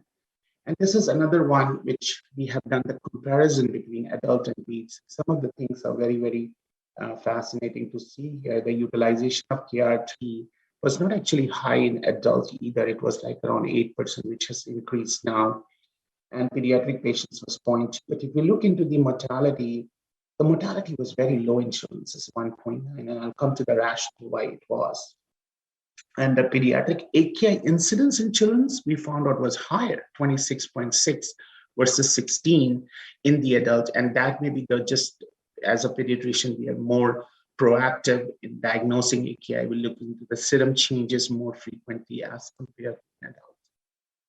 Now, this is a very nice meta-analysis, which tells you the predictors for the poor outcome of the children with AKI or with COVID-19 or with respiratory illness.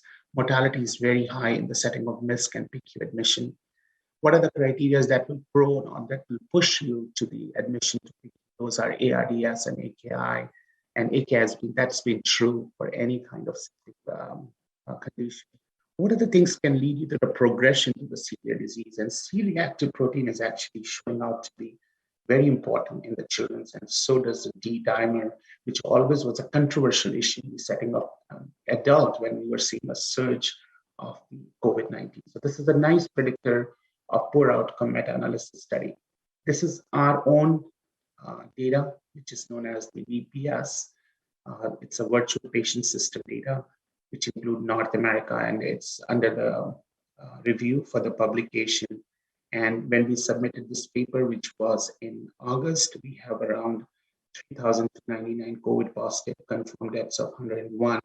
And you can see the MISC diagnosis was 1,055, which is very well representative what we have done in the systematic review. And PQ stay and site demonstrate how the age distributions were, how we are seeing the incidence in North America. There are a couple of things which actually stand out in the VPS databases. The kids who have a history of chronic lung disease or the history of vaping or smoking, they are higher risk. The patients with transplant, mainly the cardiac transplant patients, are more prone to get worse outcome. And this is soon going to be out. This is our first North American registry, which is looking into the AKI COVID-19.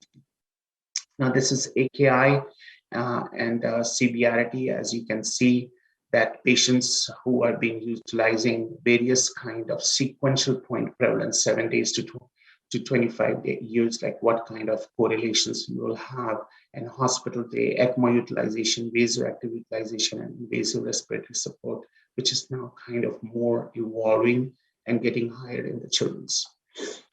This is AWARE versus SPARE study. We have the AKI incidence was around,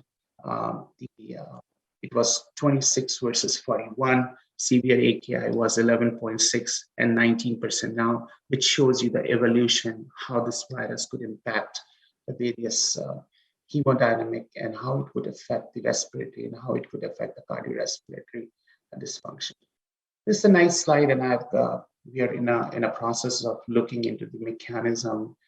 And I'm not going to go into the detail, but just want to let you know this virus has a capacity of attaching to the ACE inhibitor, and then it co-expresses in the podocytes and proximal tubule. Various studies now has been shown in adults and pediatric population that this viral replicate, goes inside the cellular nucleus, and then release a lot of chemokines that leads to the chemokine burst theory, which is a good example to see how there was a lot of controversies on septic AKI and the chemokines response.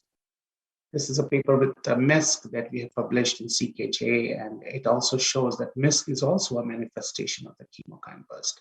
It means the immune dysregulation. You have a hyperimmune response that lead to the multi-inflammatory syndrome involving the brain, heart, and the acute kidney injury. So MISC, people think that it is a separate entity.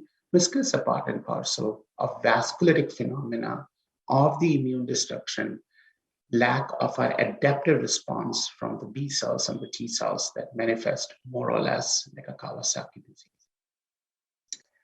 Now, my talk is not about the manifestation, what are the causes of AKI. My talk is what we can do for extracorporeal. Now, before I would jump into it, this is a nice paper, and we are going to write an editorial why children have less severe disease there. They have more active innate immune response. They are overprotected by parents, fewer outdoor activities, undertake less international travels.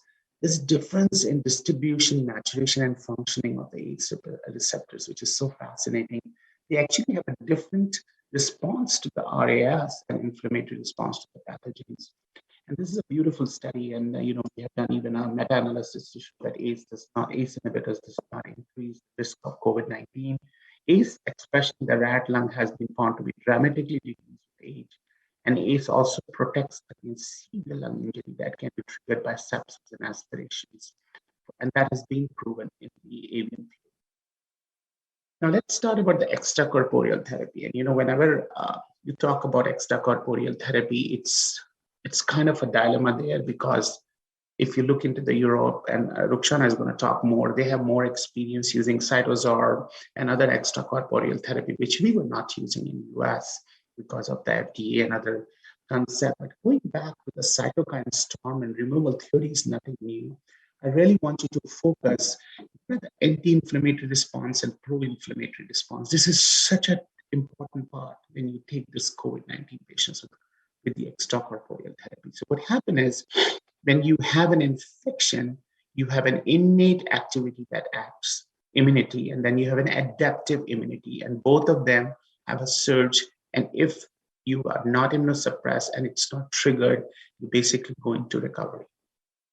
But innate immunity, which is pro-inflammatory response, is not very good and take over the innate responsibility. And when you have more pro-inflammatory, go into the burst of the cytokine storm, which leads to fulminant septic shock.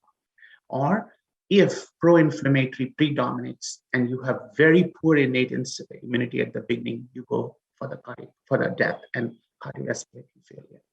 But there is an anti-inflammatory response, which is more or less an adaptive immunity. And if that doesn't get better, again, takes over by the pro-inflammatory, and again, you land up into fulminant septic shock.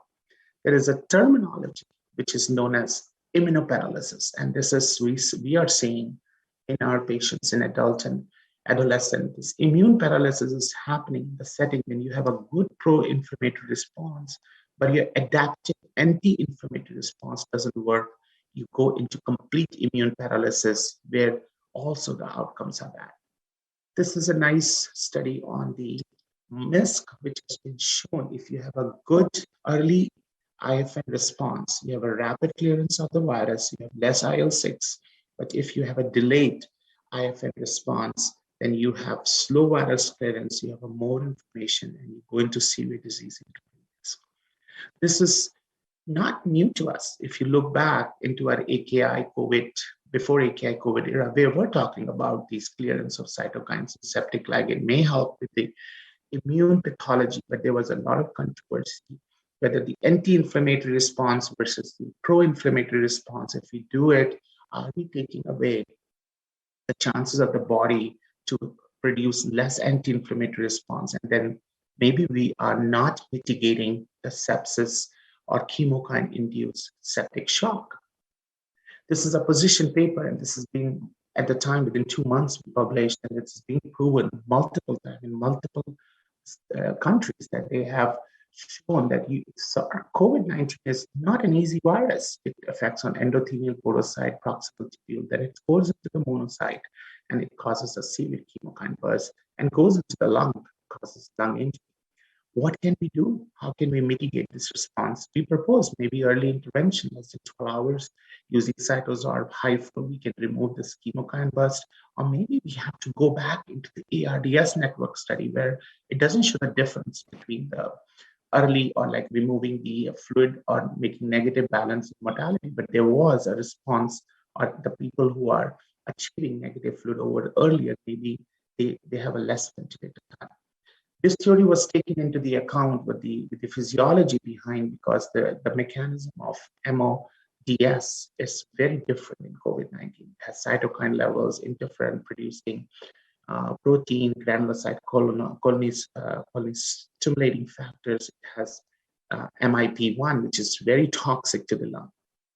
Now, how can you balance? And this is nice paper was published in 2017, which shows that maybe we can prevent the early pro-inflammatory response, but the window is very last. You have 24 to 40 hours when you have this pro-inflammatory response, and maybe we can hit this pro-inflammatory response early intervention, either with high flow, with cytosorb, and then after 48 hours, let it go back to a traditional dialysis where you can have an anti-inflammatory response kick in, so you do not remove the other interleukins, anti-inflammatory markers, because you don't want to prolong the CRRT more than 48 to 72 hours. And that was a postulate, that was a theory which was put in much earlier.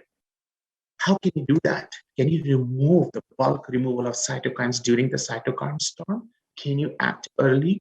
Can you do that between 12 to 48 hours or 72 hours? Can just swab these markers, chemokine, and let the body heal. Do not have a setting of maximum molecular damage, and let these anti-inflammatory markers come after 48 to 72 hours. So you provide the benefit of removing all the chemokines first, and now let body heal with the anti-inflammatory marker. theory was put in, was proven, it was a postulate. And I remember submitting this paper 2 months during the COVID, and the reviewers were like, this is a hypothetical theory. And I said, well, it's not a hypothetical theory, it's a postulate. If you act, you act. If you don't act, we don't know what's going to happen. So, and then eventually, when we have published this paper, subsequently, everybody has shown in Italy, in Europe, that this theory is very much nicely depicted in the setting of COVID-19. You are removing the circulatory immunomodulator mediator. They might prevent the or damage, multi-organ damage, or they can have you mitigating the organ failures. There is an evidence that you have IL-6, you have DAMP, DPM, and PAMPs, which are causing these mechanisms in early reaction, early when the virus is attaching and producing this chemokine burst. Maybe you can prevent these circulating mediators, cytokine dams, in the setting when you have a severe infection. You can remove these cytokines, and that has been shown very well with COVID-19. You know, when I was growing up, I used to hear the pandemic word from my parents. This is not the way I want to learn the chemokine theory. I always, living in this pandemic word for 2 years is very heartbreaking. I go to the adult unit. You know, I was rounding yesterday, this week was crazy. We have patients coming in. And yesterday I was very sad. And they said, well, we have less surge. I said, no. And last year there was a surge. The people were sick, but they were old. They were 68, 70. Now we are seeing the patients surge of 30, 25 to 50. They're unvaccinated. They have more comorbidity. This is not the way you want to learn the medicine, but this is very heartbreaking.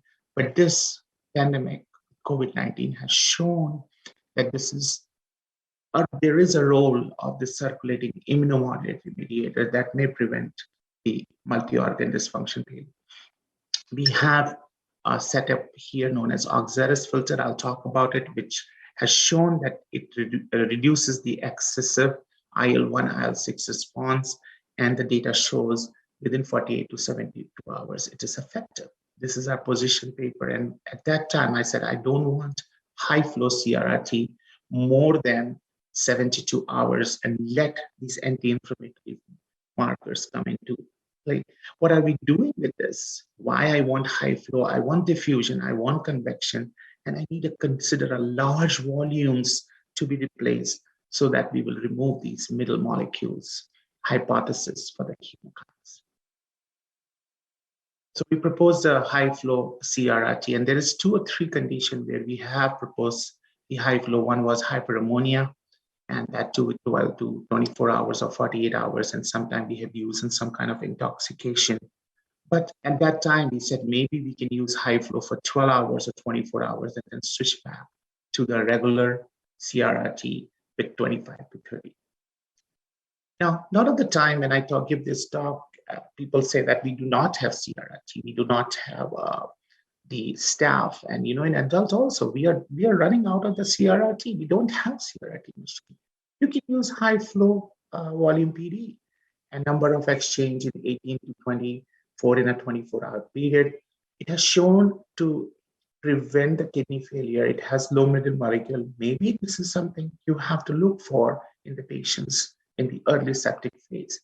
Maybe you can use a continuous flow PD, which Mignon, Dr. Yap, Mignon, and Fran Schaefer were just talking. Maybe we are pushing more because I'm doing continuous flow PD in some of these adult patients when we are running out of the machine. You have 2 peritoneal catheter required.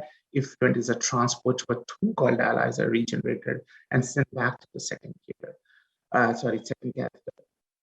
It has higher small and middle molecule clearance than a standard PD. Maybe it's a time for you to turn around into a continuous flow PD in your setup.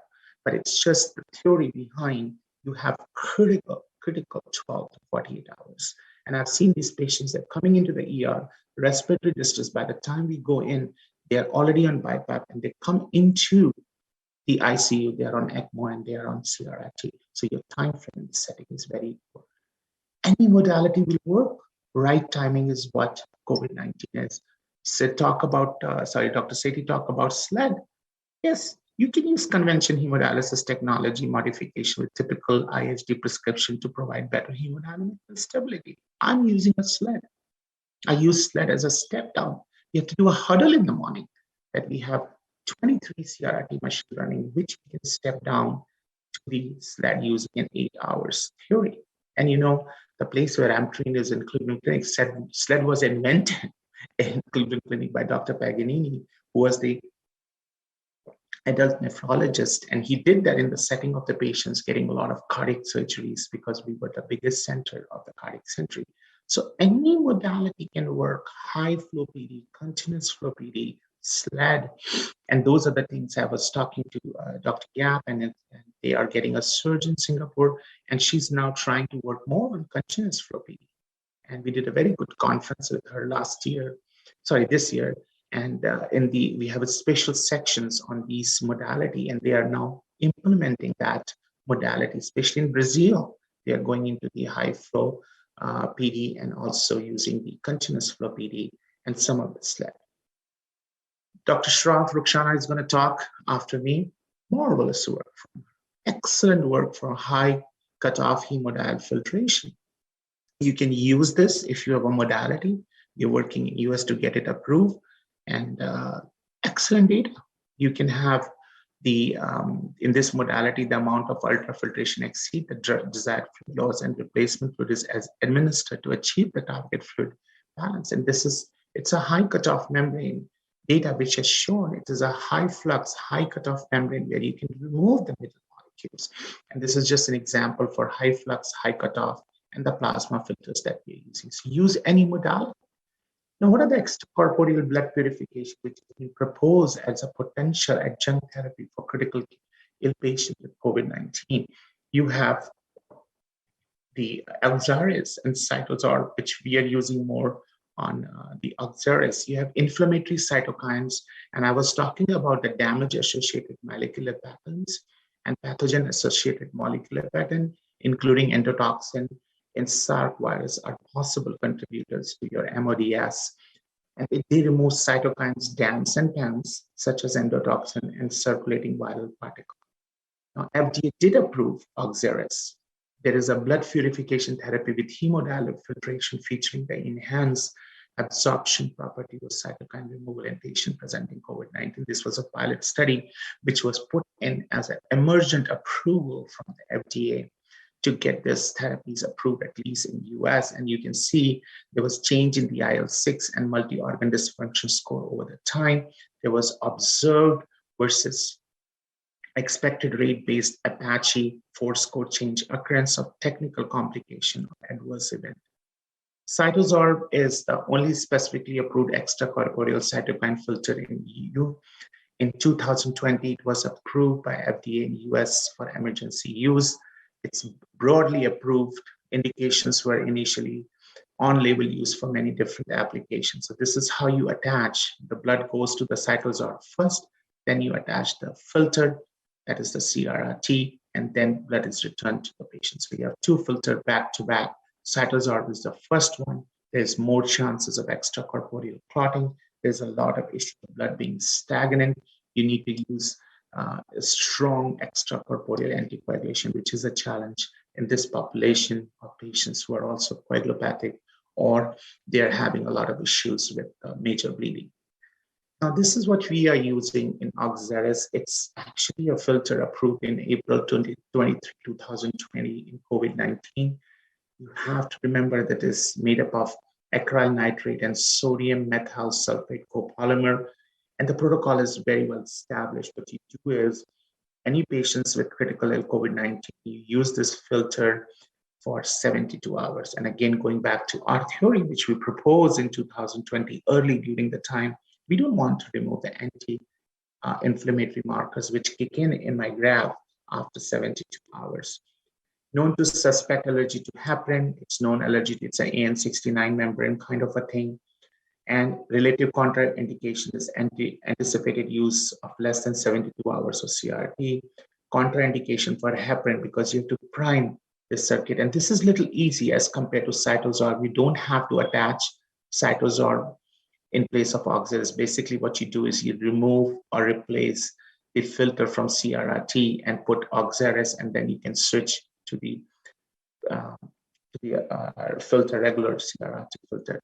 Now, why Oxalis is taken more into account, why it got more popular, no one is better than the other, but basically it has 3 layers. And if you go, the first layer has polyacryl nitrile, and it has a negative charge, which helps to absorb the cytotoxins. And then you have polyethylene imine, sorry, it's very hard for me to pronounce that. It has a positive charge, which helps absorb the endotoxin. And then you have a third layer, which is heparin, and that's why I said you have to prime it with heparin. It has an antithrombotic role. So we thought maybe using these 3 together would be a good mechanism to mitigate the COVID-19 induced renal failure. Now, these are the 2 different filters if you're using. One is Cytosol, one is Oxaris, and one is gamma irradiation for sterilization, the other is ethylene oxide, which is easy for us. You have to remember that Cytosol only removes cytokines. Oxaris can remove endotoxin and cytokines, as I've shown in different layers, and absorption mechanism in Cytosol is hydrophobic, while Oxalis is ionic interaction that helps more in cytokines due to the sulfate group, and on endotoxins due to high PEI concentration. And again, these are the theory postulate why we prefer Oxalis more than Cytosol. There are multiple of these extracorporeal therapy, and actually, this is a good coincidence. We submitted a paper in a very reputed journal about the role of extracorporeal therapy in AKI in children. And I was talking to Giovanni Montani when we were writing the paper. I said, why do you want us to write this paper? And we wrote this paper with a lot of international collaborators, Giovanni Montani, me, Rizanto Palgu, and we have Dr. Yap, we have Mignon Nicola, we have Dr. Davenport from UK. What we were proposing at that time is you need to know these extracorporeal therapy. You will be, within a year or so, this will be available to you very soon. Lipoabsorber I'm already using for FSGS. You have tobramycin filter, which doesn't show much promising response, but people are using in India. I was talking to Dr. Vijay here. He's been using it. Oxalis we are using here. Cytosol, Roxana will tell more about it. They have more experience in UK. HA330 is still not available. Xterra is new, but you need to know these kind of extracorporeal therapy. This is our first paper, which was published in Biomedical, and this is actually a patient who was 19-year-old, and we have proposed how to use the priming in Oxalis, and the response was good. There was significant reduction of IL-6 and improvement in multi-organ dysfunction failure. You can see 0 hour, 12, 24, 48, 72, and I just stop at 72 because I do not want to go more than 48 to 72. I want that curve of pro-anti-inflammatory to act in. You just have to stop the initial 72 hours. ECMO, you need to know ECMO.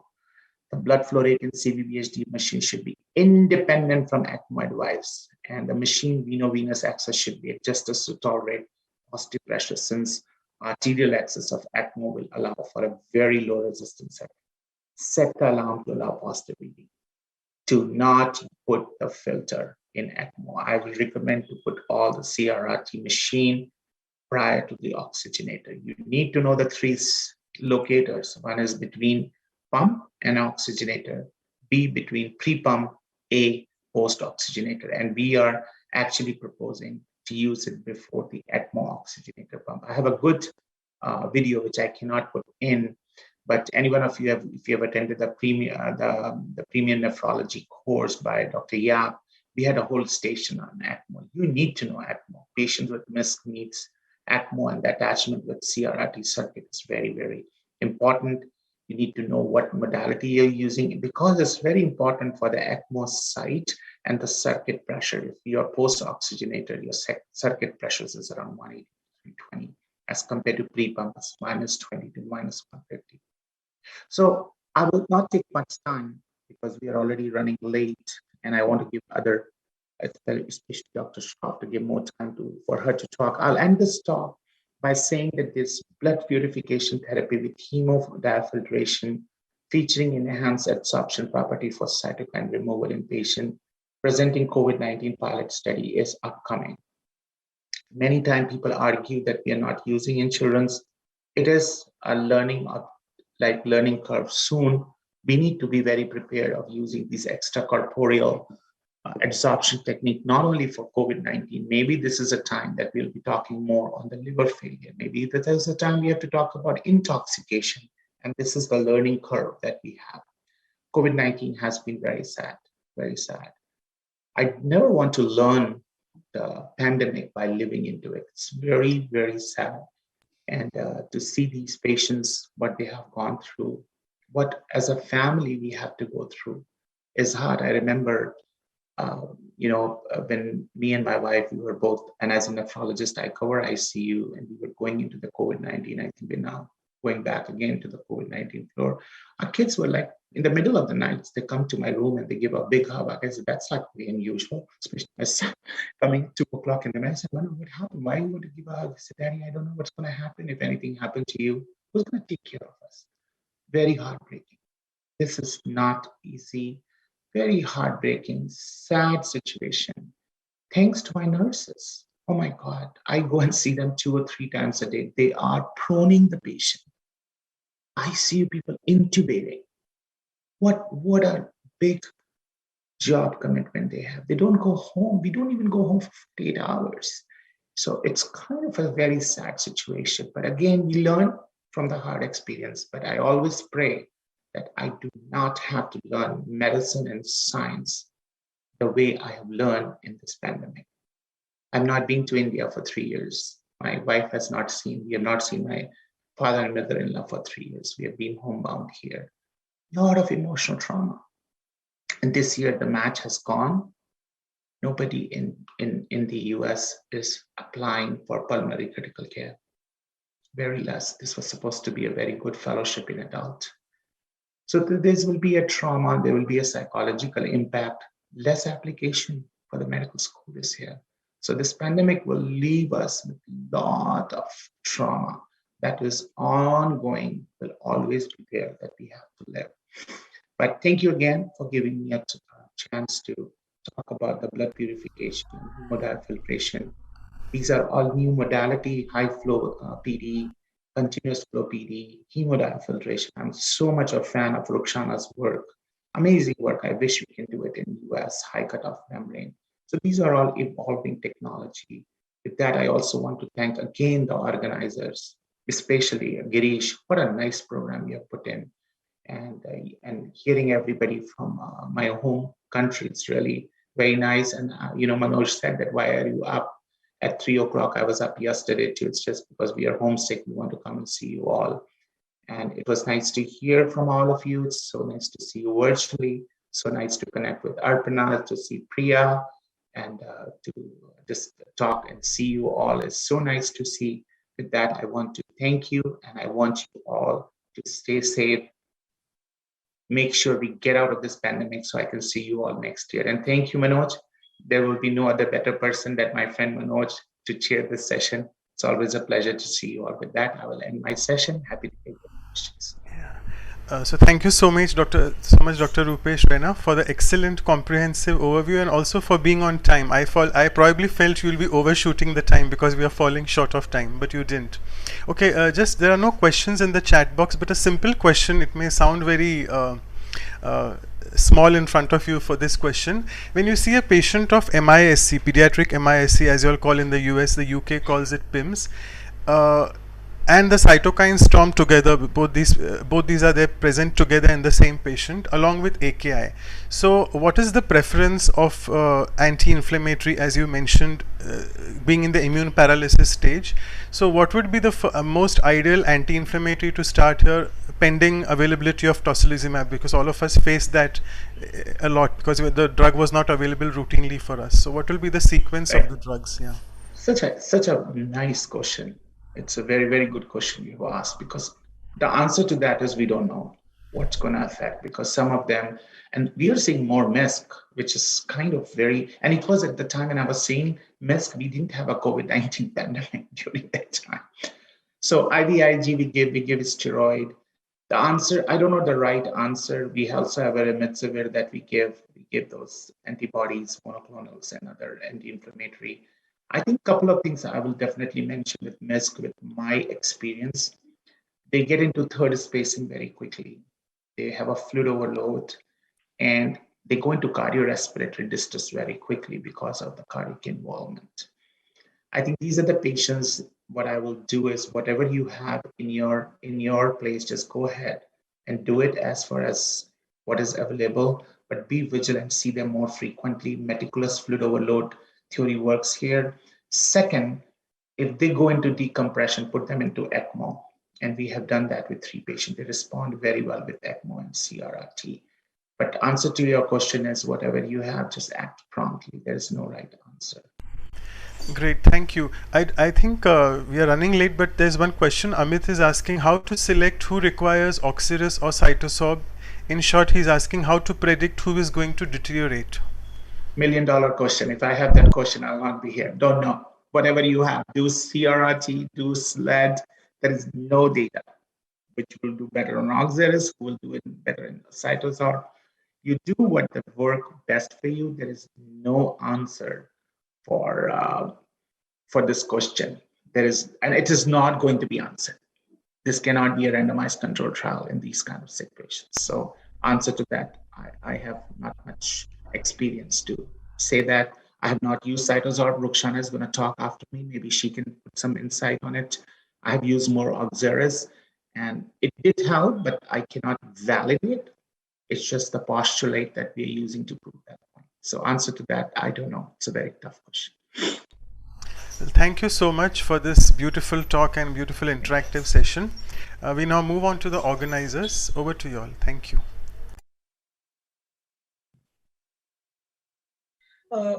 Good evening all. Now I would like to invite a chairperson, Dr. VVR Satyaprasad, Senior Consultant, Pediatric Nephrologist, Rainbow Children's Hospital, Hyderabad. Over to you, sir.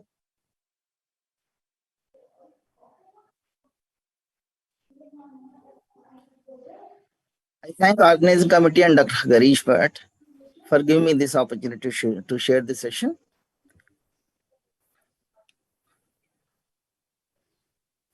In this session, we are going to discuss about hemodiafiltration in children. What evidence we have from pediatric studies. Dr. Rukhsana, she is a professor of pediatric nephrology from Great Ormond Street Hospital for Children, London. She is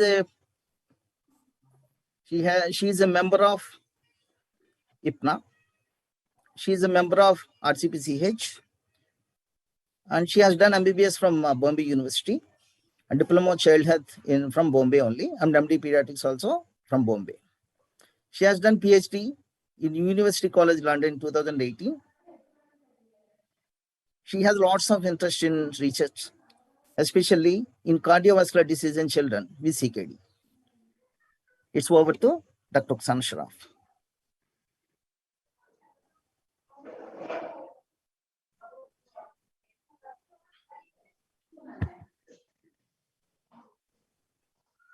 Good morning, everyone. Thank you for inviting me to present today.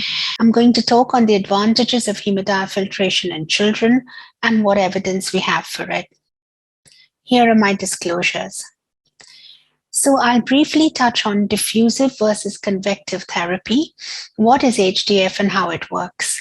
We'll talk about the effects of HDF on cardiovascular outcomes, blood pressure control, bone disease and growth, the effects on nutritional status, and health-related quality of life measures. Throughout the talk, we'll look at evidence we have from pediatric studies. So clearance by diffusion and convection.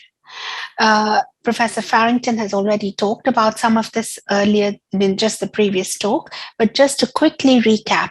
So in conventional hemodialysis here, blood goes in and out of the dialyzer, and the dialysate goes in a countercurrent direction through the filter.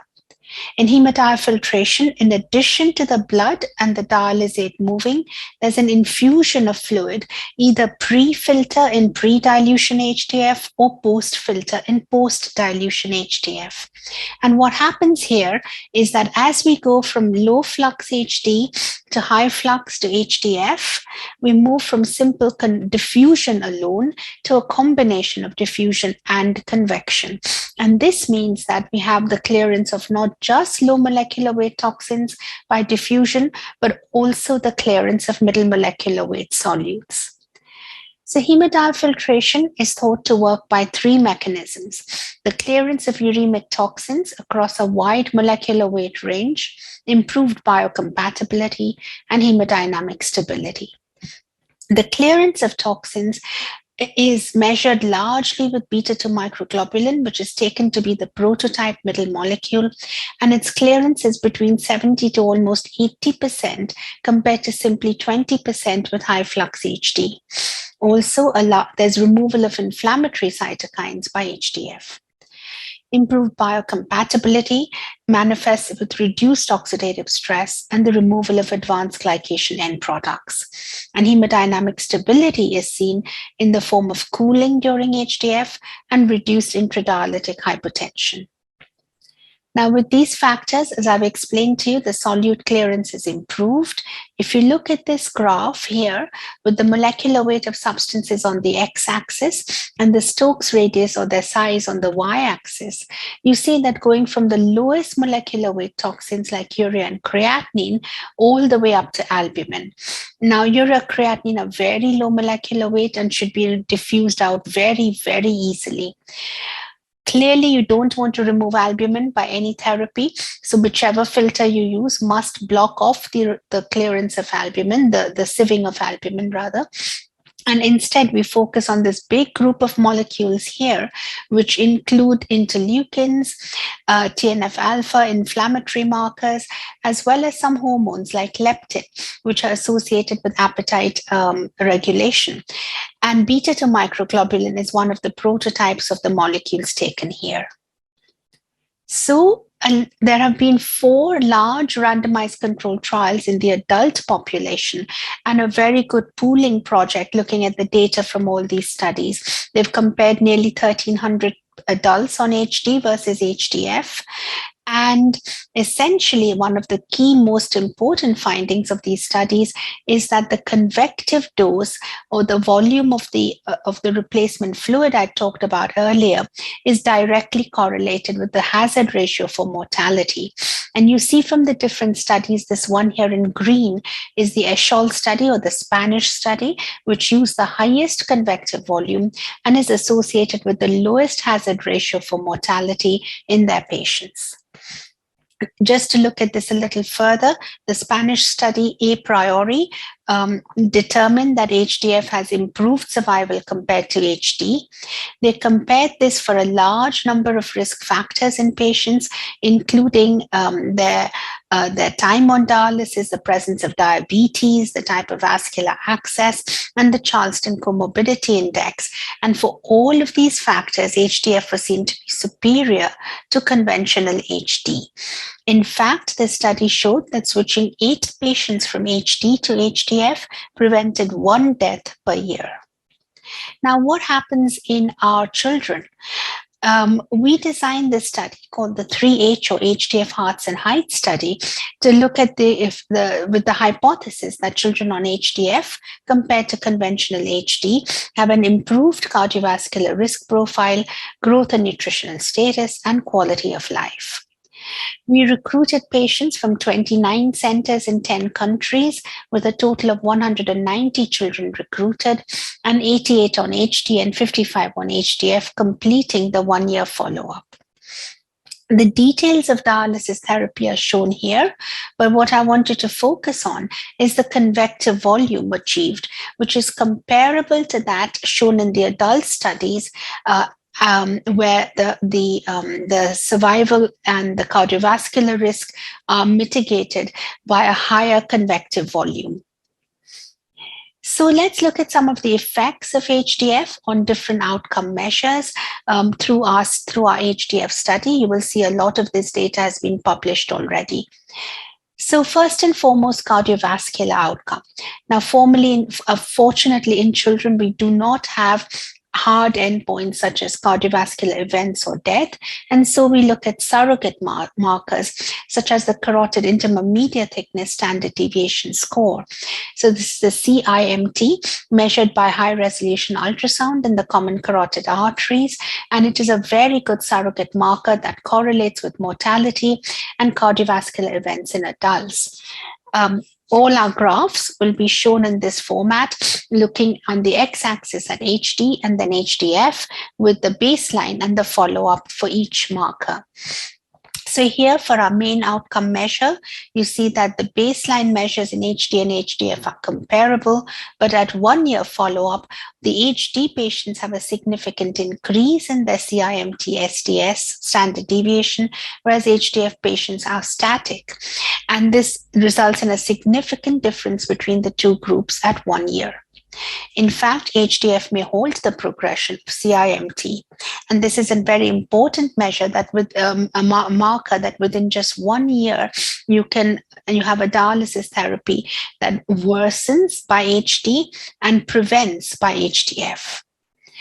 The predictors of a higher CIMT were at 12 months for the HD group, a higher interdialytic weight gain, an ultrafiltration rate, higher systolic BP, and a higher beta-2 microglobulin, suggesting that both blood pressure control as well as clearance play an important role here. Looking at the left ventricular mass index at baseline and 1 year, we see that although there's no significant change in LVMI in either group, at 1 year follow-up, the HDF patients have done significantly better with a lower LVMI. And again, the LVMI depends, of course, on fluid and blood pressure related measures, but also on hemoglobin, on PTH, and the body mass index SDS.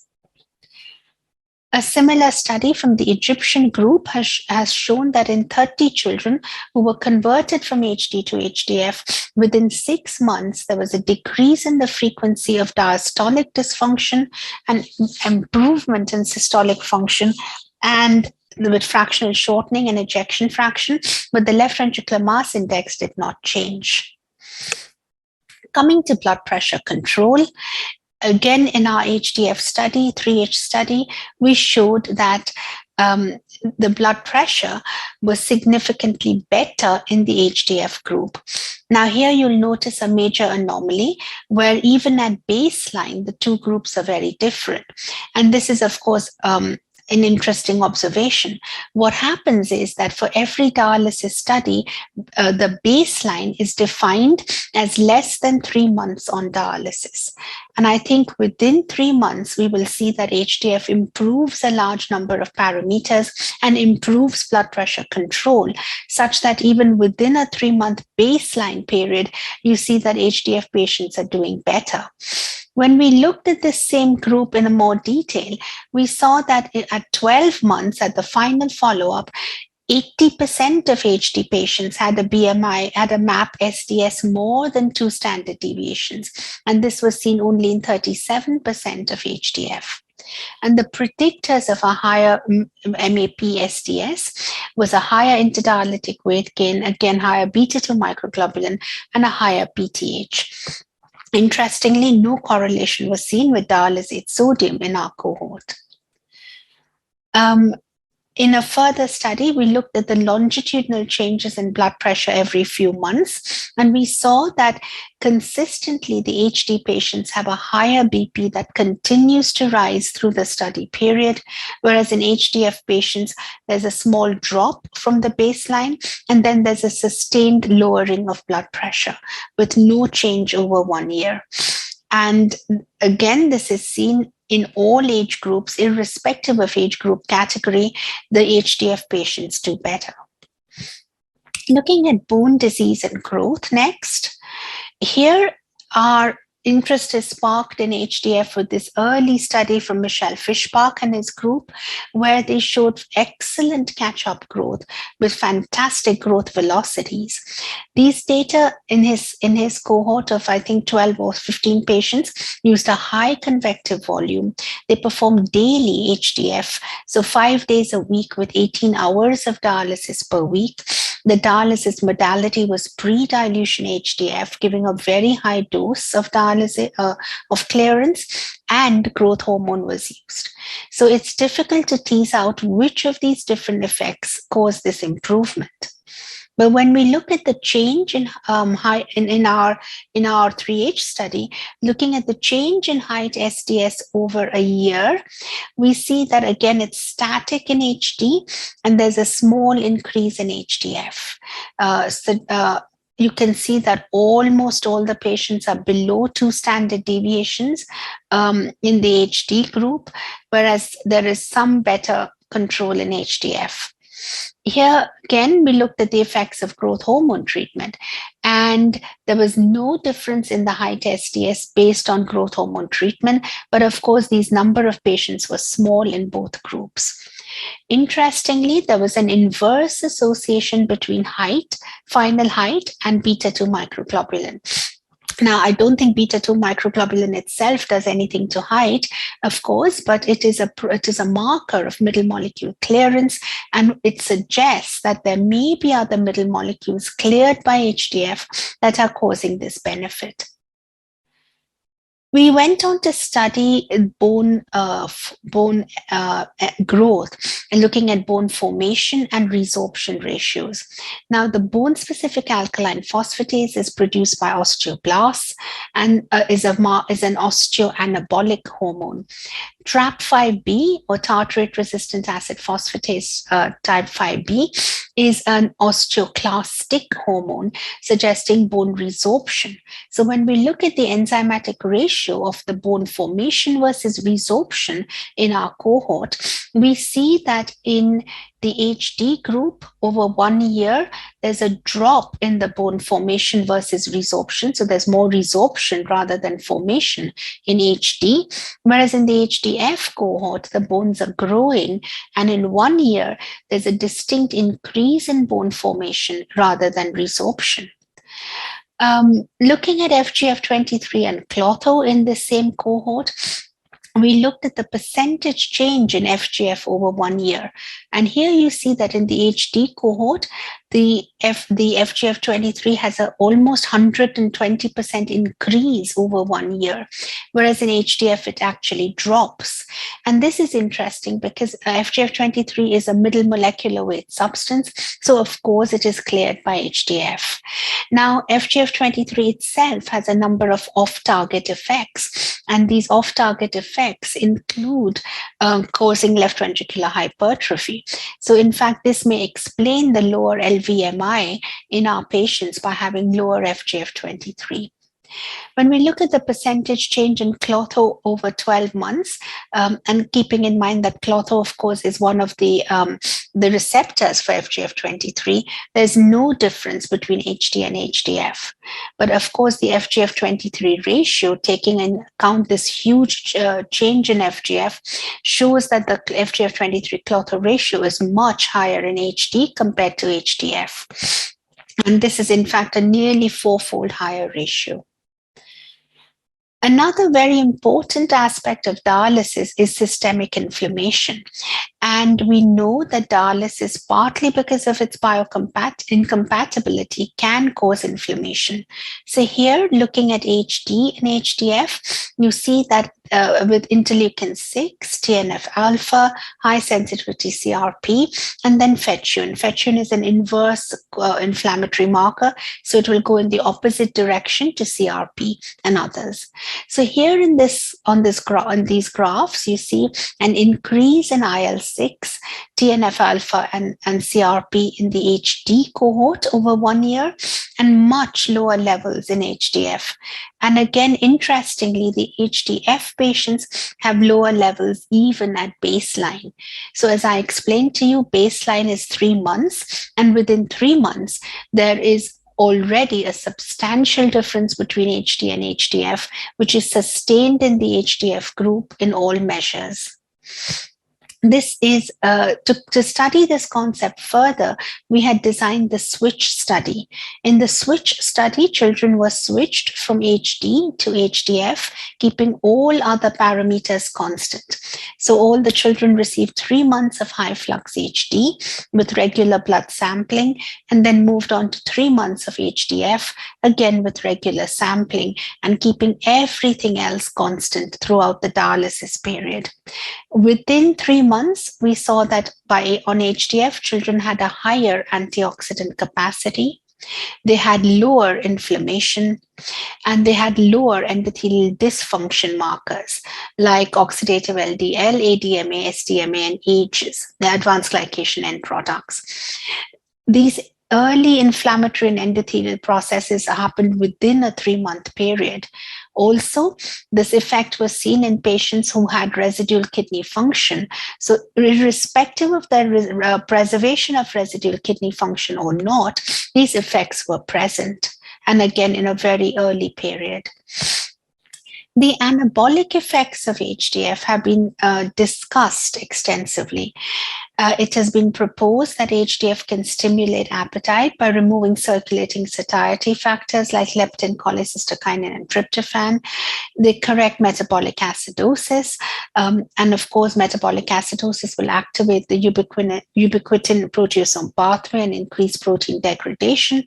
It suppresses endogenous growth hormone secretion, minimizes the inflammatory cytokine release, removes somatomedin and gonadotropin inhibitors, and may reverse growth hormone resistance. Now, all of these concepts are hypothetical, and none of this has been proven so far.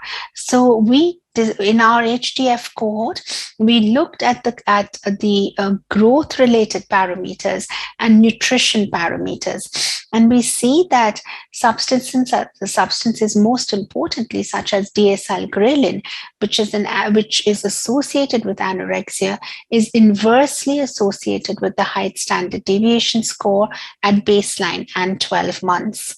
Similarly, a substance called adiponectin, which is produced by the adipocytes, is inversely associated with height SDS, whereas insulin-like growth factor 1, which is an anabolic hormone, is linearly directly associated. So finally, and perhaps for our patients most importantly, we come to the health-related quality of life measures.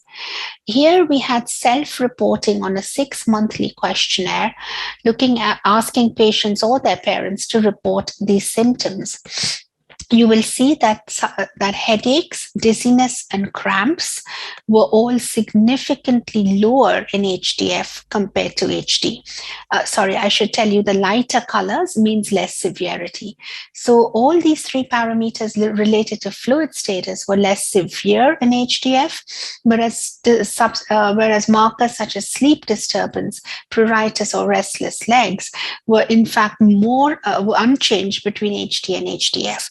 And it suggests fluid-related measures correlating with ultrafiltration volume per session and the hemoglobin.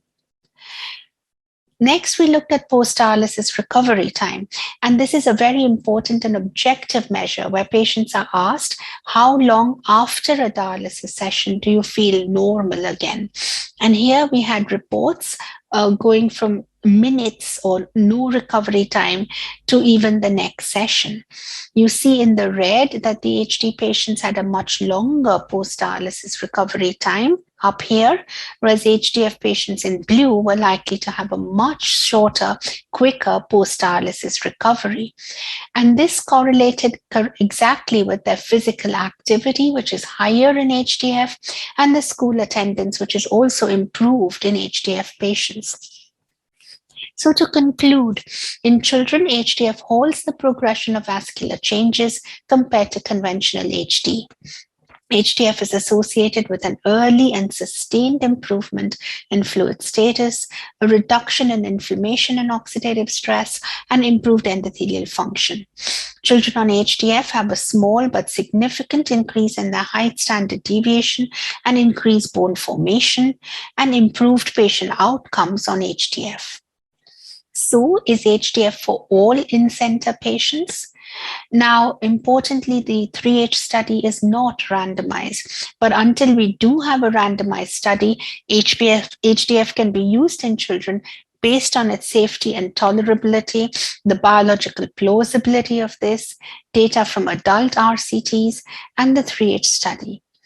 We've shown early benefits of HDF, so use it even if only a short period on dialysis is anticipated, and it is beneficial even in those with residual renal function. With this, I'd like to thank my entire HDF study group internationally, as well as Kidney Research UK for funding this study. Thank you very much.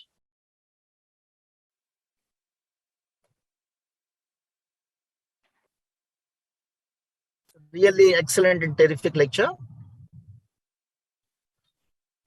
Thank you.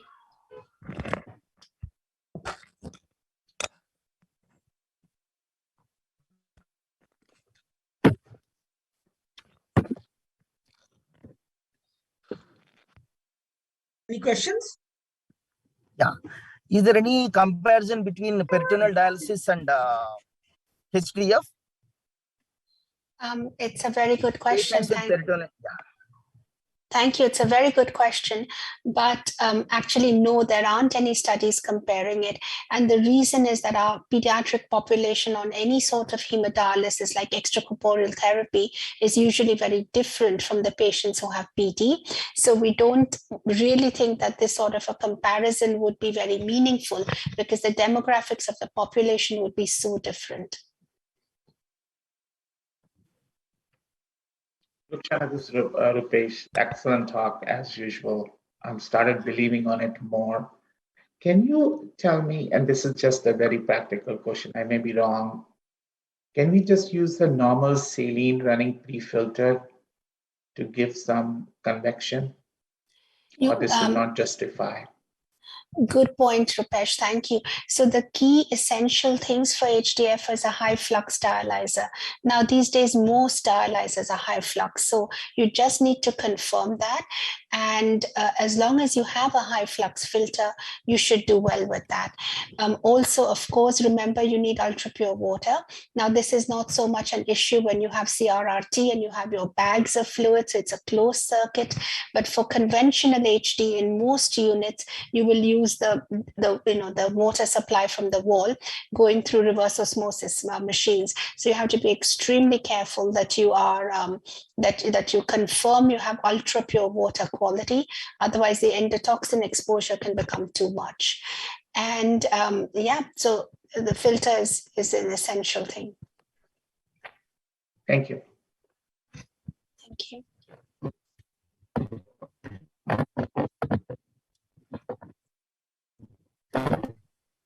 I think Dr. Srivastava has a question, Rukshana, about excellent talk. Professor Schwab, are there any cost concern or technical issue? Thank you. Very good question. So the technical side of things is not really difficult for our nurses to learn. And those who are familiar with HD, with literally less than 1 day of training, will be able to do HDF. So it's not a big deal with training. The technical sort of machine requirements, yes, you do need machines that do high flux dialysis and HDF.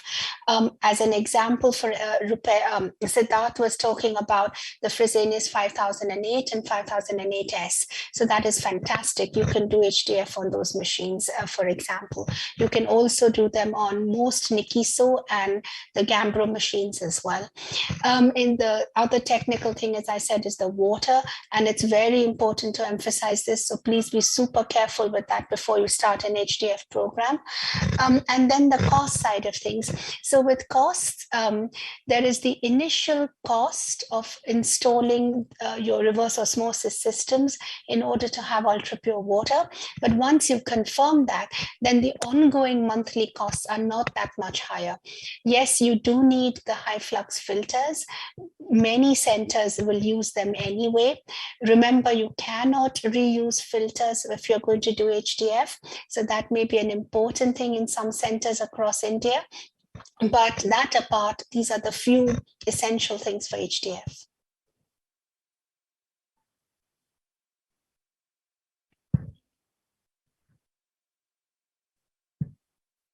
Yeah. Thank you very much. Yeah. This is really excellent session. So excellent talk by Dr. Ram. Thank you. No more questions, I think. So thank you very much. Thank you. Thank you.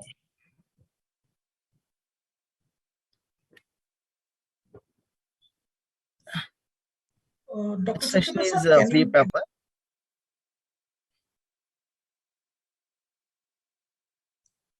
Yeah. Next session is a free paper presentation by Dr. Anchal Tripathi.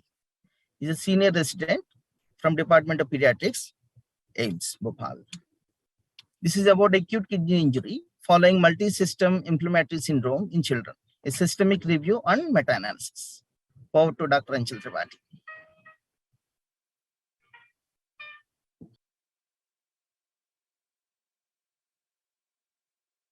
I am Dr. Anchal Kumar Tripathi and I will be presenting acute kidney injury following multi-system inflammatory syndrome in children, a systematic review and meta-analysis.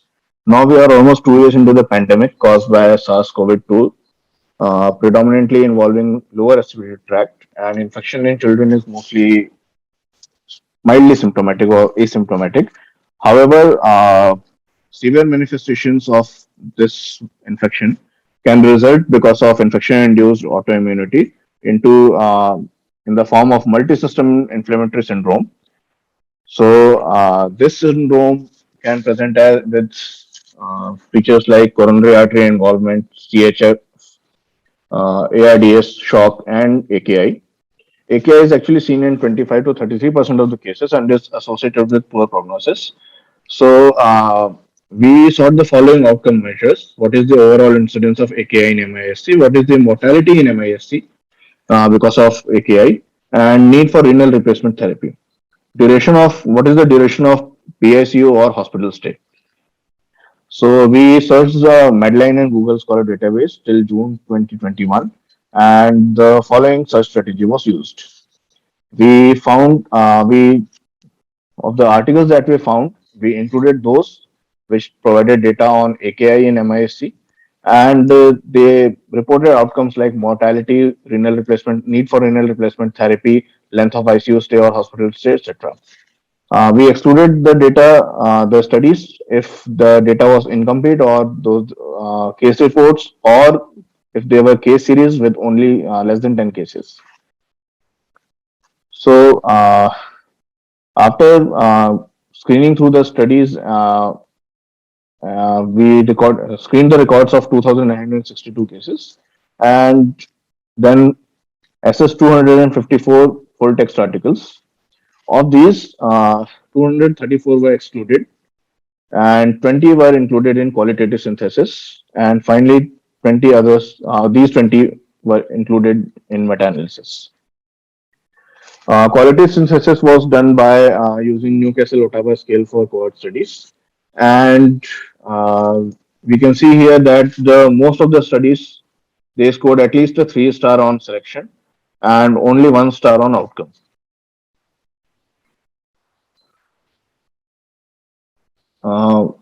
There were few studies with smaller sample size, and some other studies provided interesting insight about the association of AKI with high BMI, high PIM score at admission, and hyperferritinemia. So we ended up with 20 studies, of which 9 were retrospective, 10 were prospective, and 1 study included prospective as well as retrospective data. 11 were multicentric and 9 were single center studies. Of the 20 studies included, there were total 1,514 cases, and the pool proportion of children with MISC developing AKI was 20%, but there was considerable heterogeneity. For this, we did a subgroup analysis and found that single center studies had higher incidence of AKI when compared to multicentric studies. So, further exploring this heterogeneity with Budget's curve, we found four studies to be outliers, which are marked by arrow on this graph. And on doing a influential analysis, we found that only three studies were outliers. Removing these three studies, we found that AKI incidence was only 16.5%, with confidence interval of 12.7 to 21.2%. Visual inspection of the funnel plot showed asymmetry, but EGAS test and rank correlation test were not significant. Hence, we do not suspect a publication bias. So, two studies provided data about whether AKI was present at admission or not. So, in these two studies, the pooled analysis showed that AKI at admission was present in 23% of the cases, while 7% of the cases they developed AKI after admission to the hospital. In this, they also provided data about the stages of AKI. So, pooled AKI stage 1 was found in 11% of the cases, while stage 2 and stage 3 were found in 8 and 11% of the cases, respectively. Coming to the data of mortality, all 20 studies reported outcome of deaths. So, in 1,514 cases, overall 37 deaths were reported, and pool proportion of deaths in children with MISC was 3%. However, the studies did not mention whether AKI in the patients who died specifically. So, on subgroup analysis, we found that mortality was higher in single center studies as compared to multicentric studies. And visual inspection of funnel plot revealed asymmetry, and rank correlation test was significant, indicating possibility of publication bias. Two studies mentioned AKI as cause of death. So, Deep et al., which was a multicentric study, they reported two deaths in a sample of 116. One of them had AKI stage 3 at admission, while the other developed AKI stage 3 during the course of hospital stay. Shubhava they reported three deaths in a sample of 21, two of them because of shock and one with morbid AKI. Coming to requirement of renal replacement therapy, 7 studies reported this outcome, and pooled proportion of MISC patients with AKI requiring renal replacement therapy was 1% only. An article by Rana et al., who analyzed the analysis of acute kidney disease injury in patients with COVID-19 and pediatric ICUs, they found the incidence of AKI to be 30%. But there also we see that renal replacement therapy was required in only 0.56% of the cases, and mortality also was low.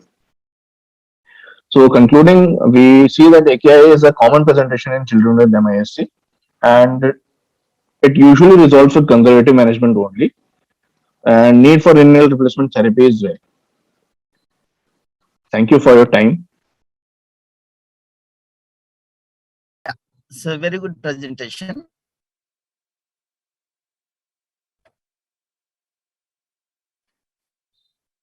Anshul, great job. Very nice, nicely done. And kudos to you and to Girish, because Girish is very good in the systematic review. He's been working with us. Very nice study, very timely needed.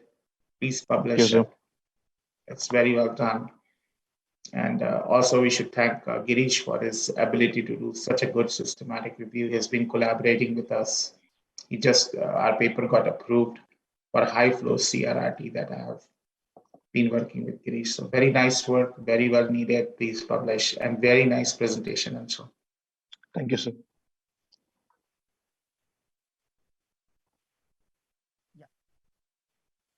Did we see the significance of IL-6, lactate, all those things? Did we see in the studies in MSc? No, sir. We were not able to analyze the significance of these parameters because the studies were quite heterogeneous, and all of them did not provide values for these parameters. Most of them, they don't have these values available. That's a problem. Yeah. Yeah, it's very good presentation. Thank you, sir.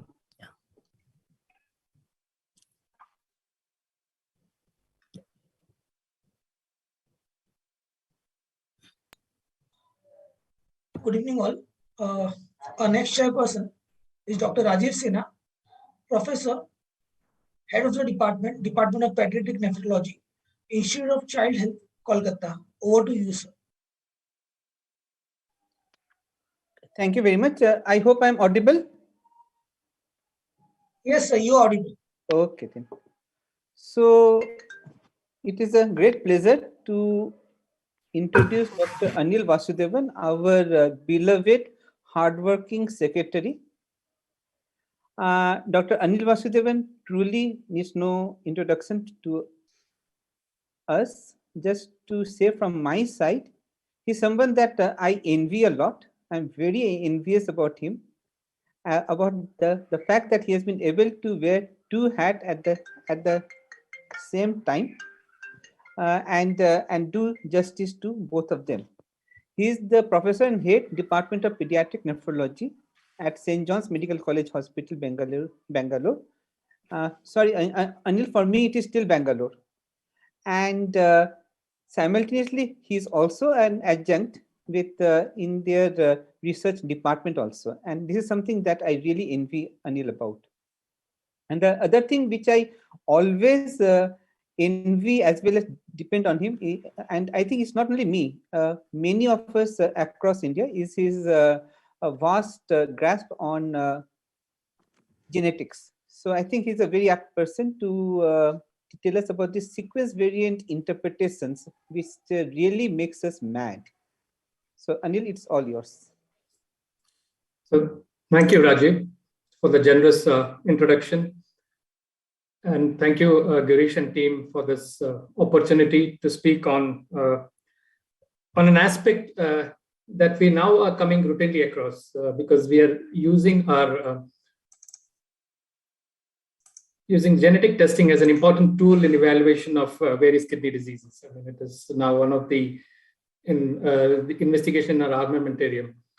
And sequence variant interpretation is an important component of the report. So I will try to be as brief as possible because of we are already running late. I will be giving a broad overview of about the significance of variant level interpretation, and then take you through the evolution of this sequence variant interpretation. I broadly divided this into the pre-ACMG era and the current era, which is related to the ACMG guidelines, and also try to highlight the challenges and what is being done to improve upon and enhance the accuracy of interpretation of the genetic variants that we identify in our genetic testing. So what is variant interpretation? It refers to drawing a direct connection from of the individual variant to the disease phenotype. In simple word, you're trying to relate the variant that you have identified in your genetic testing with the patient's condition. And this assessment of the variant has always been a complex and a challenging task. It's not something new. It is, we are becoming more aware because we are now directly ordering and receiving the test results, and we are now realizing the challenges that comes with ordering the genetic testing. So when we talk about the goal of this genetic testing is to identify a variant that is responsible for the disease. So when we look at the flow of this genetic information, so we have it's well known, and many of you are already aware, but just for the postgraduates, that you have the gene that transcribes into an mRNA, then translates into translates amino acids, and the chain of amino acids forms a protein, and that is responsible for the function and that particular phenotype. So any alteration in this in the gene or in the sequence of DNA, which could be just a single change in the nucleotide, to a small insertions or deletions, or to a large structural variation or a chromosomal anomaly, can disturb this whole process, leading to a dysfunctional protein and affecting the phenotype. So when you order a genetic test, you get a report like this that mentions the gene, the location of the variant, the type of variant, the inheritance pattern, and whether the variant is deleterious or not. So does the report indicating that the variant that you have identified is damaging enough to say whether that is responsible for the disease in that individual? So before this NGS came in or the MPS came in, I mean, generally the genetic testing was restricted to few genes or a single gene with a well-characterized phenotype. So it can be a sickle cell anemia or in a polycystic kidney disease. So a variant that you identified in that one gene implied causality. So that is what, but that's not anymore holds in a setting of using an NGS-based genetic testing approach. So there are many layers to this. So the first is to establish the gene-disease relationship. So you need to be sure that the gene is involved in the mechanism of the disease. Then the variant that you have identified in the gene is affecting that protein in function, structure, or in the amount. And this refers to the variant level assessment and interpretation. And to determine whether the variant is damaging or not, you need to go through a multitude and different levels of evidences and sources. It's a real complex task. And so is that enough? So to imply causality, you need to do something more. And that is called the case level interpretation, where you need to determine the clinical significance of the variant that you have identified. And for this, you need to have a good clinical examination, a thorough family history, which can include examining the family members for the clinical features of the particular index patient, looking at and seeing whether the molecular test result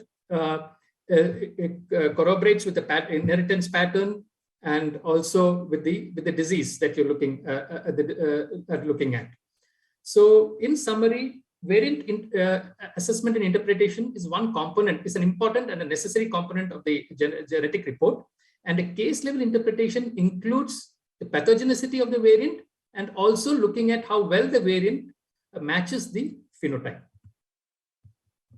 So just to give this example and why it's important to make this distinction is this is a 10-year-old boy who was diagnosed as nephrotic syndrome merely because he had a nephrotic range proteinuria, although he did not meet the other characteristics of nephrotic syndrome. Even then, he was diagnosed as nephrotic syndrome, treated with steroids, did not respond. Even when the specialist even did a biopsy, and after which the patient was referred to our center. So looking at the clinical features made us suspect that it is not nephrotic and that the patient has a non-specific proteinuria, and we evaluated for all the acquired causes, and then finally said that considered that it's probably something genetic in origin. And we sent this genetic report, genetic test, and this is what we got the report as. So there is a variant in the CLCN5 gene, and which is by all the evidences pathogenic. Now, is that enough to say that this boy has dense disease? So to do that, we need to integrate this variant data with the clinical data and see. So for example, just having proteinuria is not very convincing that this is a feature of the dense disease. We should look at other features like acidosis, low molecular weight proteinuria, nephrocalcinosis, and so on. So more number of these physical features are present, the more confident we are that this variant is actually responsible for the disease. So in short, we need to integrate the variant data with the clinical features to determine whether the variant is definitely, likely, or possibly the cause of the disease. So how does this happen before the NGS techniques all came in? So generally, it was more of in the past, it was more of a hypothesis-driven approach where you had a well-defined phenotype and you suspected a particular syndrome or a genetic diagnosis, and you tested in a single or a few genes. And that, the number of variants that were identified were very low. However, there were no systematic method to evaluate the evidences. And this was based on a few criteria like the type of variant and whether this variant was identified in a similar phenotype, conservation across species, checking and control. As if you remember, the older papers did have sequencing the same gene in 100 patients or 200 patients or something like that. and looking at the hotspot. But there was little guidance on evidence selection and weighting. So all the labs had their own set of criteria or points to say whether this variant is damaging or not. So it was a pretty decentralized approach that was adopted for variant interpretation in the pre-ACMG era. The shift came with the mapping of the human genome. Although it took 12 years, more than $3 billion, what it showed was the enormous genetic diversity. I mean, although we say 99.5% of our genome are similar, each healthy human genome can have anywhere up to 3 million variants. Out of this, 0.6 million are rare. That is never seen in another individual. And many of these variants are potentially damaging or like nonsense or missense variants. And with this mapping of the human genome came with the rapid advances in the sequencing technology that allowed us to sequence a significant part of the genome. And coupled with these advances, the decreasing cost and accessibility made genetic testing more feasible in a clinical setting. And that's where the clinicians started ordering these tests directly and receiving the results. But as with any new technology, it comes with its own baggage of challenges. And here, one of the critical things was to identify the disease-causing variant from a multitude of putative candidate variants, because the exome and the genome data used to generate a lot of sequencing data with a lot of variants. It became even more critical in the current scenario, because many of the time we order this genetic testing with unclear phenotype. Like, for example, a child comes with CKD and has a family history of CKD or need for dialysis in the sibling or in the extended family member. So you never had a clear phenotype. So it became even more important to for prioritization and interpretation of the variant. So reacting to this critical demand for a very systematic, structured variant framework, the American College of Medical Genetics and Genomics, with the Association of Molecular Pathology, came up with a set of criteria and rules in their landmark paper published in 2015 called and it's now called the ASMG AMP guidelines. So, and this was applicable across all Mendelian disorders. And basically, as you can see, these 28 criteria are coded. It has 2 letters. The first letter tells you the direction. So if it is P, it suggests a pathogenic. If it is B, it suggests benign. The second letter gives the strength of the level of evidence. So if it is very strong, it is called VS. If it is moderate, it's called M. If it is supporting, it's called P. And if it is in the benign, if it's called supporting, it's called S.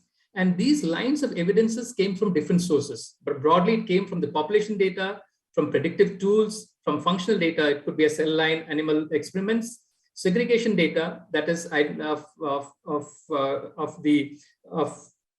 having the similar phenotype in the family or lack of that phenotype in the family, and then looking at whether the variant is inherited or is only in the patient. So using this multiple lines of evidences, these evidences were weighted. And a critical part of this guideline was having a set of rules that combine this criteria and which helped us in binning that variant into one of these ACMG 5-tier system. So right from varying from pathogenic to benign. So if the variant is, to call it pathogenic, it means that there's a 99% certainty that the variant is damaging. Similarly, the likely pathogenic is anywhere between 95% to 99%. So if that variant, the certainty is less than 10%, less than, 0.1%, it is likely to be a benign variant. So to determine the effect and the nature of the DNA alteration using these criteria, there's a workflow, and that we can broadly divide into 5 parts, which starts with the variant nomenclature, apart from the quality checking, the nomenclature variation, looking at the population data, and looking at the case level, that is doing a literature search or an in-house evidence using various parameters that is described in the criteria, then doing a variant type analysis to know whether it is a missense or a null or a frame shift variant.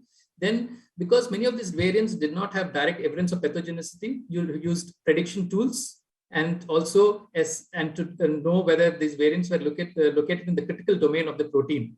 And all this was used to bin them into either a pathogenic, likely pathogenic, VOS, and so on. It is not necessary that you will use all the components of the workflow to determine the effect of the variant.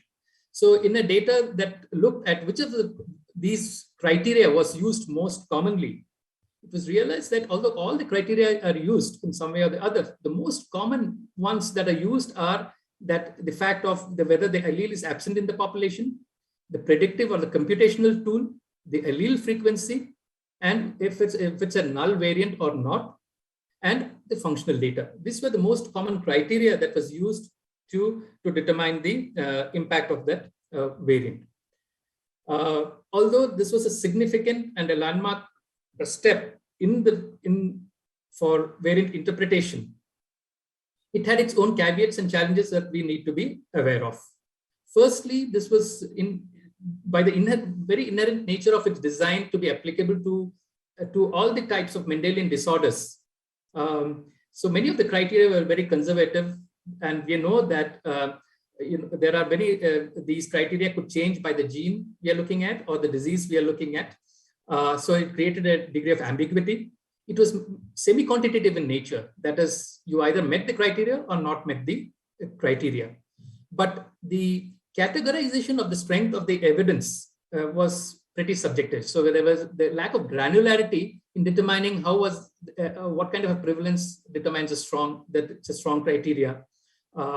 Whether really the allele needs to be absent to call moderate. So there was a little amount of vagueness in attributing the level of evidence. And if you see the criteria PP4, that refers to the phenotype. So the case level interpretation was very, very minimal. In addition, many of the criteria used a similar logic. That is, identifying a variant in a critical function of the protein domain. So for example, PM5, PS1, PM1, all use that. So it led to a probable of double counting because because these all criteria are individually evaluated. So it led to a double counting and probably overestimating the pathogenicity. Similarly, there was no lack of clarity on how to move the weights. So although they allowed it, but it was not clear how can we say that based on segregation that it is a strong, moderate, or a supporting criteria. So in addition to that, they were very explicit to say that the pathogenicity determination using these guidelines should be independent of interpreting the cause of the disease in the patient.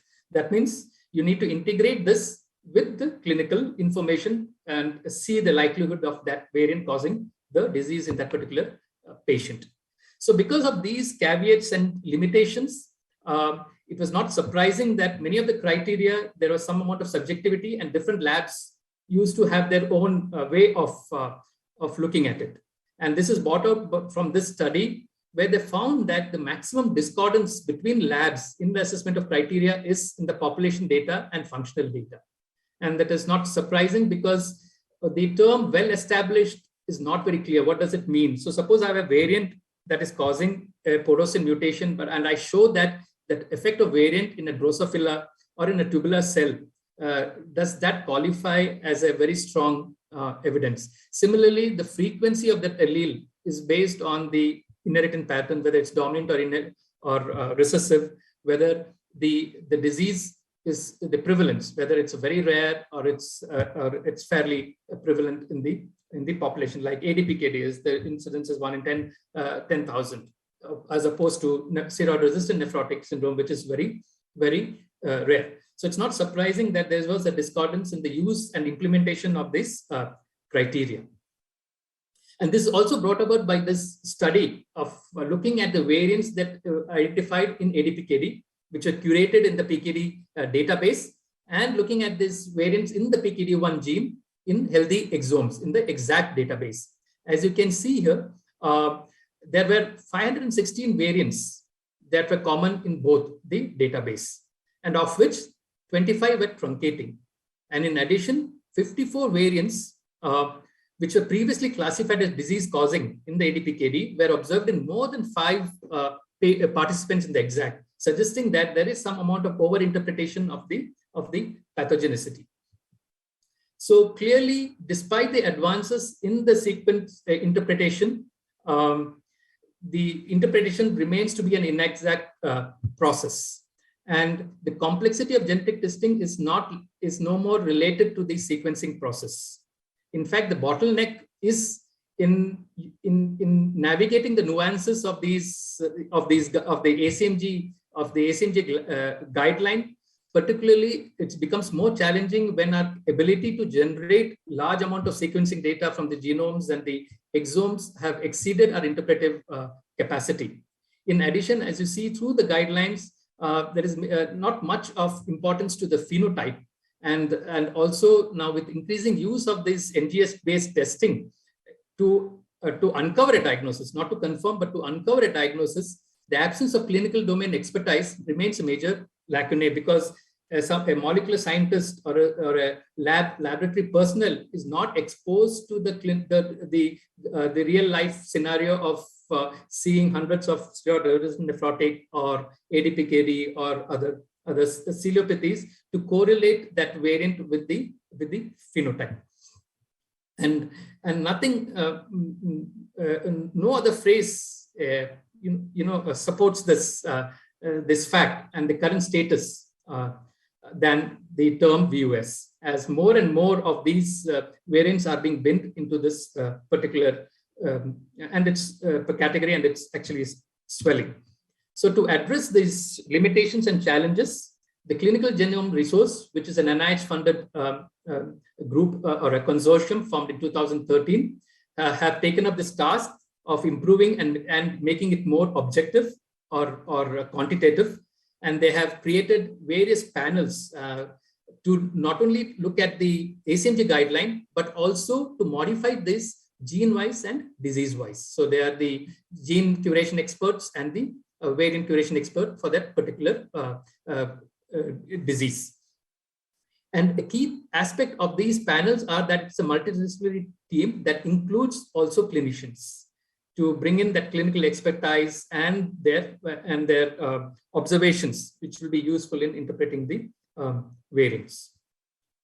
So in that ClinGen consortium, we have 2 clinical domain working groups related to nephrology. There are a lot of other Mendelian disorders. And in the kidney disease, it's the kidney cystic ciliopathy and the glomerulopathy panel. But there's not much that has come out of this. And we expect that in the next couple of years, they will be developing these disease and gene-specific criteria that will help in better accuracy of variant assessment. So one of the things that they're working on is modifying the ACMG criteria. So those highlighted in the green are being modified by the sequence variant interpretation group. I'll give you some few examples. The criteria PP5, that is attributing that to a reputable source to determine the pathogenicity, has been removed. And they have also highlighted criteria that require modification based on the gene you're studying or the disease you are studying. So for example, one of the things that they're doing is, like here, as I said, the level of evidence is pretty vague. So they're trying to bring in an objectivity. For example, if the prevalence in the affected is more than the control, it becomes a strong criteria of the variant is much higher in the disease population than the control. It becomes a strong criteria, but to determine how strong it is, they are further giving a different level of evidence, whether it is a strong, moderate, or supporting for that strong criteria. So they're bringing in level of evidence within these criteria.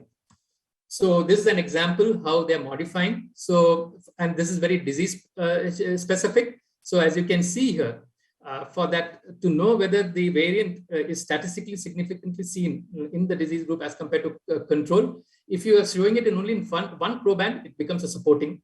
If you show it in 5, it becomes strong. But in a disease like cardiomyopathy, which is autosomal dominant, you need a more number of patients to be showing that in that case control. So as you can see here, it all depends on numbers of the individual who harbors that variant. Similarly, the absence of that variant in a healthy population is as you can see here, is applicable only to one, the rasopathy disease group, which includes Noonan syndrome, while in all others, it need not be strictly absent, but you cannot cross this threshold what they have given, which is derived based on the inheritance patterns, the genes, the contribution of the gene and contribution of the variant to causing that disease. Similarly, de novo criteria is an important criteria to ascribe pathogenicity, because a de novo variant is less likely to be seen in a human genome. And for that, we need to screen the parents and also confirm the paternity and maternity. So if it is not confirmed, the paternity and maternity, it becomes a moderate criteria. If it confirms and the parents do not have that variant, it becomes a strong criteria. Here again, to give the importance to the phenotype, they devised a scoring system where, based on the phenotype, consistency of the phenotype with the gene, the scoring varies. For example, if you find in a ADPKD, a PKD gene involved, it becomes a strong, highly specific. But on the other hand, if you identify a podosin or an NPHS or a NP or a nephronophthosis gene in a child whom you have diagnosed as a nephrotic syndrome, then the phenotype is not very consistent with the gene. You give a score of 0. So using all the variants, giving a score to each of the variants that you have identified in that same gene, you sum up the score, and then using that score, you determine whether the de novo criteria is very strong, moderate, or supporting. So here again, within the strong criteria, you are again, giving another extra level of evidence to know. So suppose it is only supporting, we know that that evidence is pretty weak, and we cannot be very confident of that variant causing the disease in the individual. They have removed the PP5, that is a reputable source, because laboratories are not able to perform an independent evaluation. That is the external validity. So hence they have removed that criteria. They have also downgraded some of the criteria. For example, the PM2, that is the absence of the variant in the healthy population. They have downgraded it from moderate to supporting. And this is because of the fact that 54% of the variants that were identified in the exact database that is apparently contains the healthy exomes, the variants were only seen once. So it does not automatically mean that if the variant is very rare, it is going to be damaging or pathogenic. Even a healthy human exome can contain variants that are never seen in another individual. Hence, the strength of evidence has been downgraded. So to give an example of how this changes our variant interpretation, this is an example of a child who came with polyuria, failure to thrive, and severe metabolic acidosis and renal failure. Rajiv, please tell me if I'm running late, then I can make it a little quicker. Yes, so maybe in 4 or 5 minutes. Okay, that's enough. So here, based on the ACMG criteria, the variant met these criteria. Okay, for five pathogenic P criteria, and then we classified it as likely pathogenic. But now, if you are going to use the SVI modified criteria, there are only 3 criteria that is being met, and the likely pathogenic becomes uncertain significance. And to give you more detail, the variant was absent in the population, but since we don't have an auxiliary specific allele the population frequency, it becomes a supporting criteria and not a moderate criteria. Similarly, the presence of a missense mutation, the Z-score was not to the what was the cutoff. We got a Z-score of 1.5. It is a score that looks at the missense mutation of expected versus the observed. So the criteria, although it met moderate, it was moderate evidence. So and as I said, the PP2 has been removed. So finally, based on the SVI modified criteria, it becomes a variant of unknown significance. So we did this exercise in our ongoing cohort of tubulopathy, where we looked at 37 variants that were identified in a cohort of children with distal RTA. Using an ACMG criteria, 16 were pathogenic, around 8 were likely pathogenic, and 14 were of uncertain significance. But when we use the SVI modified criteria, which is in the orange, 3 pathogenic became likely pathogenic, 1 likely pathogenic became VUS, and 1 VUS became likely pathogenic. So as you can see here, it is going to impact the way we are going to assess the variant. And it also demonstrates that with these updates happening, we need to relook at those variants that we have already come across in our genetic testing, especially those VUS and pathogenic, to see whether there are any changes in this classification. The other challenge with ACMG has been that it is semi-quantitative. So there are attempts to make it a little more quantitative. So as you can see, the ACMG classification was based on certainty. So they're trying to convert this into an odds using a Bayesian approach, which uses a prior probability, and then the prior probability is modified based on conditional factors to increase or decrease that probability, and that is called posterior or post probability.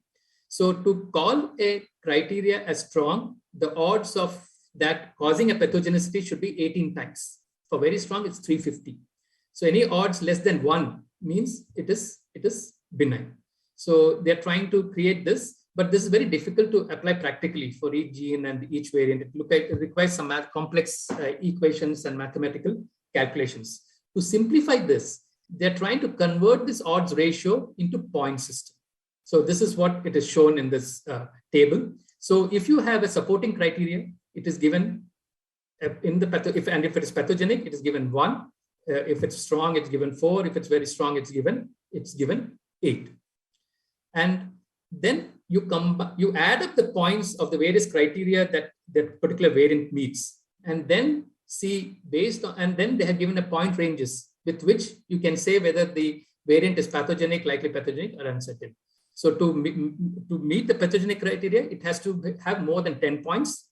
If it is uncertain significance, the points is between 0 and 5. So the Bayesian approach involves making it quantitative, and a little more easier to use. Although this looks a little complex, but I'll give you a few examples of this. So suppose you have a variant that has met these criteria in the ACMG of a supporting criteria of a moderate and a moderate. So a PS4 is something called strong. So you get 4 points. A moderate gets 2 points, that becomes 6. Again, a moderate gets 2 points, it becomes 8. And this is 1, so close to 10 points. So you know that this variant is pathogenic.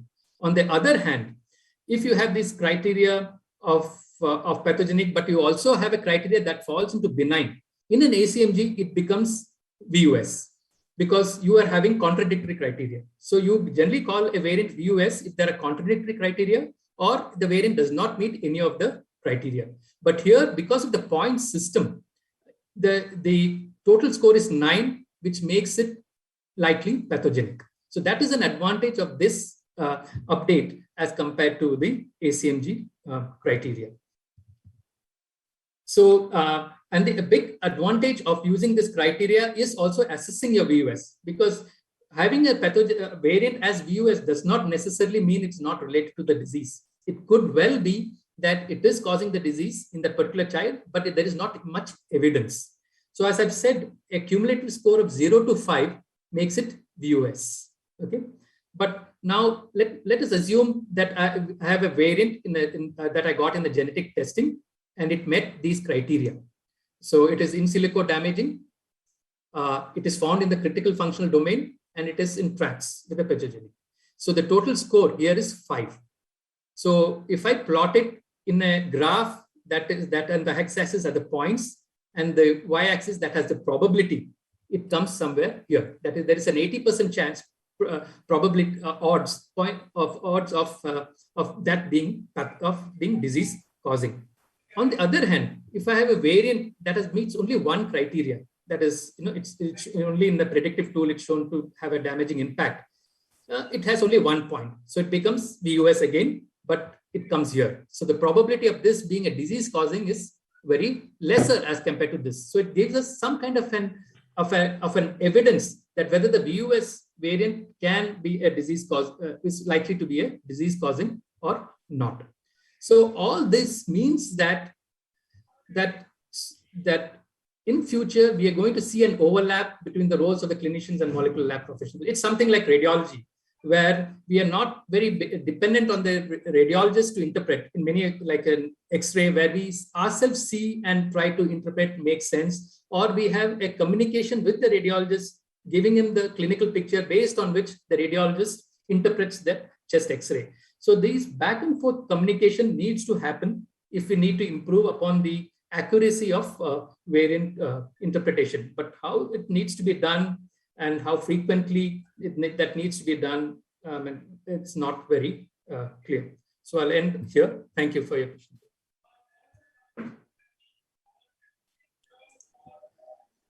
Thank you, Anil, for that wonderful talk, and quite a complicated subject for me. So we have a comment from Dr. Srivastava sir about, like, should ISPN have a panel of genetic specialists? And I think so, yeah. We should be having a panel of genetic specialists. So we don't. So the definition of genetic specialist is a little, whether they're core geneticists or clinicians with some competence in genetic, because a hardcore geneticist may not have that exposure of the clinical phenotypes of the patients, because it's very varied as genetic testing is being used liberally. So to get that insight, you probably need a team that has a genetist, that has a molecular lab specialist, and a clinician. That will may form a right combination for the panel.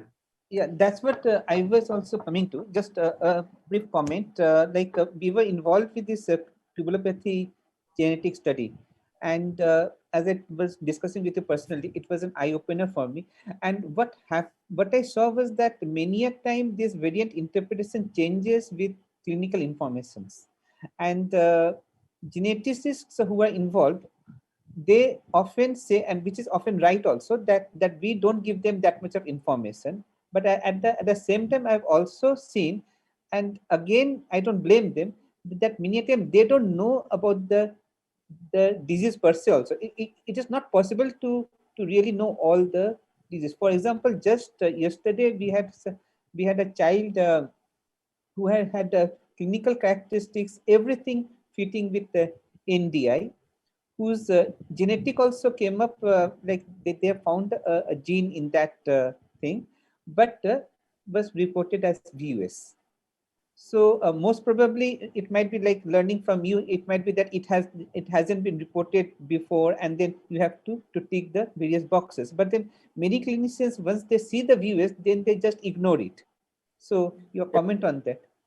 No, because VUS means an absence of evidence. It does not mean absence of the evidence of pathogenesis or causing that disease. So this needs to be relooked every 2 years. At least every 2 years, to know whether we have additional information, or maybe the criteria like the sequence variance interpretation group has come up with a modified criteria that allows this classification better. So it is always the genetic testing in this era of NGS is no longer a static test. We need to use that as a resource and to go back and forth till we solve it. So I would say that maybe in institutions who don't have experts like you, then they should be building bridges with their local geneticist, genetic counselor, and having joint clinic, like something which we have started at our institute, ICH, that we have a monthly genetic meeting, and then we sort of thrash it out. I try to say that why it is not so, and she tries to convince me. And so, as you said, the phenotyping is an Achilles heel, because it's like pathologists. If we just say renal biopsy, only edema or nephritic, we give incomplete information. They're not able to have an interpretation. So we need to give all, I didn't put it up because of lack of time. It is called the human phenotype ontology, where merely using a machine learning, you pick up all these phenotypic word and try to match the patient's phenotype with the variant. And you see whether there are other patients with a similar phenotype. So that is one of the important tools that is being used. And we have to provide all the information, not physical, family history of 3 generation ideally, and also the lab, all the lab features. We can't just say hypercalciuria and ignore the low molecular weight proteinuria and dense disease and so on. Anil, this is Rupesh. Nice talk. Sorry, you were asking something, Rajiv. Go ahead. No, you can have your comment and then we will wrap up. Right. So I think, Anil, it's very nice to see all these genetic layout. I send the patients for polycystic to enroll in the GenR queue and then about tolvaptan. And here I get the patient has type 2 hyperoxaluria, this kind of mutations, these gene insignificance. You are pretty covered in your part, right? You can do that. You can tell the family, not in US, I need to be obligated to send them to the genetic counselor. Now, 2 things, which is very important. I like in the nephrotic syndrome, and Dr. Bagga is here and Dr. Srivastava is here. They have seen the transition of nephrotic syndrome that even we cannot imagine. They have established the diagnosis. I wish if somebody can tell me what kind of therapeutic regime these genetic parameters can help me, they will respond, and the progression. Knowing these all variants are very good to know. But when we get all these, we have Natera now. I don't know you know that or not. We just swab it from the mouth and we get all the genetic, $250. If not, then the institution has to pay $2,000 or patient has to come from patient's pocket. Dr. Srivastava knows, he comes here in Michigan all the time. You have to pay from your pocket. And even if you get it, then you have to go and see a genetic counselor. That's another $800 visit. So I can get these all variants and the significance. What I'm going to do with it. At least it's not renal pathology. There's no comparison between what renal pathologist is telling you with the genetic. There is no comparison. Renal pathology, I can predict 90% of the time what you're getting into. It's just a reinforcement. But this whole spectrum, getting the genetic analysis, looking into the spectrum, sending to genetic counselor, sorry, it adds a lot of burden to me in person in US, and then you are medico-legally liable to be handling all these issues. And I get this Den disease variant all the time, and patient does not have any Den disease. I cannot even do the low molecular weight protein, beta-2 microglobulin or anything in the urine sent out. So I agree with Rajiv that this kind of, I don't know, it's just my own personal view, and maybe you can throw more insight on that.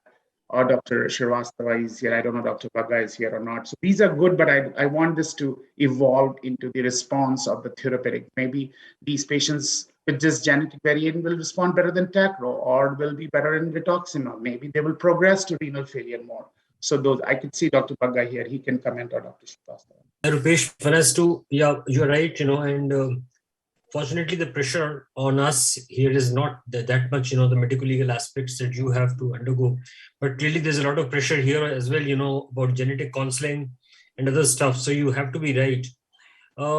What I've seen over the years, at least in the last 5 years, is that each major city has got its people, right. So you have people in all the big cities who are at least one person who is doing something. And I'm sure, with the passage of time. So I agree, the geneticists are, as Anil said, they're going to be really core geneticists. They may not even think. And I think the clinicians currently are able to think the maximum for their patients and able to try to, reach an answer. So while I agree with what you're saying, I think we have to develop this thing locally and perhaps, interact with each other. And I think it's working slowly, but it's definitely working, Rupesh. I think Dr. Srivastava nailed it very nicely. He said most of us are trained in renal histology, radiology, imaging, but genetics is a different. But then, over the years, we are learning, Rupesh. Over the last 10 years, I was never trained in genetics, the kind of genetics we have to. But then we are reading, as is Rajiv, and people like Anil and Priyanka and Aditi are doing far better than us.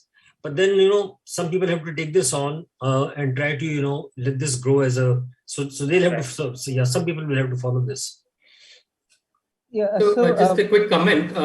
I mean, because the bulk of kidney disease are genetic in origin, I can't see any other way to improve the management without doing a genetic testing. Really, because now we do not have a therapeutic, a strategy. It does not mean we don't do genetics.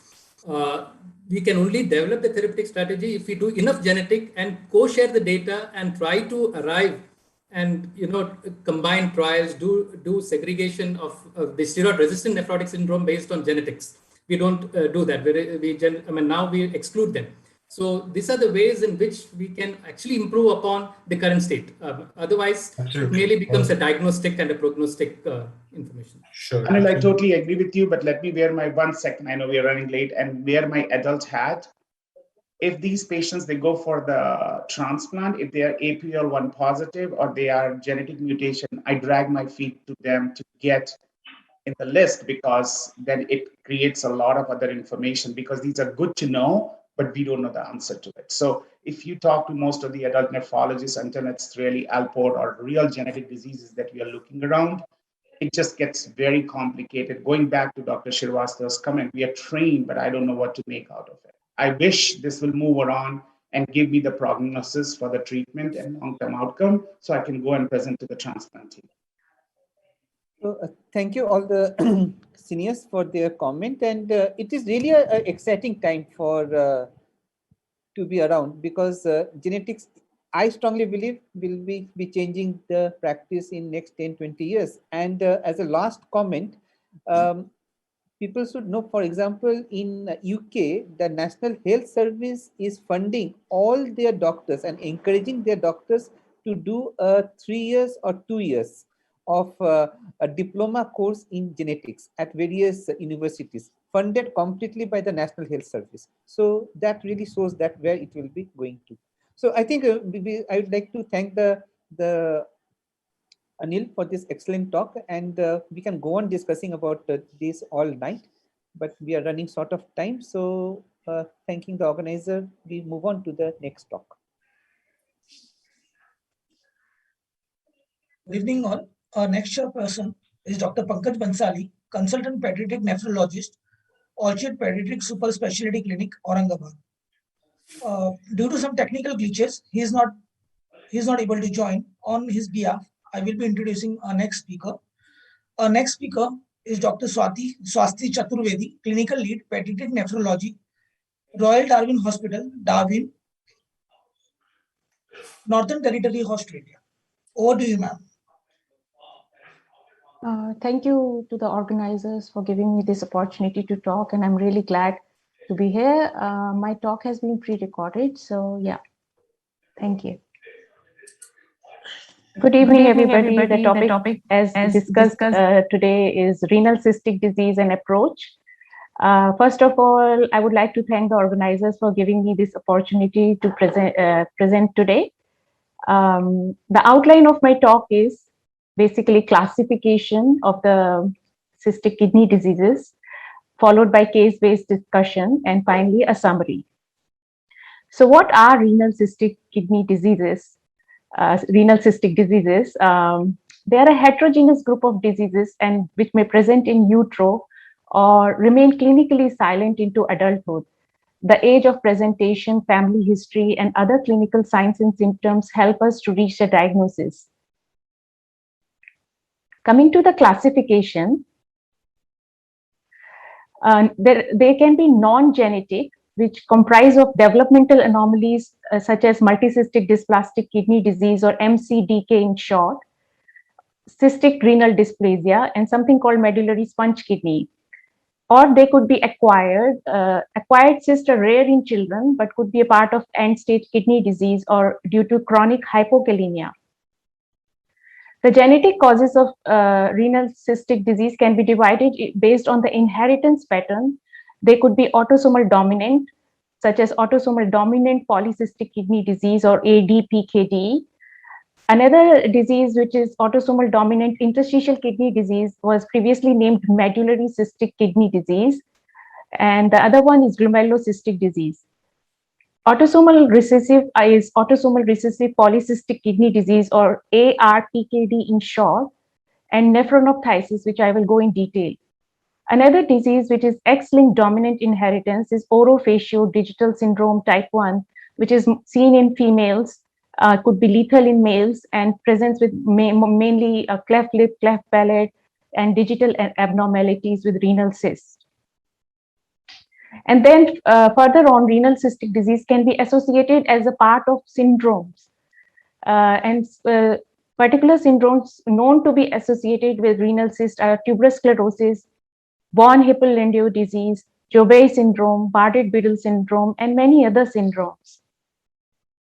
So coming to the case presentation, case 1.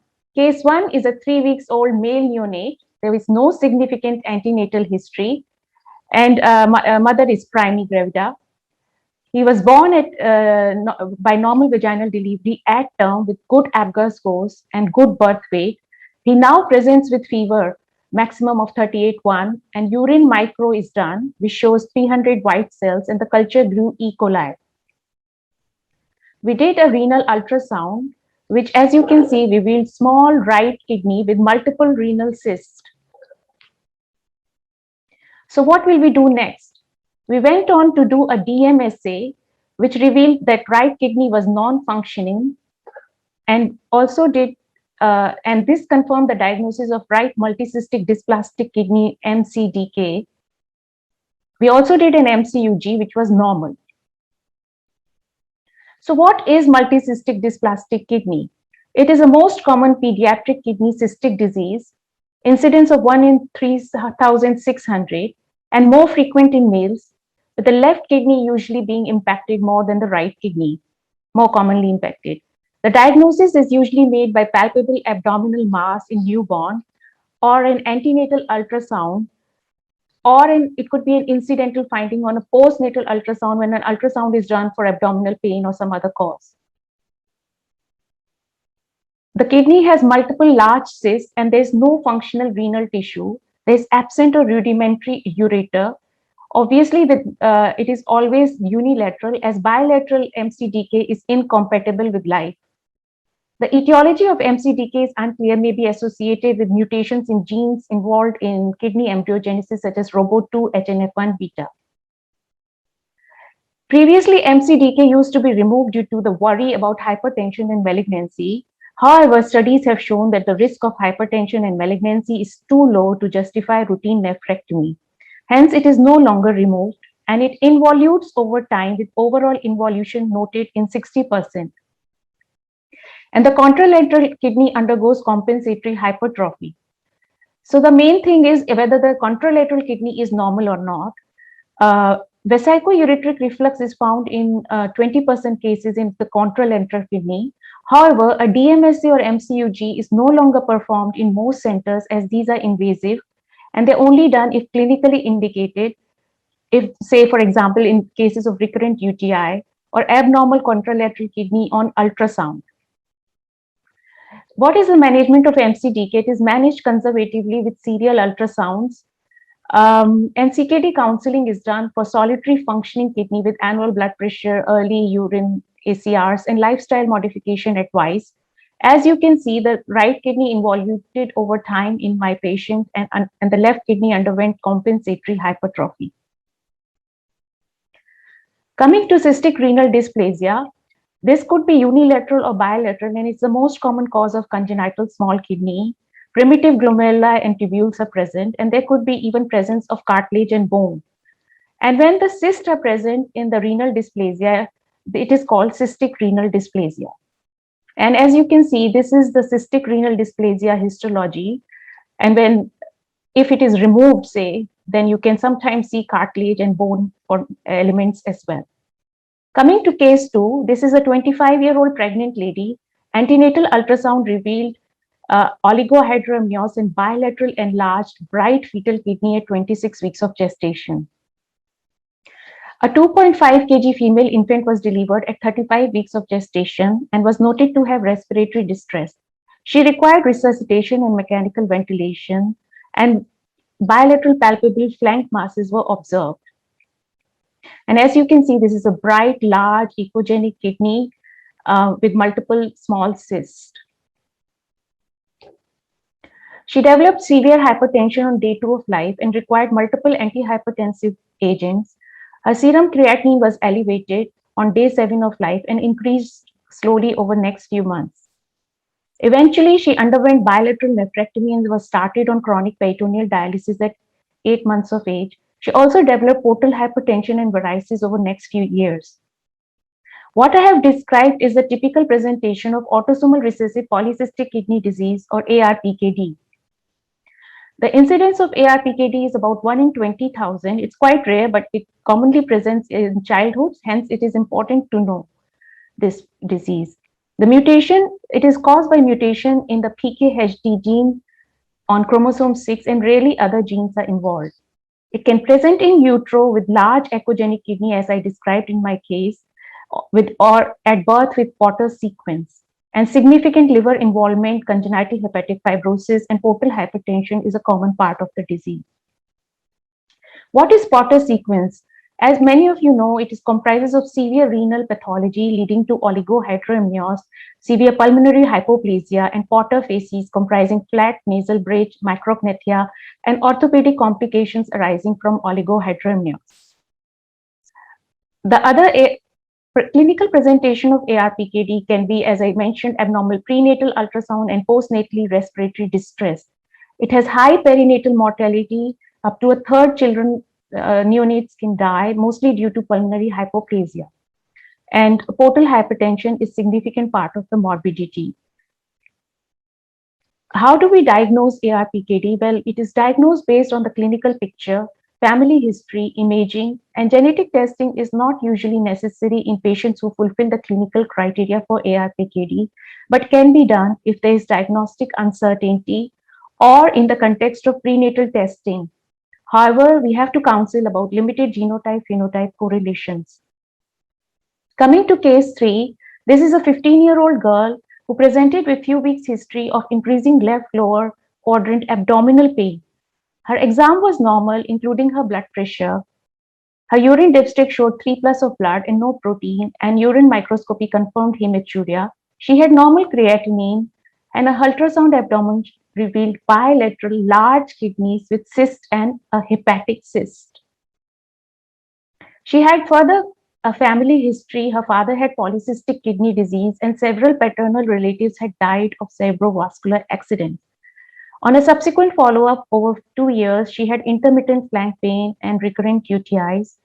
She complained of recurrent headache, and so we performed an MR angiogram given the family history of cerebrovascular accidents, and fortunately, she did not have any aneurysm. The history I have described in this case is typical of autosomal dominant polycystic kidney disease or ADPKD. This is most common inherited kidney disease with the incidence of 1 in 500 to 1 in 1,000 and accounts for nearly 5% of end-stage kidney disease worldwide.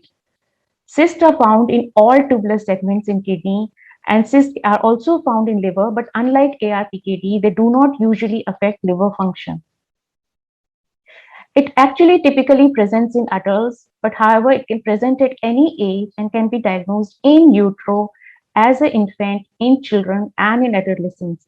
Most children are asymptomatic, but it can present with hypertension or gross hematuria. Other management issues include, from kidney point of view, hypertension can be quite severe. Children can present with gross hematuria due to cyst rupture or UTI or renal stones. And eventually, they might require dialysis and transplant. This is a very rare phenomenon in childhood.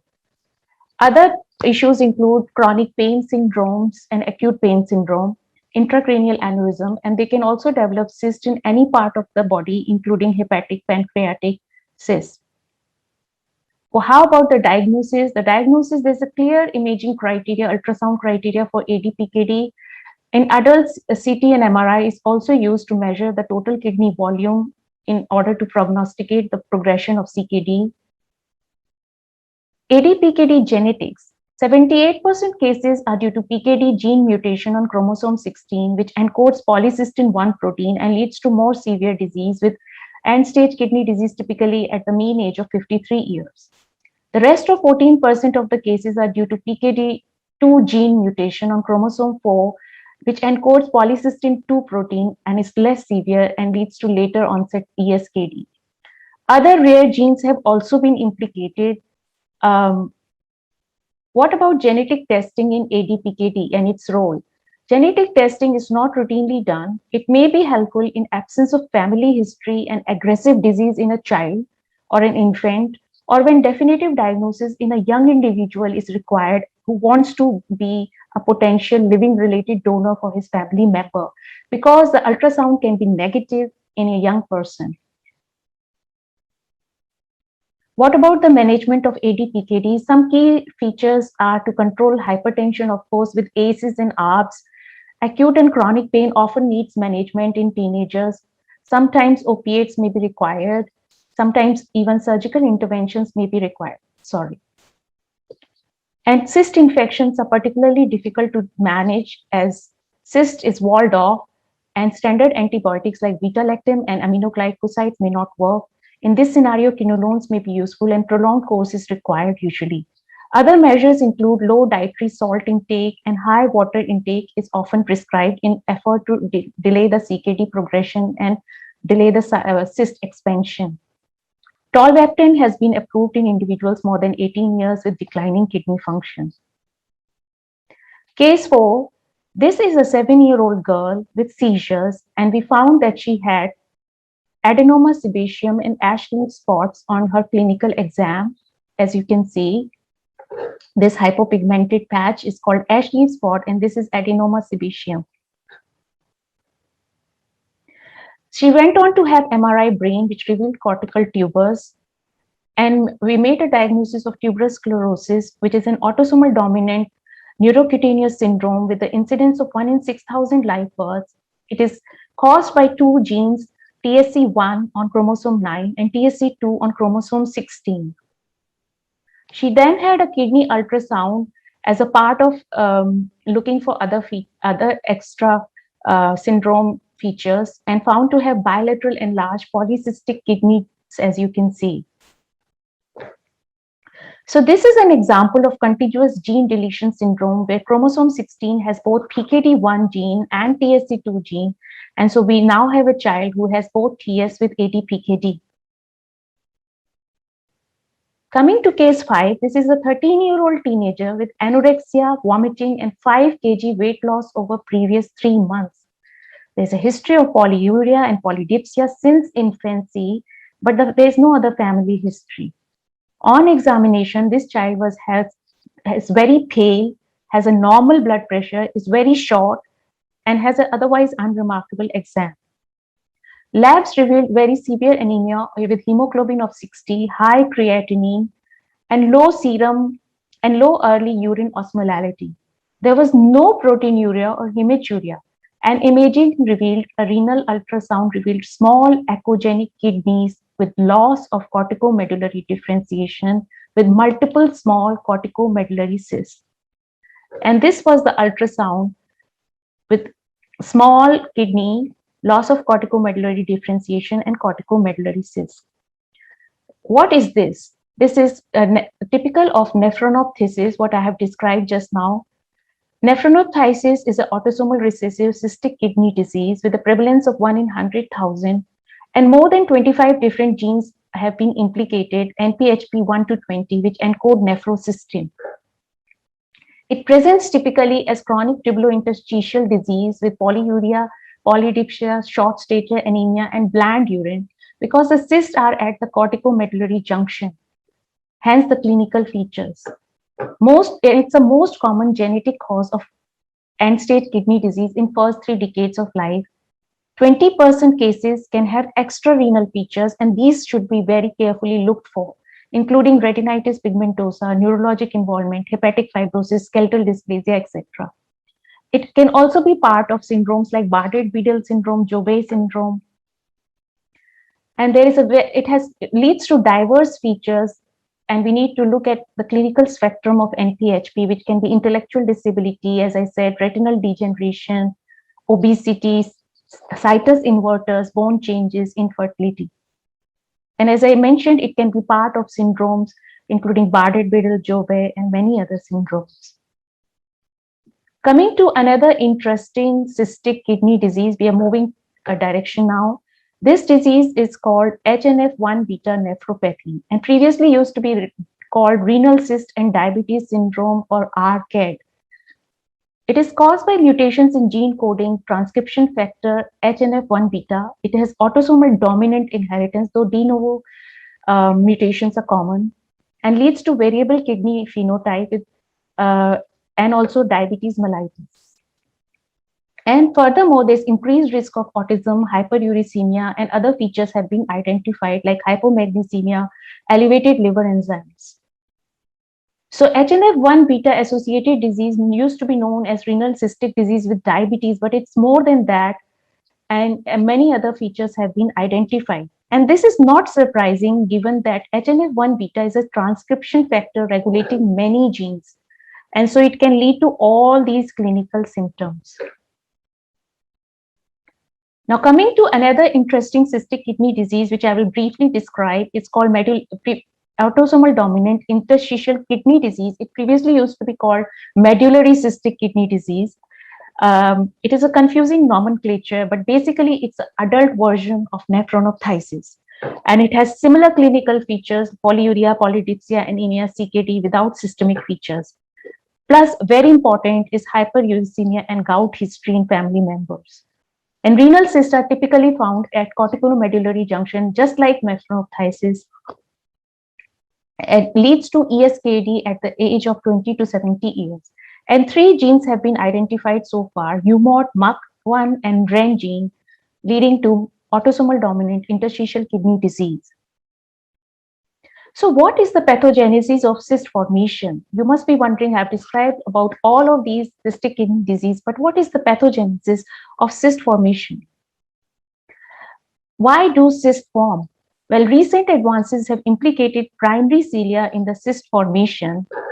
And this cilia is found in renal tubule, bile duct, pancreatic duct, bone, cartilage, retina, and that's why we see cystic kidney disease associated with diverse findings. The cilia plays a critical role in chemo, photo, and mechanoreceptor reception and conveys these signals intracellularly. And defects in cilia-mediated signaling are thought to be key factor leading to cyst formation. All roads lead to cilia.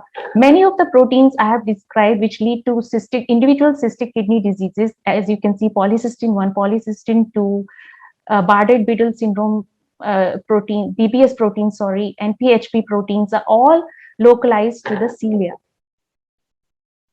And mutations in these polycystin 1, 2, nephrocystin, fibrocystin proteins ultimately lead to altered mechanosensation of tubular cilia and altered calcium flux, which leads to altered tubular epithelial growth, differentiation, abnormal extracellular matrix deposition, cell proliferation, fluid secretion, and cyst formation.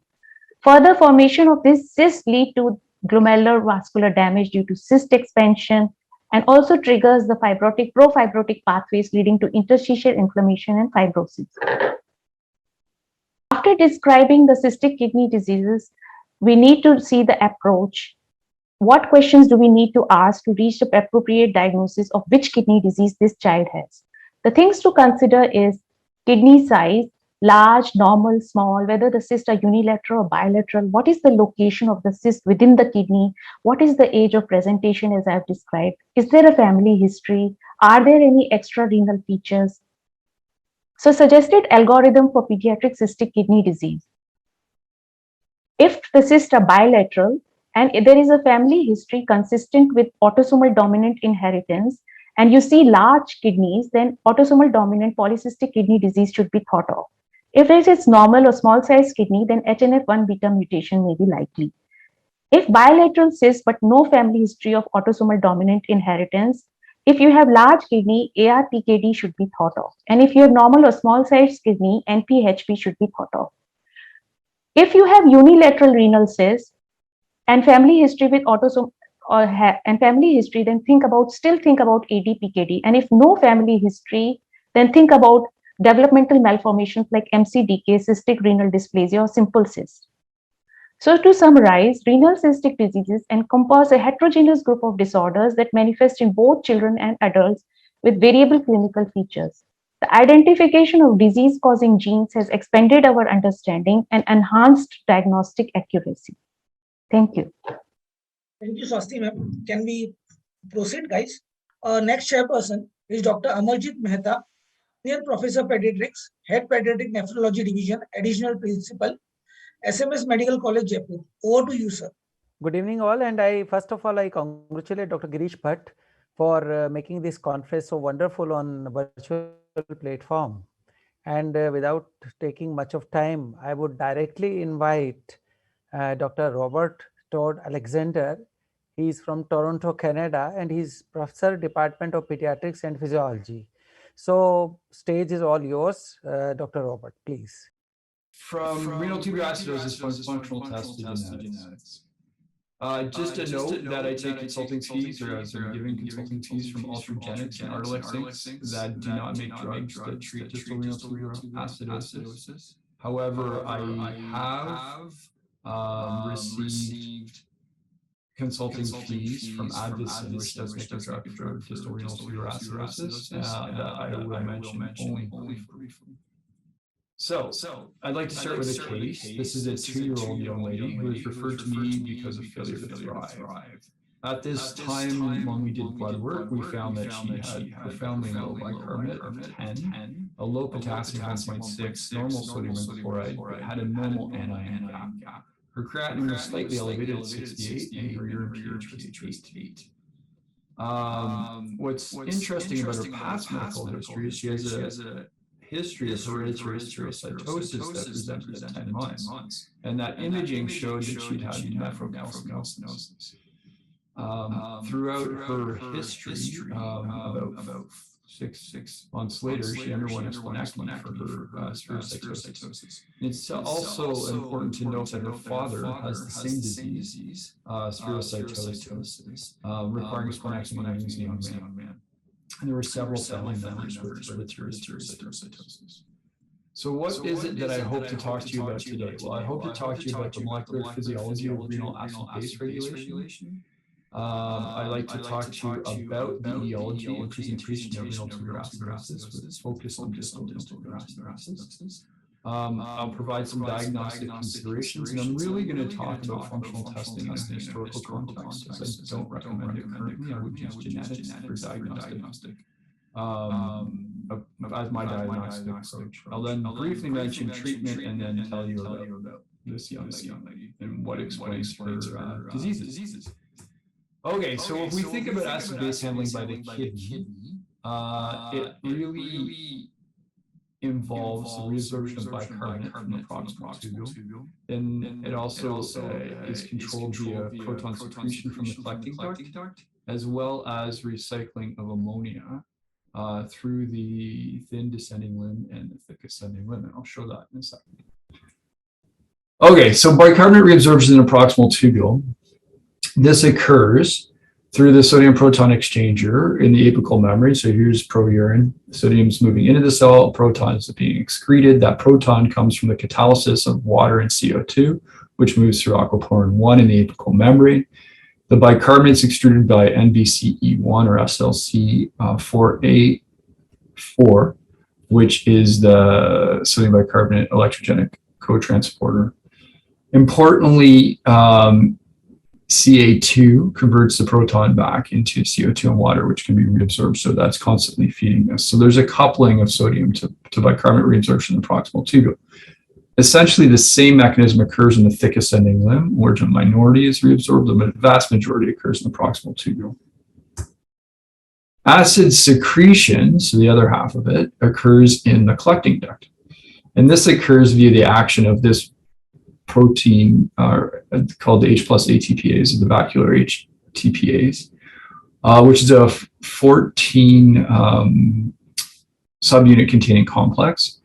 The protons for this extrusion mechanism are derived from water and carbon dioxide, and the H+ goes into the prourine, and the bicarbonate is extruded in exchange for chloride through the anion exchanger 1 or SLC4A1. What's important about this is an electrogenic process, so one needs a counterion, and that is achieved in the cell adjacent to it, the principal cell, via the reabsorption of sodium through the epithelial sodium cotransporter. Also importantly here is we're generating a bicarbonate for every proton we're losing in the urine. What's also important to consider for this, because we would limit the acid extrusion here if we didn't have something for it to bind to and trap it, which is ammonium, or ammonia is trapped by binding a proton and becoming ammonium. When the way we get ammonia generated in the medullary interstitium is via ammonia recycling. And so we take glutamine, which is a amino acid circulating in the plasma. It moves through LAT2 into the cell. It then in the mitochondria through the activation, through the mechanism of action of enzyme called glutamase, becomes glutamate, here, GLU, and then it's converted by a glutamate dehydrogenase into ammonia, which is extruded back into the lumen of the proximal tubule via the mechanism of action of NHE3. Then cycles down the thin descending limb, up to the thick ascending limb, where through NKCC2 it's reabsorbed, and ammonia can then be converted and travel back into the interstitium. So this would be this space here. What's important is that ammonia is impermeant to the thin ascending and thick ascending limb membranes, but it's not to the collecting duct. And so in the collecting duct, it can move through these proteins, the RHCG protein in the collecting duct, which is in both apical and basolateral membrane, in order to get into the lumen, where it's trapped by the mechanism of action of the H+ ATPase, which we talked about already. Okay. So if we understand these processes, we can now put it into, or understand the nomenclature. So we have the different types which are historical and describe the type of acidosis based on when they were discovered. So type 1 is actually distal because it was discovered first, which is a failure to acidify urine, and it's due to defects in the collecting duct. Type 2, ironically, is actually proximal renal tubular acidosis. This is due to a failure to reabsorb bicarbonate from the proximal tubule. Type 3 is a rare disease, which is generally secondary to carbonic anhydrase 2 mutations. And it's both a proximal and distal because CA2 is in both proximal and distal nephron. And then type 4 is hyperkalemic renal tubular acidosis, which is really due to an actual or a failure of aldosterone mechanism of action. Okay, so distal renal tubular acidosis. It presents as a hyperkalemic normal and metabolic acidosis, typically hypokalemic. These patients often have hypercalciuria and nephrocalcinosis, and many will develop stones. Hypocitraturia is very common. It's one way to distinguish proximal from distal in distal renal tubular acidosis. And that it can present really from infancy right through into young adults. So at any age, and depending on the genetic cause, will often dictate when the patients present. So here are the non-genetic causes. This is a small list. There's others, but the common ones are autoimmune, so things that attack the distal nephron. So autoantibodies, cryoglobulins. There's a number of drugs which damage the distal nephron, including heavy metal mercury.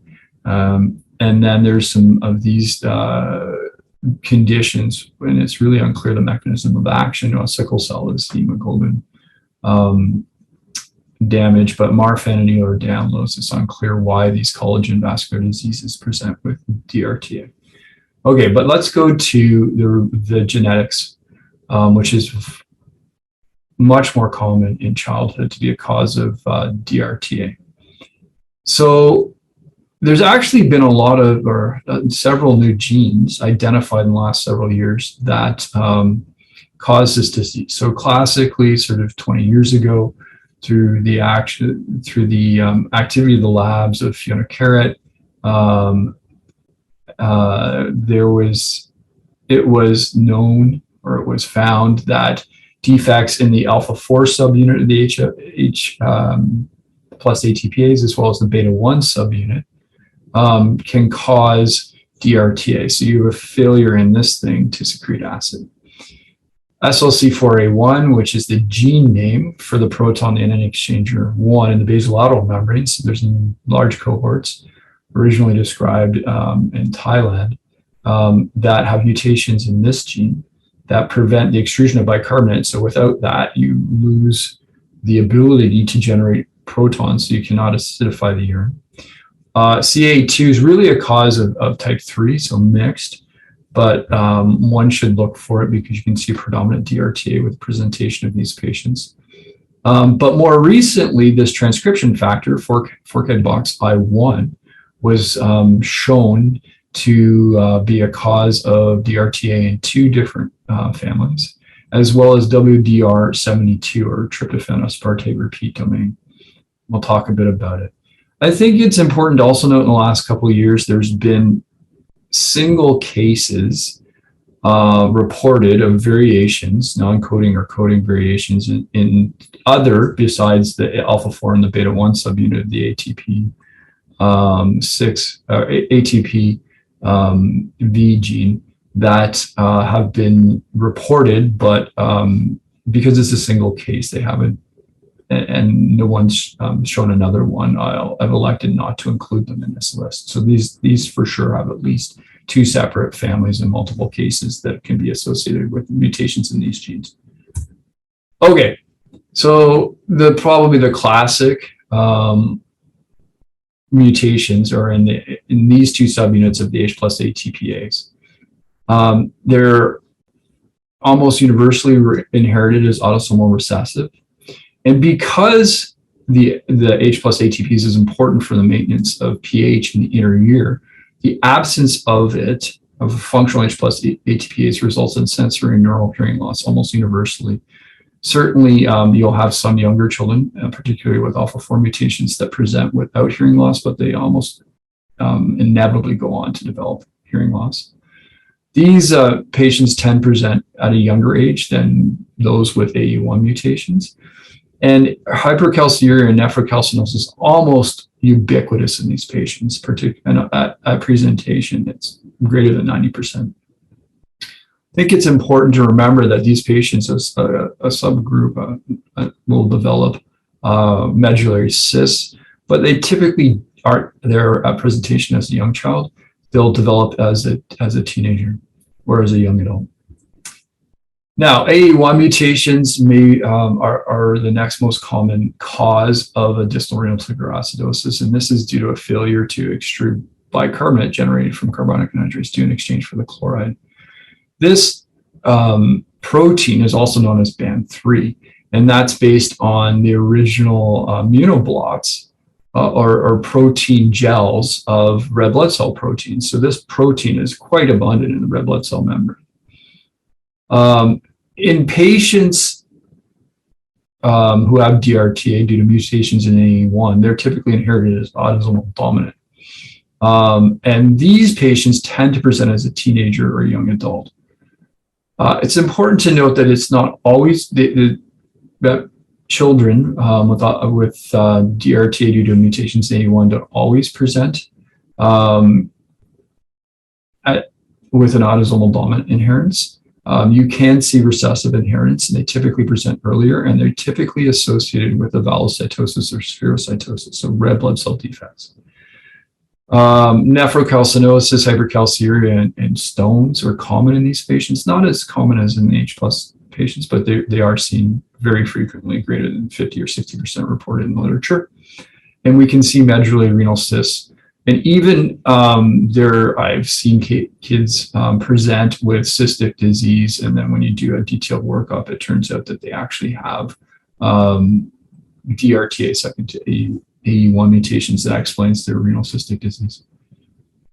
Okay, one of the new kids on the blocks is this FOXI1 transcription factor, and it's expressed in acid-secreting epithelia, including the collecting duct or the alpha-hydroxylated cell.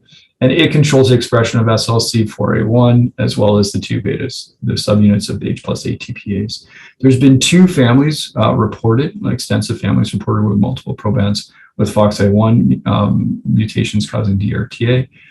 as per the patients with the ATP6V mutations, we see that they have sensorineural deafness. And as per these patients, we also see that it's autosomal recessive inheritance. Now, the WDR72 mutations, these are associated with amelogenesis imperfecta. So there's been at least 2 families, first reported in 2018, but several reported since, that had DRTA and also amelogenesis imperfecta, so teeth abnormalities.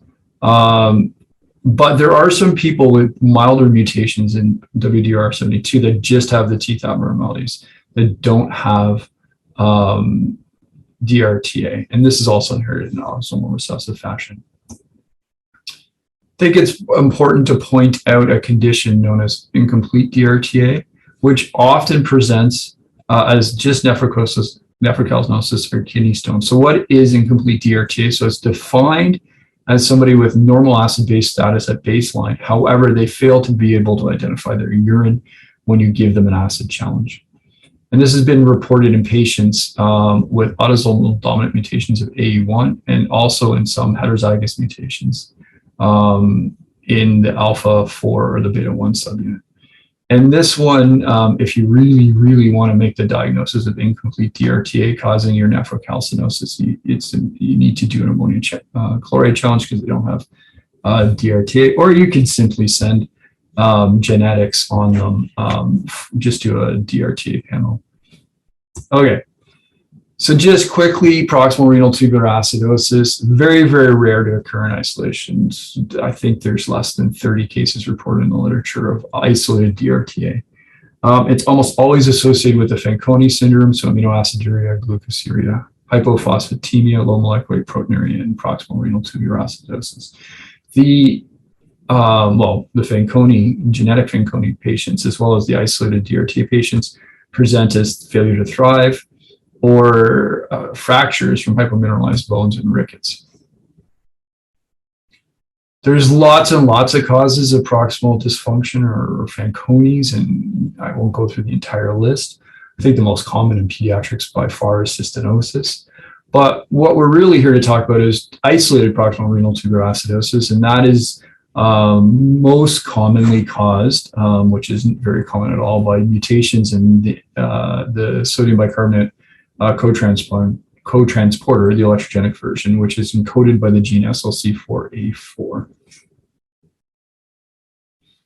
So again, very rare cause of isolated proximal renal tubular acidosis, encoded by this gene, which makes the sodium bicarbonate co-transporter. What's important about MBCE1 is it's also expressed in the eye. And so if you have a mutation in this, these patients invariably have eye abnormalities, and they can include cataracts, glaucoma, or keratopathy. And so it's important to do a good eye exam or have an ophthalmologist look at their eyes if you're worried about isolated proximal renal tubular acidosis, because that will help with the diagnosis and guiding genetic testing. So quick note on defects in carbonic anhydrase 2, CA2. So you can see here a lovely image of the renal cortex, and you can see nicely decorating CA2 staining in the alpha intercalated cells, and you've got proximal cells, principal cells between the alpha intercalated cells, which are very weak staining, and you can see the proximal tubule also lights up. So from this, you can understand why you got this mixed picture, and perhaps why you see more of distal renal tubular acidosis than proximal, but you should have both with mutations in CA2. These patients also develop osteopetrosis, which is a horrible bone phenotype and difficult to treat. So just a note on type 4, so this is really a salt wasting tubulopathy of the collecting duct, and it's really due to actual or functional hypoaldosteronism.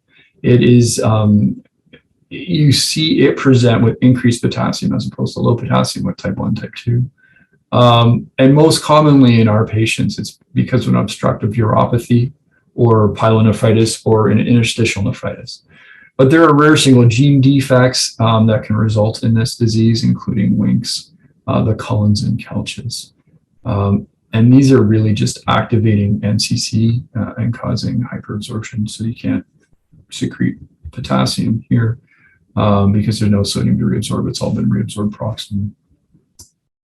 Okay, so how do I think about renal tubular acidosis? So if you have a normal anion gap metabolic acidosis, like the patient we first talked about, one first needs to exclude GI losses of bicarbonate. And then if it's increased potassium, then we go down the hyperkalemic RTA, so get an ultrasound. And then if you really need to go there, you can do genetics here.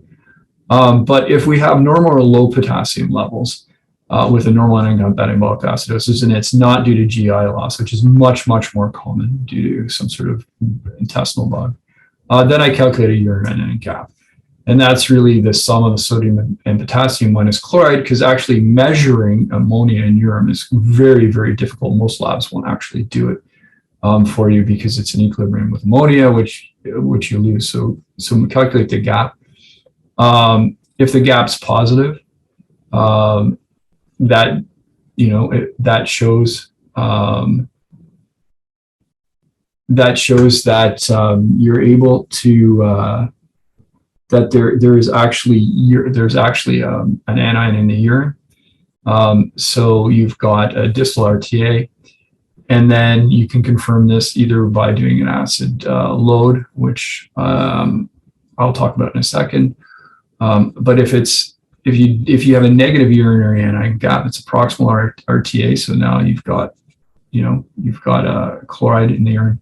You've got ammonium in the urine, and now we can confirm that by demonstrating increased fractional excretion of bicarbonate when plasma bicarbonate levels have been elevated, because importantly, you won't have increased fractional excretion of bicarbonate.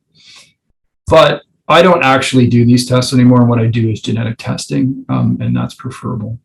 And there's several panels that you can get to do this. So let's talk briefly about the functional tests in the last couple minutes here. So what you do for the bicarbonate loading test, and again, I haven't done this in 10 years now, is you need a lab that will measure urinary bicarbonate, which most won't actually do anymore. But if you have one, you can, and you need to measure it very quickly. So in a younger infant, this would generally involve catheterizing the poor child.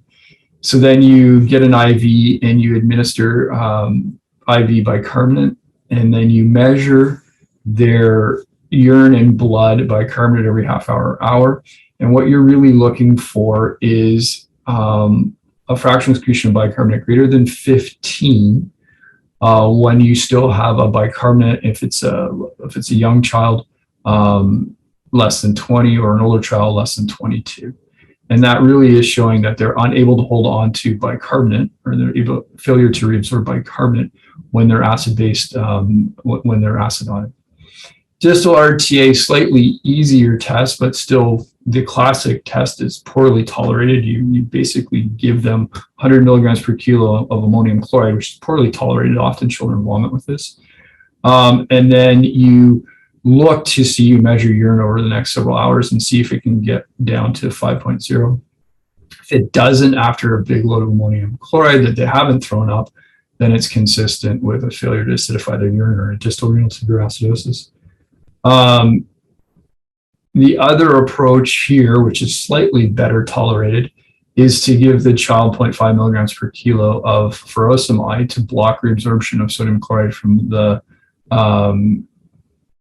thick ascending limb, and then administer a steroid, fludrocortisone. And again, this should drive the urine pH to 5. And if it doesn't, then you've diagnosed it incomplete DRTA. But again, please do genetic testing. There's several panels available. And really, treatment is try to get them to grow and protect their bones, right? Because H+ causes the release of calcium carbonate from bone in order to neutralize plasma. So it's going to be a lot more for the proximal renal tubular acidosis, and usually given as potassium citrate up to 15 milliequivalents per kilo per day. Also consider thiazide here. Alkali therapy is preferable, or is delivered often as potassium citrate, preferably over sodium citrate because of the nephrocalcinosis with DRTA, and consider a potassium sparing diuretic. So follow up my child with normal anion gap metabolic acidosis with low bicarbonate, who has hereditary spherocytosis. So not surprisingly, her urine anion gap was positive, and we gave her an acid challenge. This case was now well over a decade ago. And when we did that, she wasn't able to acidify her urine. So she's got no evidence of an ability to acidify her urine. There's no evidence of ammonia by the urine gap. So we did genetics, and the genetics was interesting. We found that she was a compound heterozygote for mutations in the anion exchanger 1. And so you can see here that she has a mutation. Here's heterozygote mutation causing a change from an amino acid to a tryptophan, from a cysteine to a tryptophan. And then in the known mutations, this was a novel mutation. There was no mutation in Thailand, originally discovered in Bangkok, a change from a glycine to an aspartate. And so she's a compound heterozygous. And when we expressed it, or a colleague of mine in the lab expressed it, you can see the wild type goes nicely to the membrane of these distal tubular cells, but you see it's in the cytosol of these distal tubular cells of the two individual mutants. And when we look at the side in confluent cells, here's the nice basolateral staining of the wild type, and it's stuck in the cytosol. So with that, it's been 25 minutes. I thank you for your attention.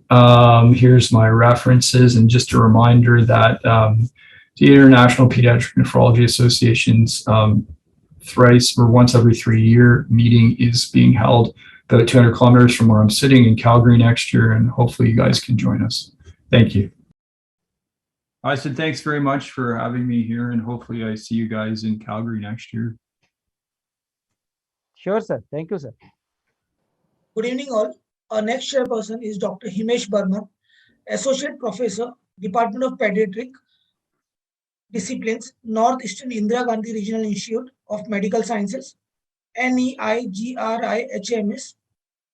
Over to you, sir. Grims.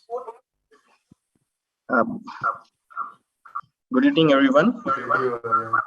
It is my pleasure to introduce Dr. Paul Goodyear. Sir is Professor of Pediatrics at McGill's University and is a pediatric nephrologist at Montreal's Children's Hospital. Today, Sir will be talking on cystinosis, novel therapeutic interventions.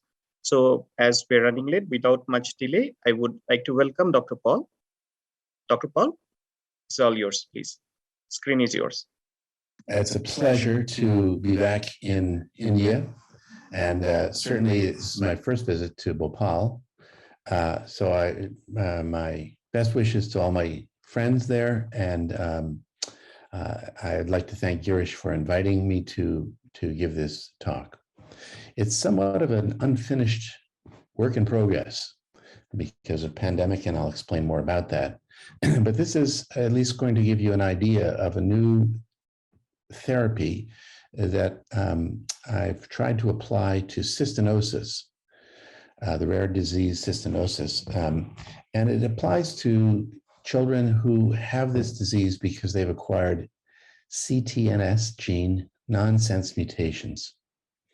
A bit of a mouthful. I'll have to go at this a bit slowly, and I will do so. So what is a nonsense mutation? So the idea is schematized here. Nonsense mutation is a simple, usually just a single letter change like this TGG to TGA coding change in the gene. And this is I'm using the example of cystinosis, but this of course applies to all genetic diseases where there is a mistake made in the genetic code. So in this case, the mRNA, which is trying to produce the proper protein for cystinosin within the lysosome of cells throughout our body, that code has been changed by a single letter change here. And the problem that occurs when that happens is that unlike a simple TGG codon, which codes for a particular amino acid, this particular new series codes for nothing that is known, no amino acid that is known. That's why this is called a nonsense mutation. And the machinery that is trying to produce protein from this mRNA comes to a stop. Then the whole apparatus falls apart and no protein is made. So this simple, tiny typographical error brings the process to a halt. The reason CTNS protein is important is that it serves as a channel in the lysosomes of cells to allow cysteine out of the lysosome. And when this protein is missing, cysteine accumulates inside the cell, damages the cell, and leads to disease. So this is a rare disease, but it is an important one, causing kidney failure, and it presents with Fanconi syndrome early in life. All right, so that's the nature of the problem. I just want to spend another moment doing some background on a potential solution. And the potential solution comes from some work by Dr. Basov in Israel years ago. And what he did was to take advantage of a phenomenon that he knew about and that the world knew about in regard to aminoglycosides. Aminoglycosides are antibiotics like gentamicin, tobramycin, and he he knew the following background information. Aminoglycosides bind to the ribosome inside a bacterium, and it blocks the formation of protein, killing the bacterium. Now, our mitochondria in our cells are very similar to bacteria, and they have their own ribosomes. They make their own proteins.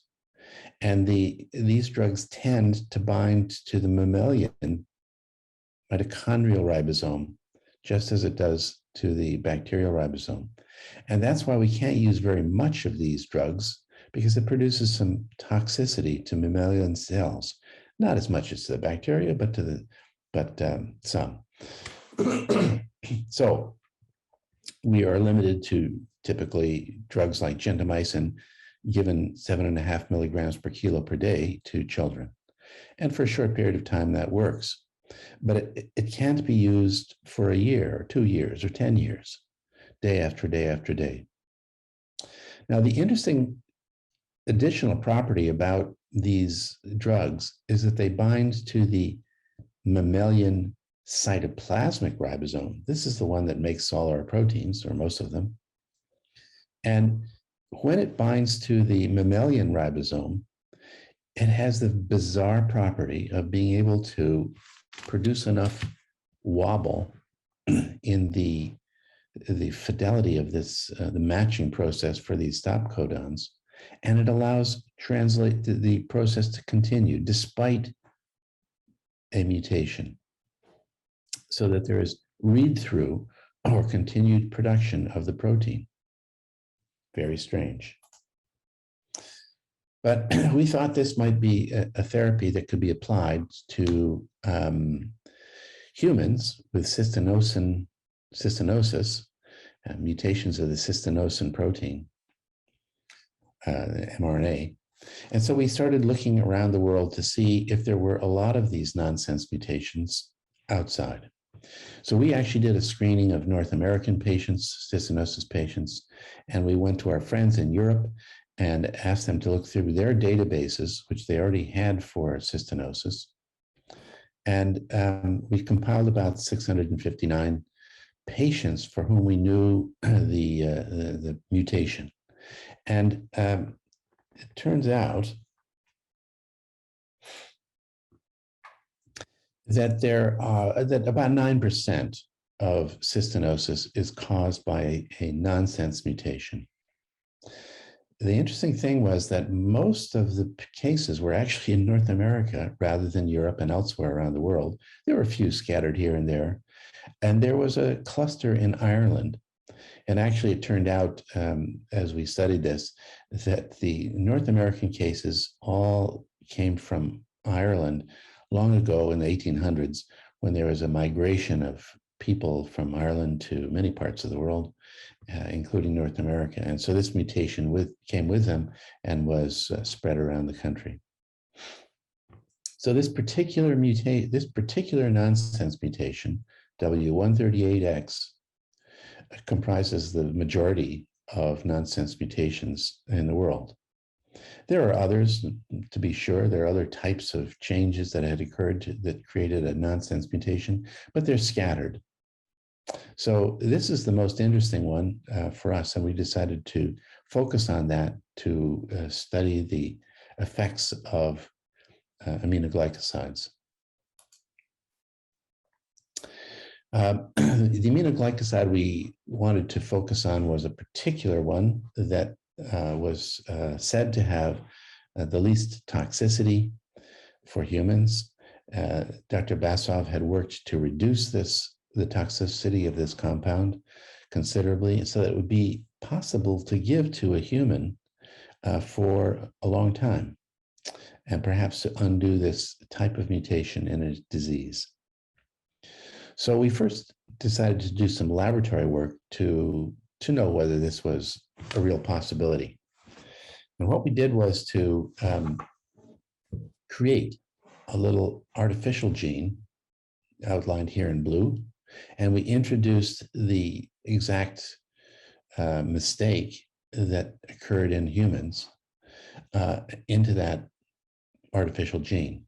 We also fused it to a fluorescent red protein so that when there was read through or production of this, we would see a red color.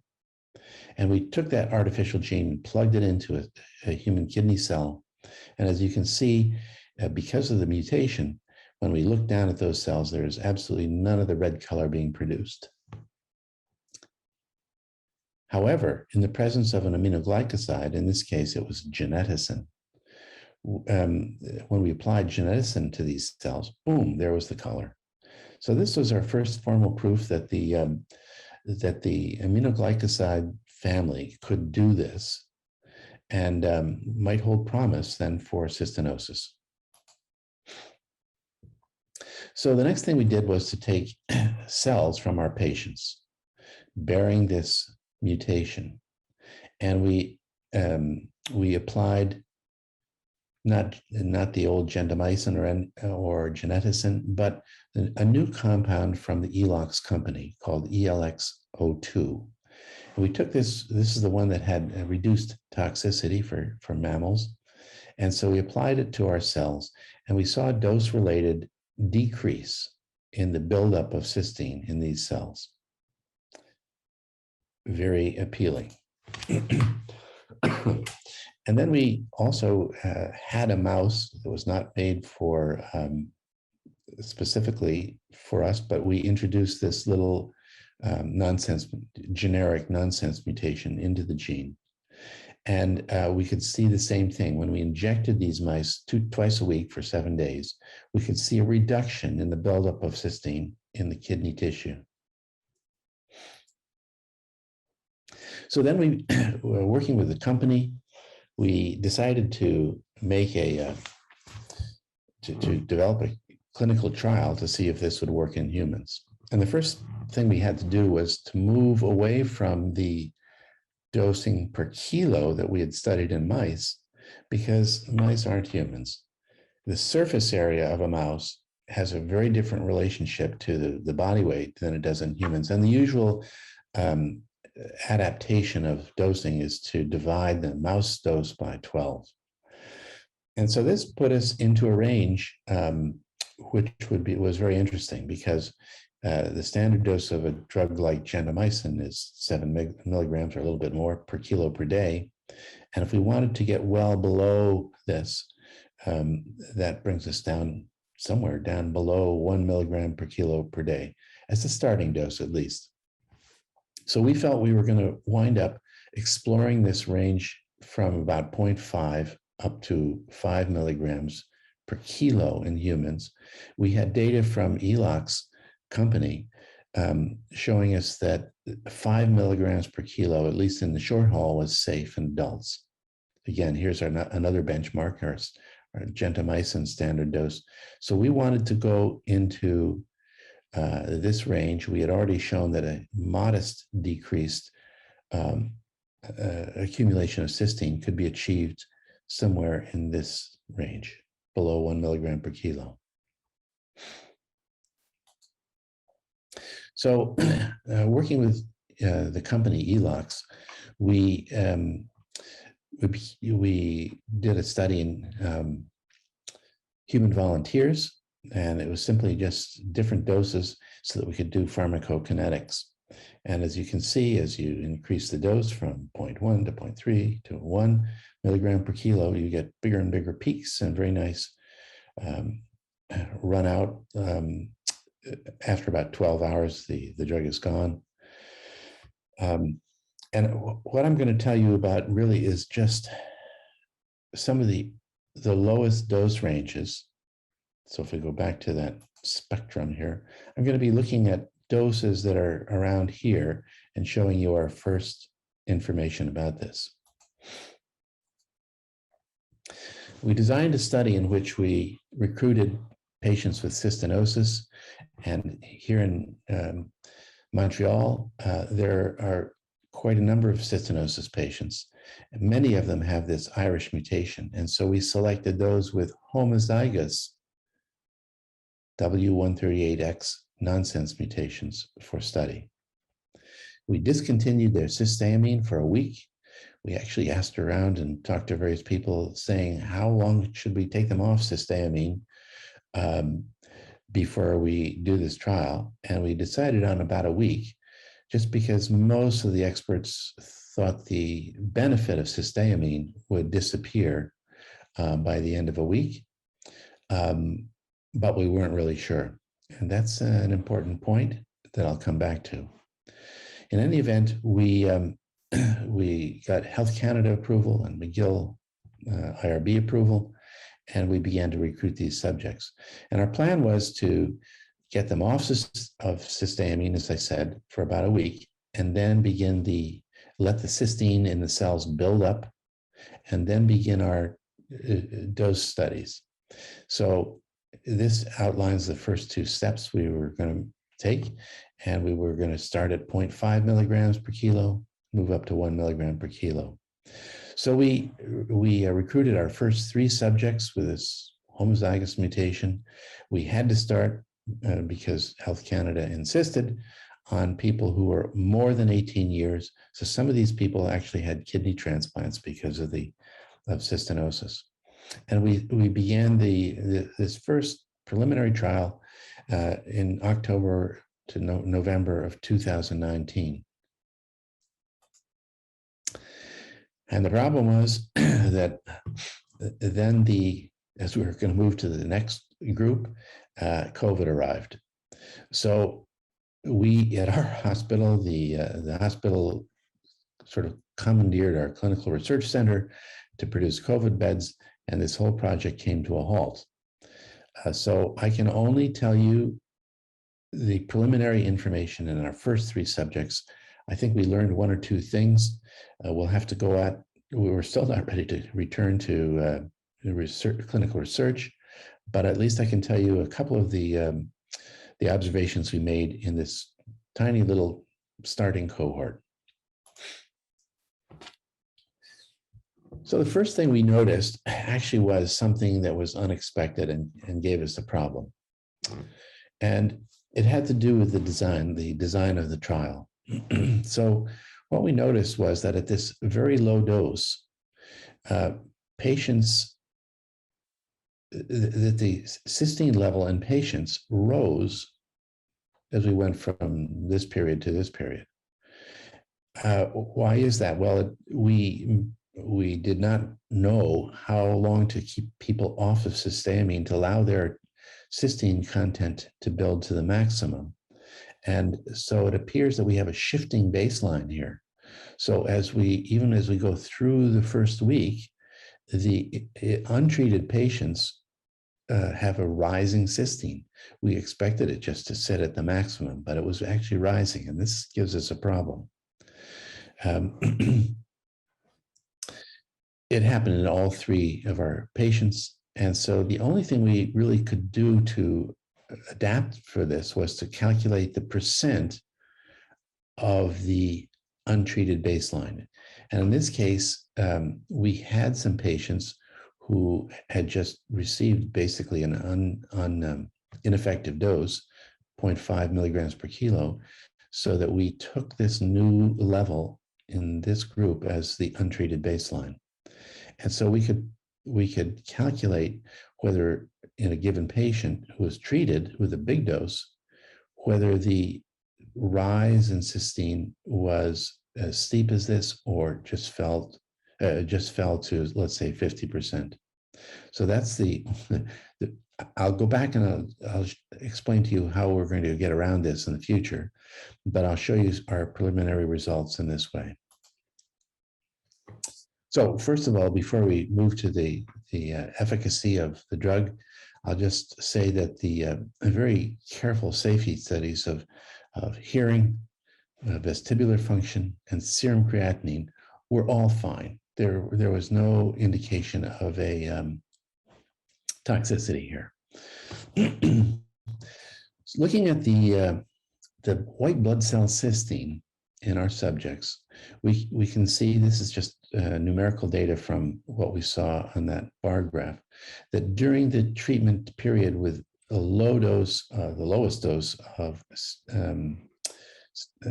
ELOX-2, essentially the drug was ineffective. And we saw a rise in cysteine throughout the week period of drug administration. However, when we regrouped and started again the higher dose, around 1 milligram per kilo per day, all three subjects began to drop their white blood cell cysteine by about a quarter to a third. So I think that this information is useful in the sense that it tells us that there's some sort of a threshold for drug toxicity somewhere, for drug efficacy, somewhere between 0.5 and 1 milligram per kilo per day. So that's as much as we've learned from that first preliminary trial. I'm encouraged because the drug seems to work. I think we found the threshold, but clearly that shifting baseline problem is a problem. And so we are taking the time off during this pandemic to revise the whole protocol with ELOX. And I think what we're going to do is to flip the whole approach upside down. So in this case, instead of starting with trying to wash out cysteamine and let the cysteine levels rise to a maximum, which doesn't seem to happen very fast, we're going to keep them on cysteamine, get the white blood cell cysteines nice and low, and then try a series of doses of drugs starting at 1 milligram per kilo per day, and treat these people for a couple of weeks, giving the subcutaneous dose twice a week for 2 weeks, and then study what happens. We'll ask the safety committee to review our data and make sure that it's safe to move to the next dosing level. So in this situation, while we're waiting for the safety committee to review things, we're not going to we'll keep them back on cysteine and minimize their dose, make sure that everybody comes down to the lowest possible white blood cell cysteine level again before trying another drug. So in this approach, we're going to try to keep the white blood cell cysteine low. We won't have any concerns about ethical concerns about prolonged periods off of some kind of therapy, really back to their old therapy.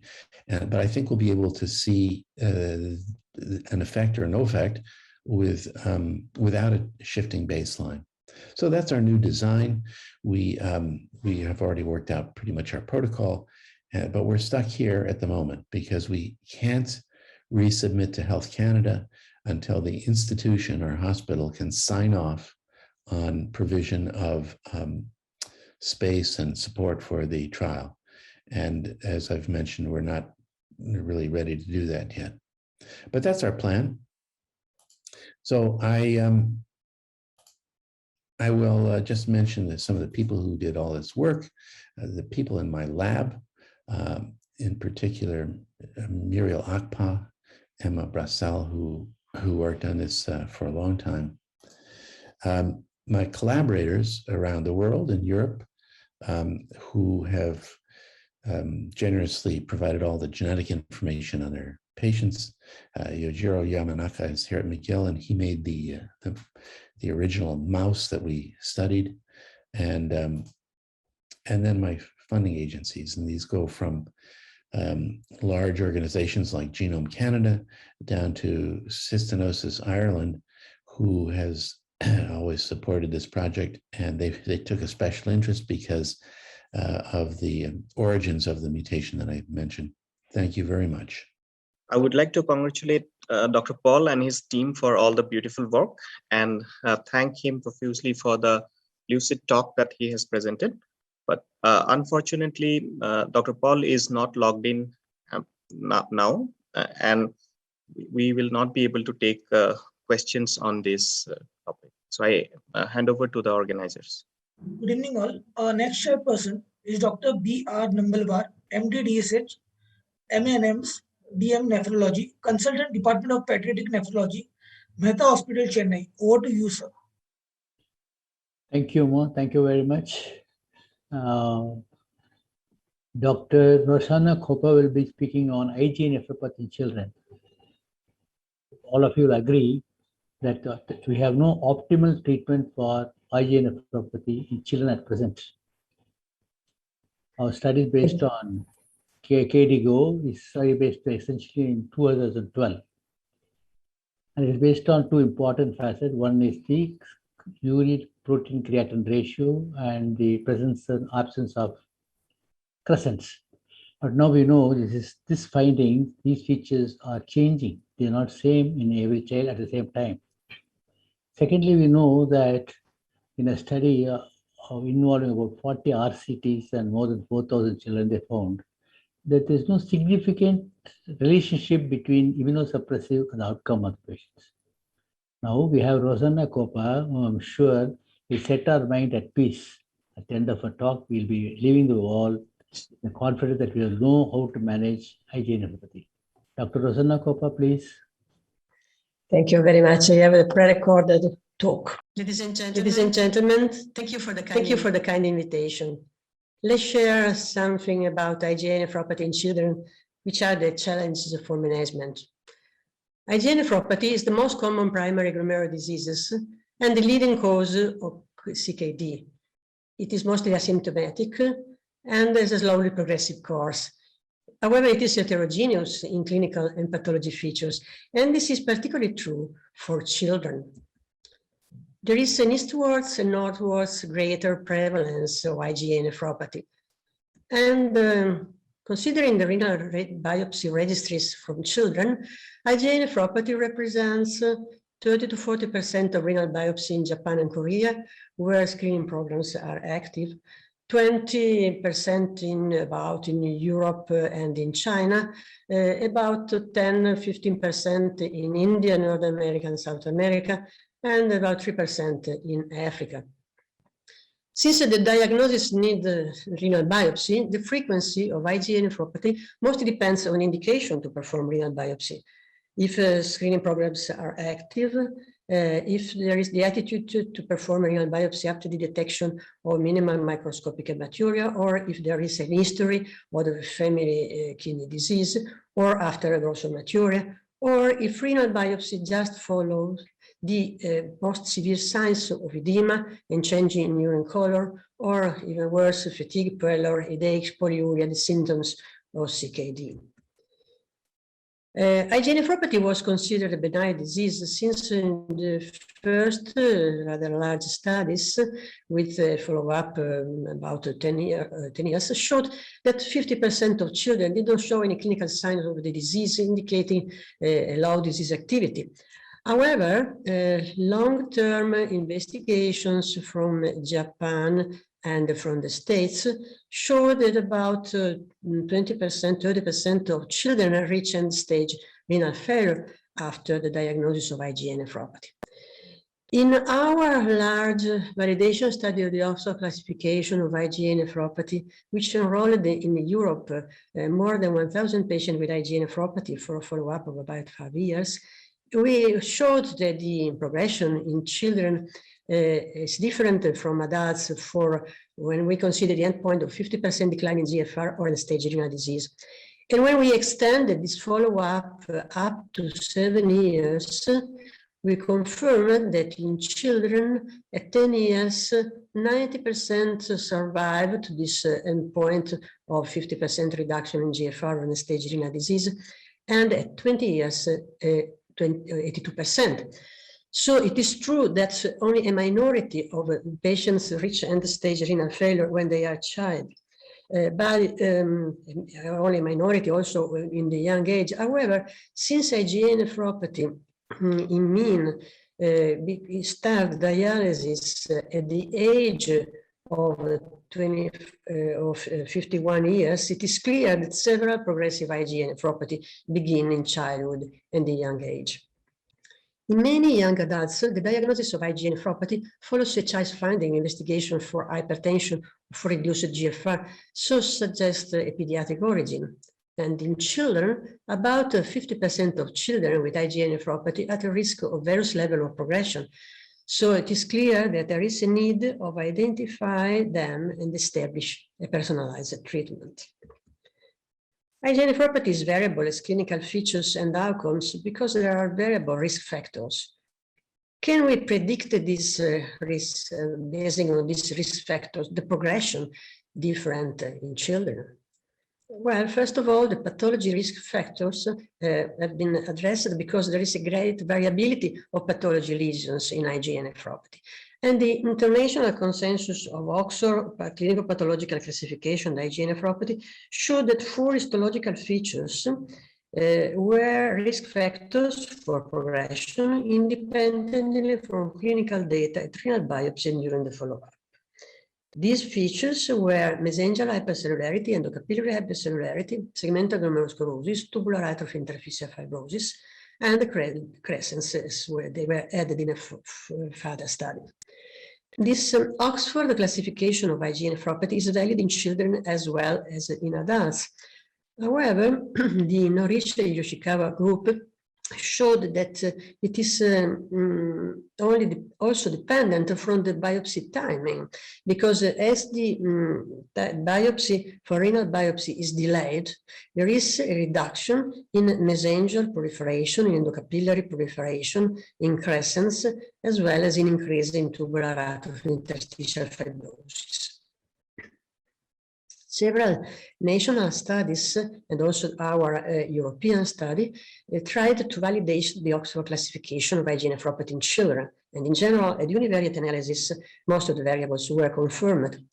However, at multivariate analysis, it was clear that there is a need of additional clinical data. Which are the risk factors from the clinical point of view for progression of IgA nephropathy in children?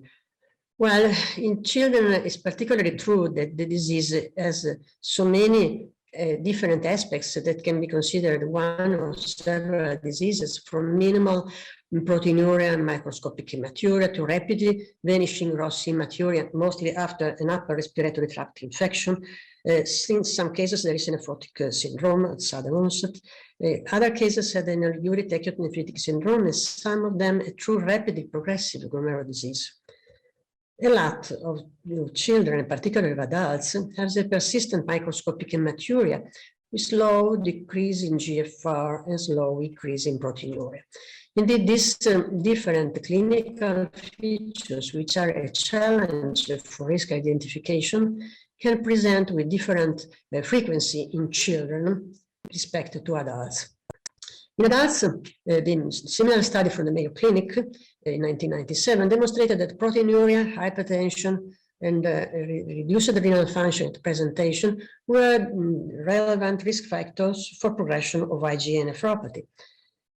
But are these risk factors valid in children with IgA nephropathy?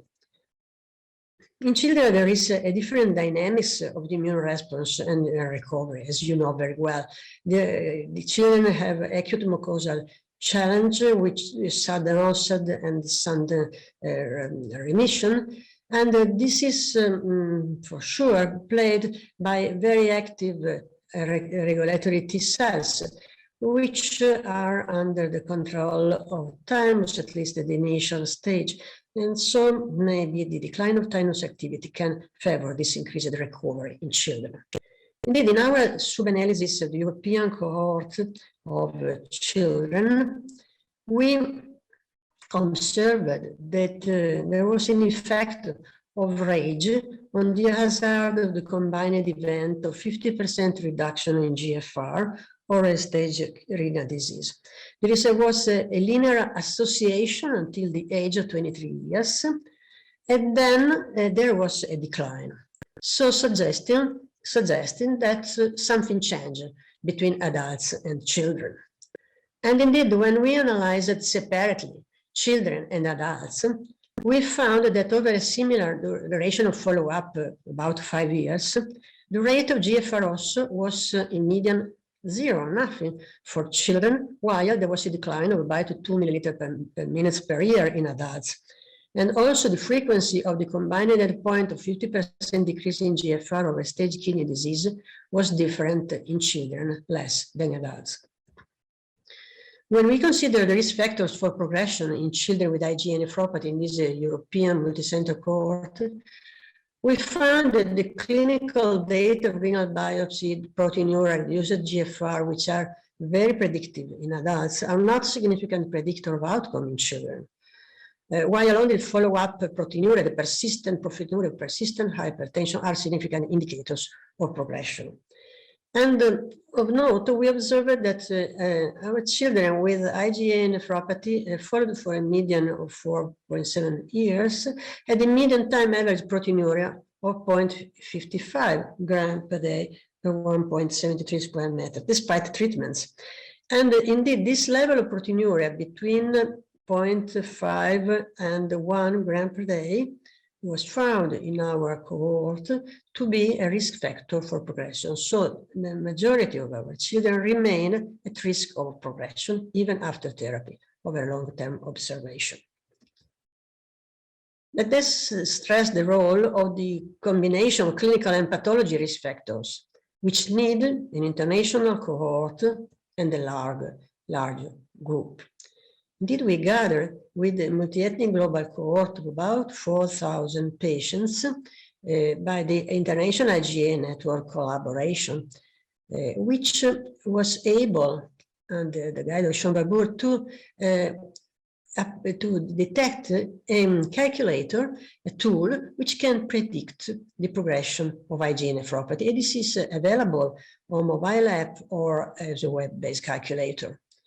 Considering the age, sex, race, GFR, blood pressure, proteinuria, at renal biopsy, previous use of renal angiotensin system immunosuppression, and the MEST score, the tool can calculate the risk of composite endpoint of 50% decline in GFR over stage renal disease up to 5 years. And this prediction of probability of reaching this endpoint corresponds to a GFR decline per year, which allow a different stratification of patients in low risk with slow decline in GFR, while loss of 1.2 milliliter per minute per year, or intermediate risk of higher risk with a loss of 3.4 milliliter per year. In children, a similar tool was set by investigating a cohort of more than 1,000 children from various continents. And first of all, it was clear that the trajectory of decline of GFR over time is very different in adult and in children. In adult, there is a continuous progressive linear decline in GFR, about 2 milliliter per minute per 1.73 square meter. And in the pediatric cohort, on the contrary, there is an initial phase of increase in GFR, then a stabilization, and then a clear decline, which is similar to that observed in adults. So according to these trajectories, the tool was able to identify different percentile on linear predictor, or low risk, intermediate risk, higher risk of progression towards the end point of 30% decline in GFR of end-stage kidney disease in children. And it is available on the web and it's calculated as well. Well, over the last decades, several pathogenetical factors were identified to play a role in the pathogenesis of IgA nephropathy. First of all, the production of galactose-deficient IgA1, the response of antibodies against galactose-deficient IgA1, and the production of circulating immune complexes, which finally deposits in the mesangial area and produce the pathology features and the clinical features of proteinuria, hematuria. And in this context, it is clear that the different lesions play a different and independent role. So the hope was that we could move towards a personalized treatment considering pathology and pathogenesis of this disease. This because the previous KDIGO practice guideline for glomerulonephritis published in 2012 only considered as a risk for treatment of IgA nephropathy the persistence of proteinuria higher than 1 gram per day, despite 3-6 months of optimized supportive care to be treated with corticosteroid therapy. But nothing was said for children, and indeed it seems to be a land without KDIGO guidance. Indeed, KDIGO over the last years produced some advancement. From this controversy conference, first of all, it was considered the report from adult studies. The STOP IgA nephropathy trial using corticosteroids and immunosuppressors on top of supportive care showed that optimized supportive care induced a very slow decline in GFR. On the other hand, the corticosteroid immunosuppressive therapy induced a transient reduction in proteinuria over 3 years, but had no impact on GFR. While it was a matter of worry, there was a significant increase in adverse effects during the corticosteroid immunosuppressive therapy. Another study, the testing trial, was discontinued because too high risk of adverse events in the arm treated with corticosteroid, 15% versus 3% in the placebo arm. This was a pity because there was a significant protection from 40% decline in GFR, also seen in patients with GFR lower than 50 milliliter per minute. But anyway, the significant increase in infections, including 2 deaths, led to discontinuation of the trial, and we are waiting for the final publication of the new amended testing trial. But based on these reports, the KDIGO recommendation in 2021 are that when there is the detection of IgA nephropathy, excluding secondary cases of IgA nephropathy, score of kidney biopsy should be done using the MEST-C score, and the risk stratification of patients should be performed using the International IgA prediction tool.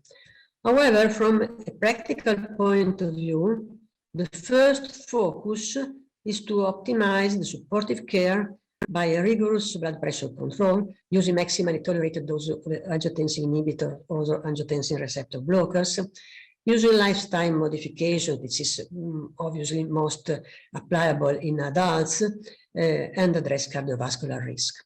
If supportive care does not induce proteinuria reduction, corticosteroids for 6 months are recommended after recognition of the adverse effects.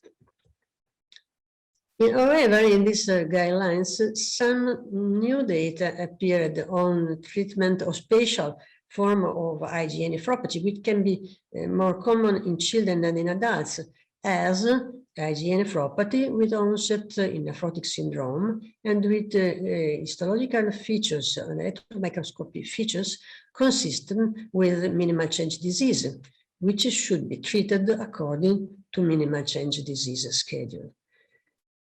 And the other event is the presence of mesangial-proliferative glomerulonephritis features, which should be managed the same way as patients with high-risk progression as for C3 nephropathy.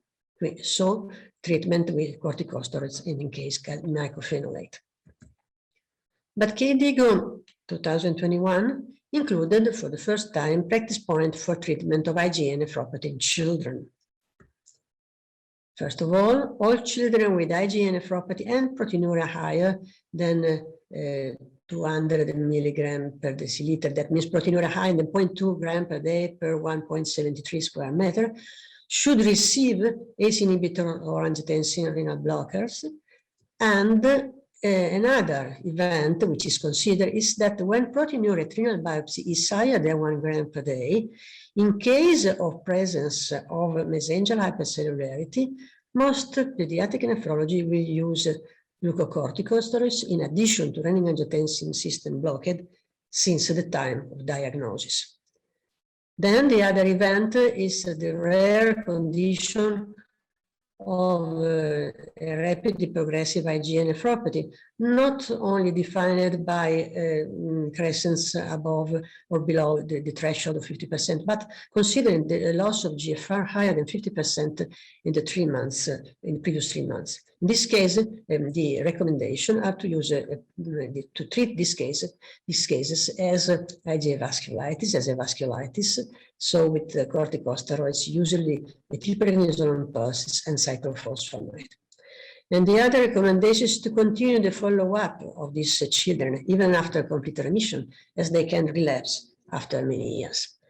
So if we consider what we thought some years ago, indeed, there is an achievement that when the MEST score are negative and proteinuria is low, supportive care may be okay also for children. But in case of presence of mesangial proliferation, particularly when proteinuria is higher than 0.5 gram per day, in case of glomerulosclerosis lesion with podocyte hypertrophy, tip lesion and proteinuria, in case with endocapillary hypercellularity when associated with higher sign of active glomerular inflammation, or in presence of extensive crescents in association with other signs of activity, the indication to perform an active treatment in children can be advised. And we have to consider as well the presence of extensive tubular damage, which corresponds to the possible non-response of treatment. So the way to target treatment in children with IgA nephropathy, in subjects with IgA nephropathy, can be multiple: to target mucosal immunity, to target the formation of galactose-deficient IgA1, not only, but IgG against galactose-deficient IgA1, so ITB cell therapy, or to target the step of the formation of renal deposits of IgA immune complexes and the inflammation, so targeting complement activation by complement inhibitors or other inhibitors or mediators. And finally, consider also the possibility of aging the late phase with antifibrotic drugs. So there are several possibilities, and there are several therapeutic approaches for IgA nephropathy treatment, which are on the way to be tested in adults or have been tested with limited studies and to be confirmed. And some of them are at the moment experimental, particularly for children. They may be particularly of interest as anti-endothelin associated with angiotensin system blockers, sodium glucose co-transporters, the inhibitors of BAF-TNF receptor family, and anti-complement factors. However, there is a need for studies in children. I thank you for your attention. Can you hear me? Okay. If not, I think she's done an excellent presentation and cleared many of our vacillation in the treatment of IgA nephropathy. Thank you very much. Our next chairperson is Dr. Rajiv Sinha, Professor, HOD, Department of Pediatric Nephrology, Institute of Child Health, Kolkata. Over to you, Dr. Rajiv Sinha. Dr. Amitabh Pahari could not attend this, so I am just sitting in for him. And as we are running late, I would just like to welcome Dr. Derek, who is an assistant professor at Johns Hopkins Bloomberg School of Public Health. and he will be speaking on GFR estimation in children and adolescents. Another topic which is quite controversial and is constantly evolving. So, Dr. Derek, it's all up to you. Hello, my name is Derek and I'm an assistant professor of epidemiology at the Johns Hopkins Bloomberg School of Public Health. I'd like to thank the organizers of this special conference for the invitation. It's a great privilege to have this opportunity to speak with your august group today about GFR estimation in children and adolescents. And today I'll share some thoughts on the optimal approach for valid estimation because we know just how important knowing GFR is for clinical treatment. So for some background, my research focuses on epidemiologic methods for pediatric nephrology, and I'm the multi-principal investigator of the Data Coordinating Center for the Chronic Kidney Disease in Children study. And I've published many papers on GFR measurement and estimation. And for this talk today, I'd like to share one of our more recent ones in which we propose new estimating equations that are unified for children and adolescents and young adults. So as some background, the study that we're going to be talking about is the Chronic Kidney Disease in Children study. And at the top of this slide, you can see the link to the website for the CKID study. CKID is the shorthand name of this cohort. This was a study that started in 2003 and is ongoing, and it is a classical cohort study, one that is longitudinal, observational, where the children come in at annual visits. So every year they come in and provide samples, answer questions, and we learn about how they're doing, and also track how their disease is progressing. A large component of this study is the estimation and measurement of GFR. To date, there are about 1,100 participants enrolled with mild to moderate CKD, and we follow them not only through end-stage kidney disease and the onset of dialysis or transplant, but also after that. Once they've been transplanted or on dialysis, we now have a component in the study where we learn how they're doing after kidney replacement therapy. This is a multi-center study with over 50 clinical sites in the US and Canada, and the main scientific areas of focus are CKD progression, cardiovascular comorbidities, growth, and neurocognitive development.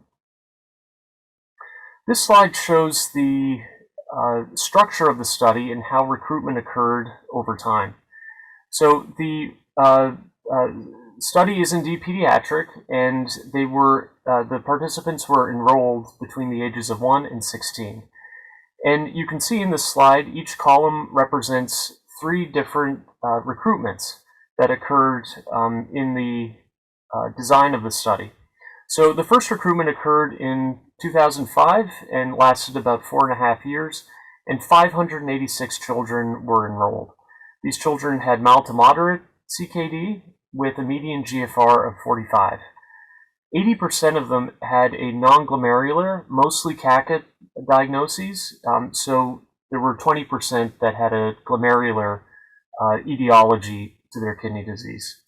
The duration of disease, you'll see, was rather late. At the time of study entry, the average median duration of disease was about 8.5 years. And in the second recruitment, which was a little bit shorter, going from 2011 to 2014, there were 305 children enrolled, and this time they were enrolled with a higher GFR, so GFR of about 60. And half of these were of a glomerular diagnosis, so FSGS, some HUS, those sorts of glomerular diagnoses. And the median duration of disease at the time of entry was shorter, so 6.5 years. But it was still a fair bit of time after disease onset that they were enrolled. And so we conducted a third recruitment that just finished in the early part of 2020. And in this cohort, or in this recruitment, there were 207 children enrolled. Here, they were allowed to be at any CKD stage, and what was unique about this recruitment was that 100% of the children had a non-glomerular or CACIT diagnosis, and the duration of disease was less than 5 years. And that was the main criteria for study entry. We wanted to get children very early on in the life course of disease. So the average duration of disease after onset was 3.4 years. And I think this is important to note because the data I'm going to be showing you today will encompass a wide span of age so that we can be confident that the GFR estimation methods that we share with you are valid for a wide range of age. So how do we measure GFR in CKID? Well, the primary way is by plasma iohexol clearance, and this involves an injection of a known amount of iohexol, and iohexol is a non-ionic contrast agent. The trademark name is Omnipac. There's no protein binding to this contrast. Unfortunately, there are very few side effects, and we've conducted this in a lot of children and haven't had any adverse events. It's been a very safe procedure. Most importantly, for GFR measurement, this contrast is not secreted, metabolized, or reabsorbed by the kidney. So it really measures filtration, and extra-renal elimination is negligible.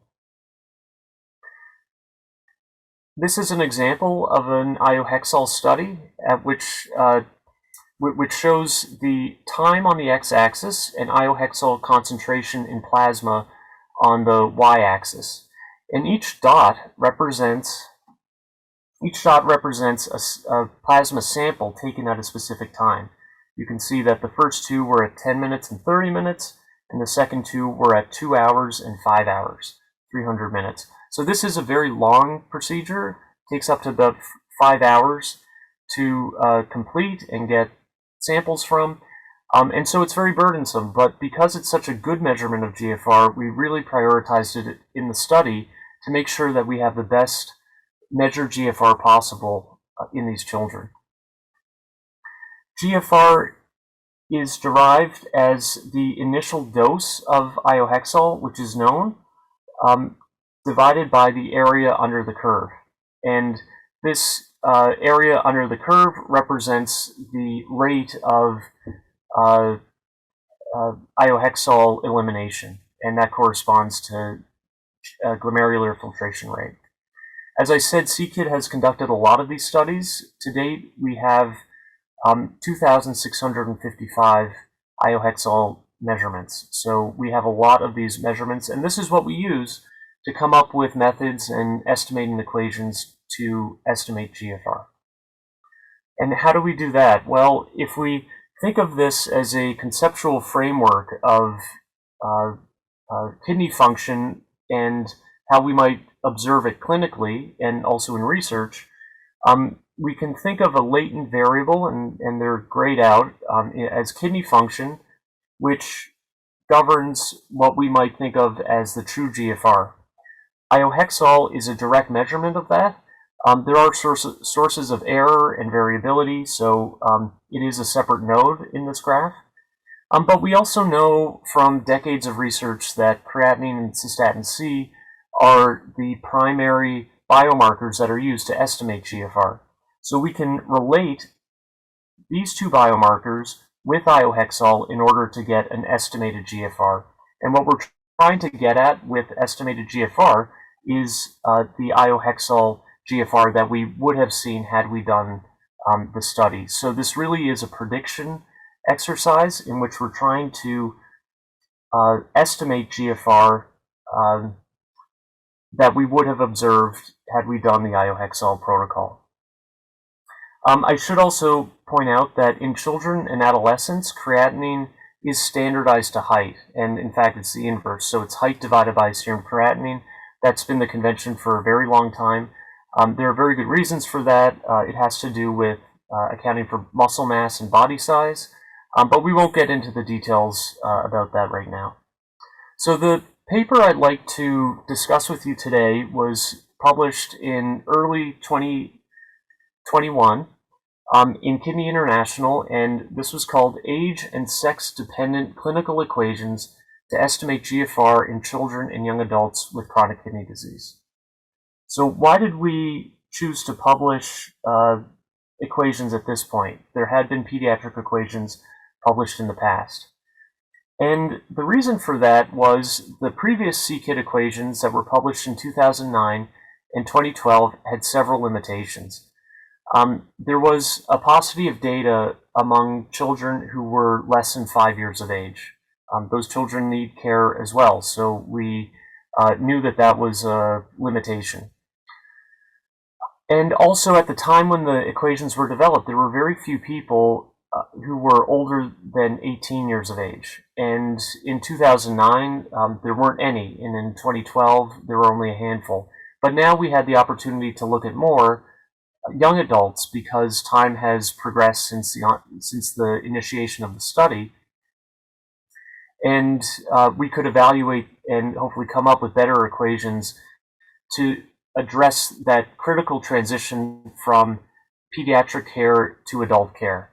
And we did notice that in emerging young adults from 18 to 25 with pediatric CKD, the previous pediatric equations underestimated GFR by a fair bit. It was about 8 milliliters per minute.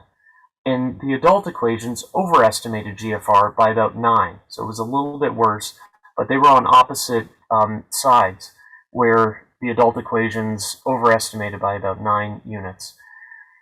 The other component that we should note was that the 2009 paper didn't include equations that were IFCC calibrated, that used IFCC calibrated cystatin. So, and now that those reference materials are available, standardizing cystatin for the equations would have been a great benefit. So the goal was to develop equations that were applicable across the life course, not only for pediatric patients, but also young adults.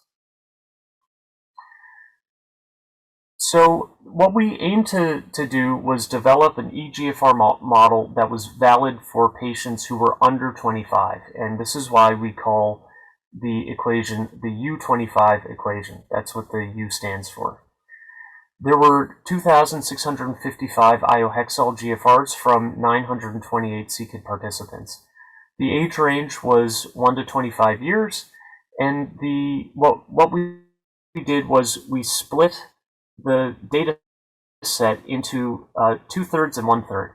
And 2/3 was used to develop the models and construct them, and the remaining 1/3 was used to validate them and assess how good the agreement was in a semi-external sample.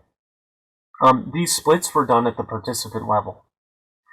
And the equation form, we adopted 2 equations, and we investigated 2 equations.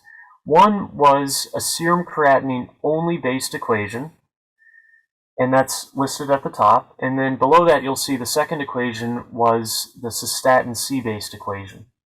And for both equations, we have the biomarker, as I mentioned, height divided by serum creatinine. And to have the coefficients on the same scale, we took the inverse of cystatin C, 1 over cystatin C. And you'll see in these equations that we have 2 different Ks, a K for creatinine and a K for cystatin C. What are the Ks? Well, the Ks are age and sex dependent values that will be smooth across ages. So in the estimation process, there won't be any discrete jumps between ages. Age was treated as a continuous variable, and the Ks allow for that. And I'll show you a visualization so that you may see how that works. The other component that I think was a nice feature to this, to these equations, was that there was no coefficient for self-reported race. There's been a lot of discussion in North America about racial coefficients for GFR estimations. These equations don't include any race coefficient, and we did have a diverse and heterogeneous population of different races. And what we then did was assess the agreement of these equations and also look at the average of the two. So taking the simple average, because you may find that clinically you'll have both a creatinine and a cystatin. We recognize that only one is typically available, but there may be occasions where you have both. And in that case, this is a way to bring the two equations together to get one value for GFR estimation. I'll go through this slide relatively quickly. What we show here are demographic and clinical characteristics of the training data set. So this is the data that was used to develop the equations, stratified by boys and girls. And the average age for the boys was 13, and same with the girls. So this should convince you that we're right in the heart of the pediatric setting. The average GFR was about 49 and 46, and these are the creatinine values, 1.23 and 1.11, and cystatin C was a little bit higher in boys than girls.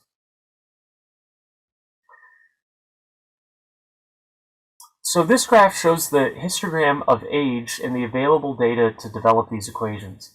You can see that most of the data lie between ages 2 and 18, since, again, this is a pediatric cohort, but because the study was successful at retaining these participants, there was substantial representation through young adulthood and up to age 25.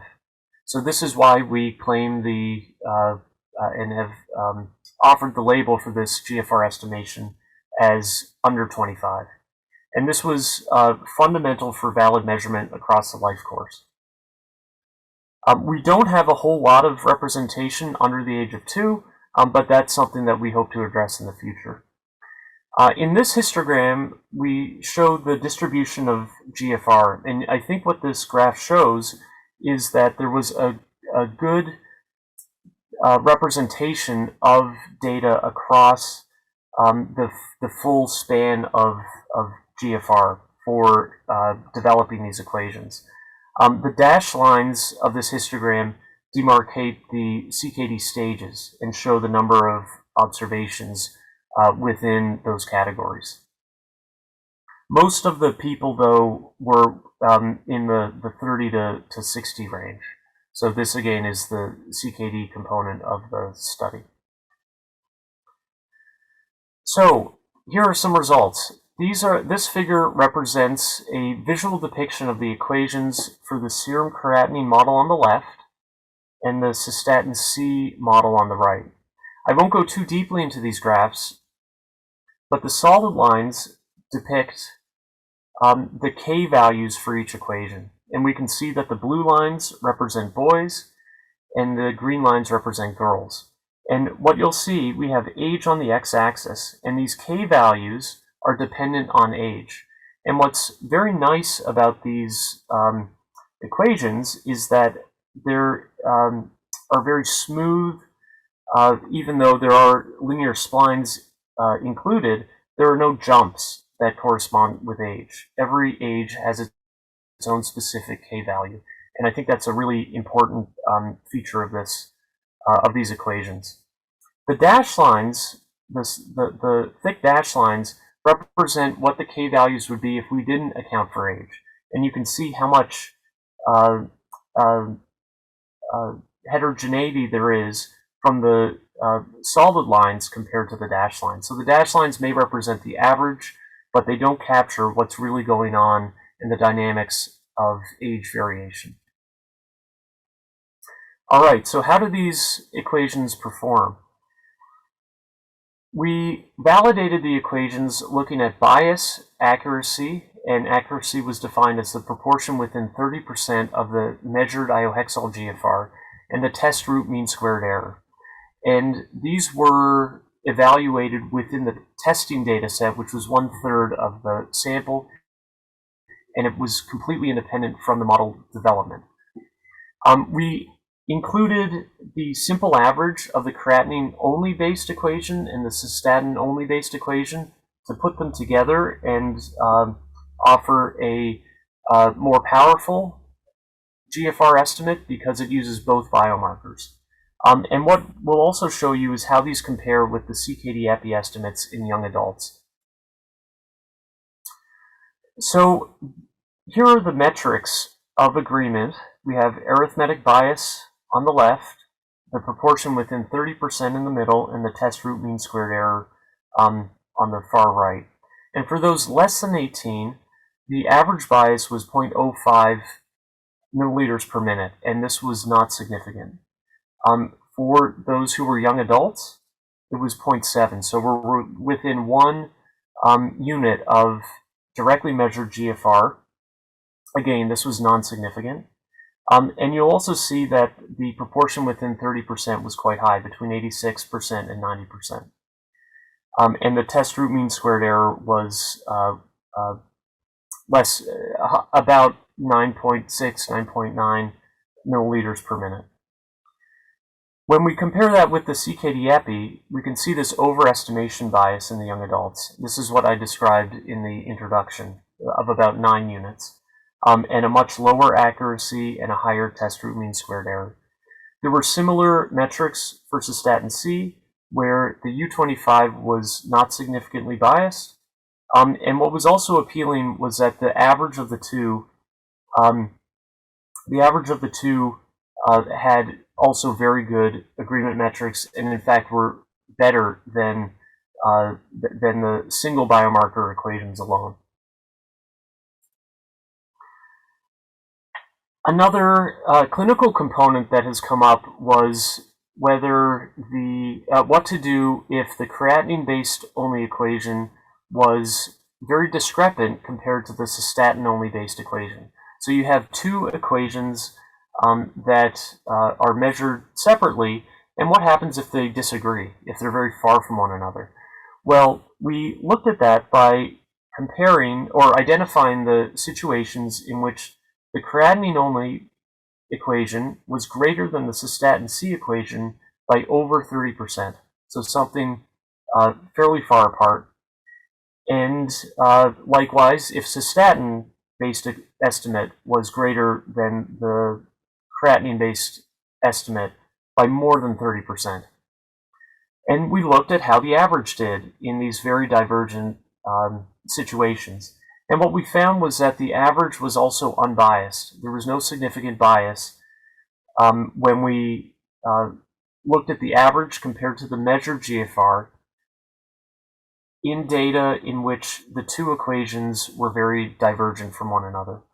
And you can see we varied the discrepancy from between 20 and 30, and we did very well here, and then between 10 and 20%, and also did very well.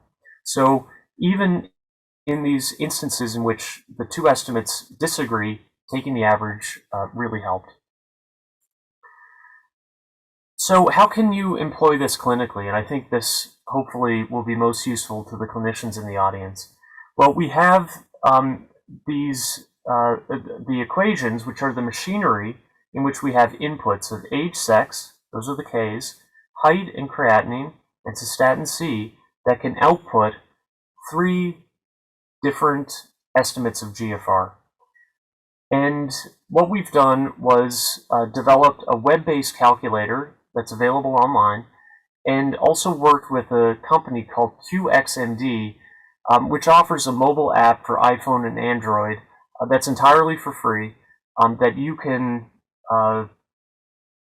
use for your clinical practice. And both are very easy to use, and we'll walk through them quickly here. So the online web-based tool can be found on the CKID website. If you go to the Investigators Resources tab and click on the CKID Calculators link, you'll see this page.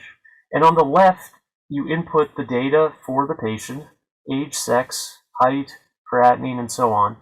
And when you hit calculate, you'll end up with the 3 estimates: creatinine only based, cystatin based, and the average. And what's nice is that the calculator offers a description of how to interpret these equations. The other nice feature of these calculators is that we provide an interquartile range, so a measure of precision related to this estimate.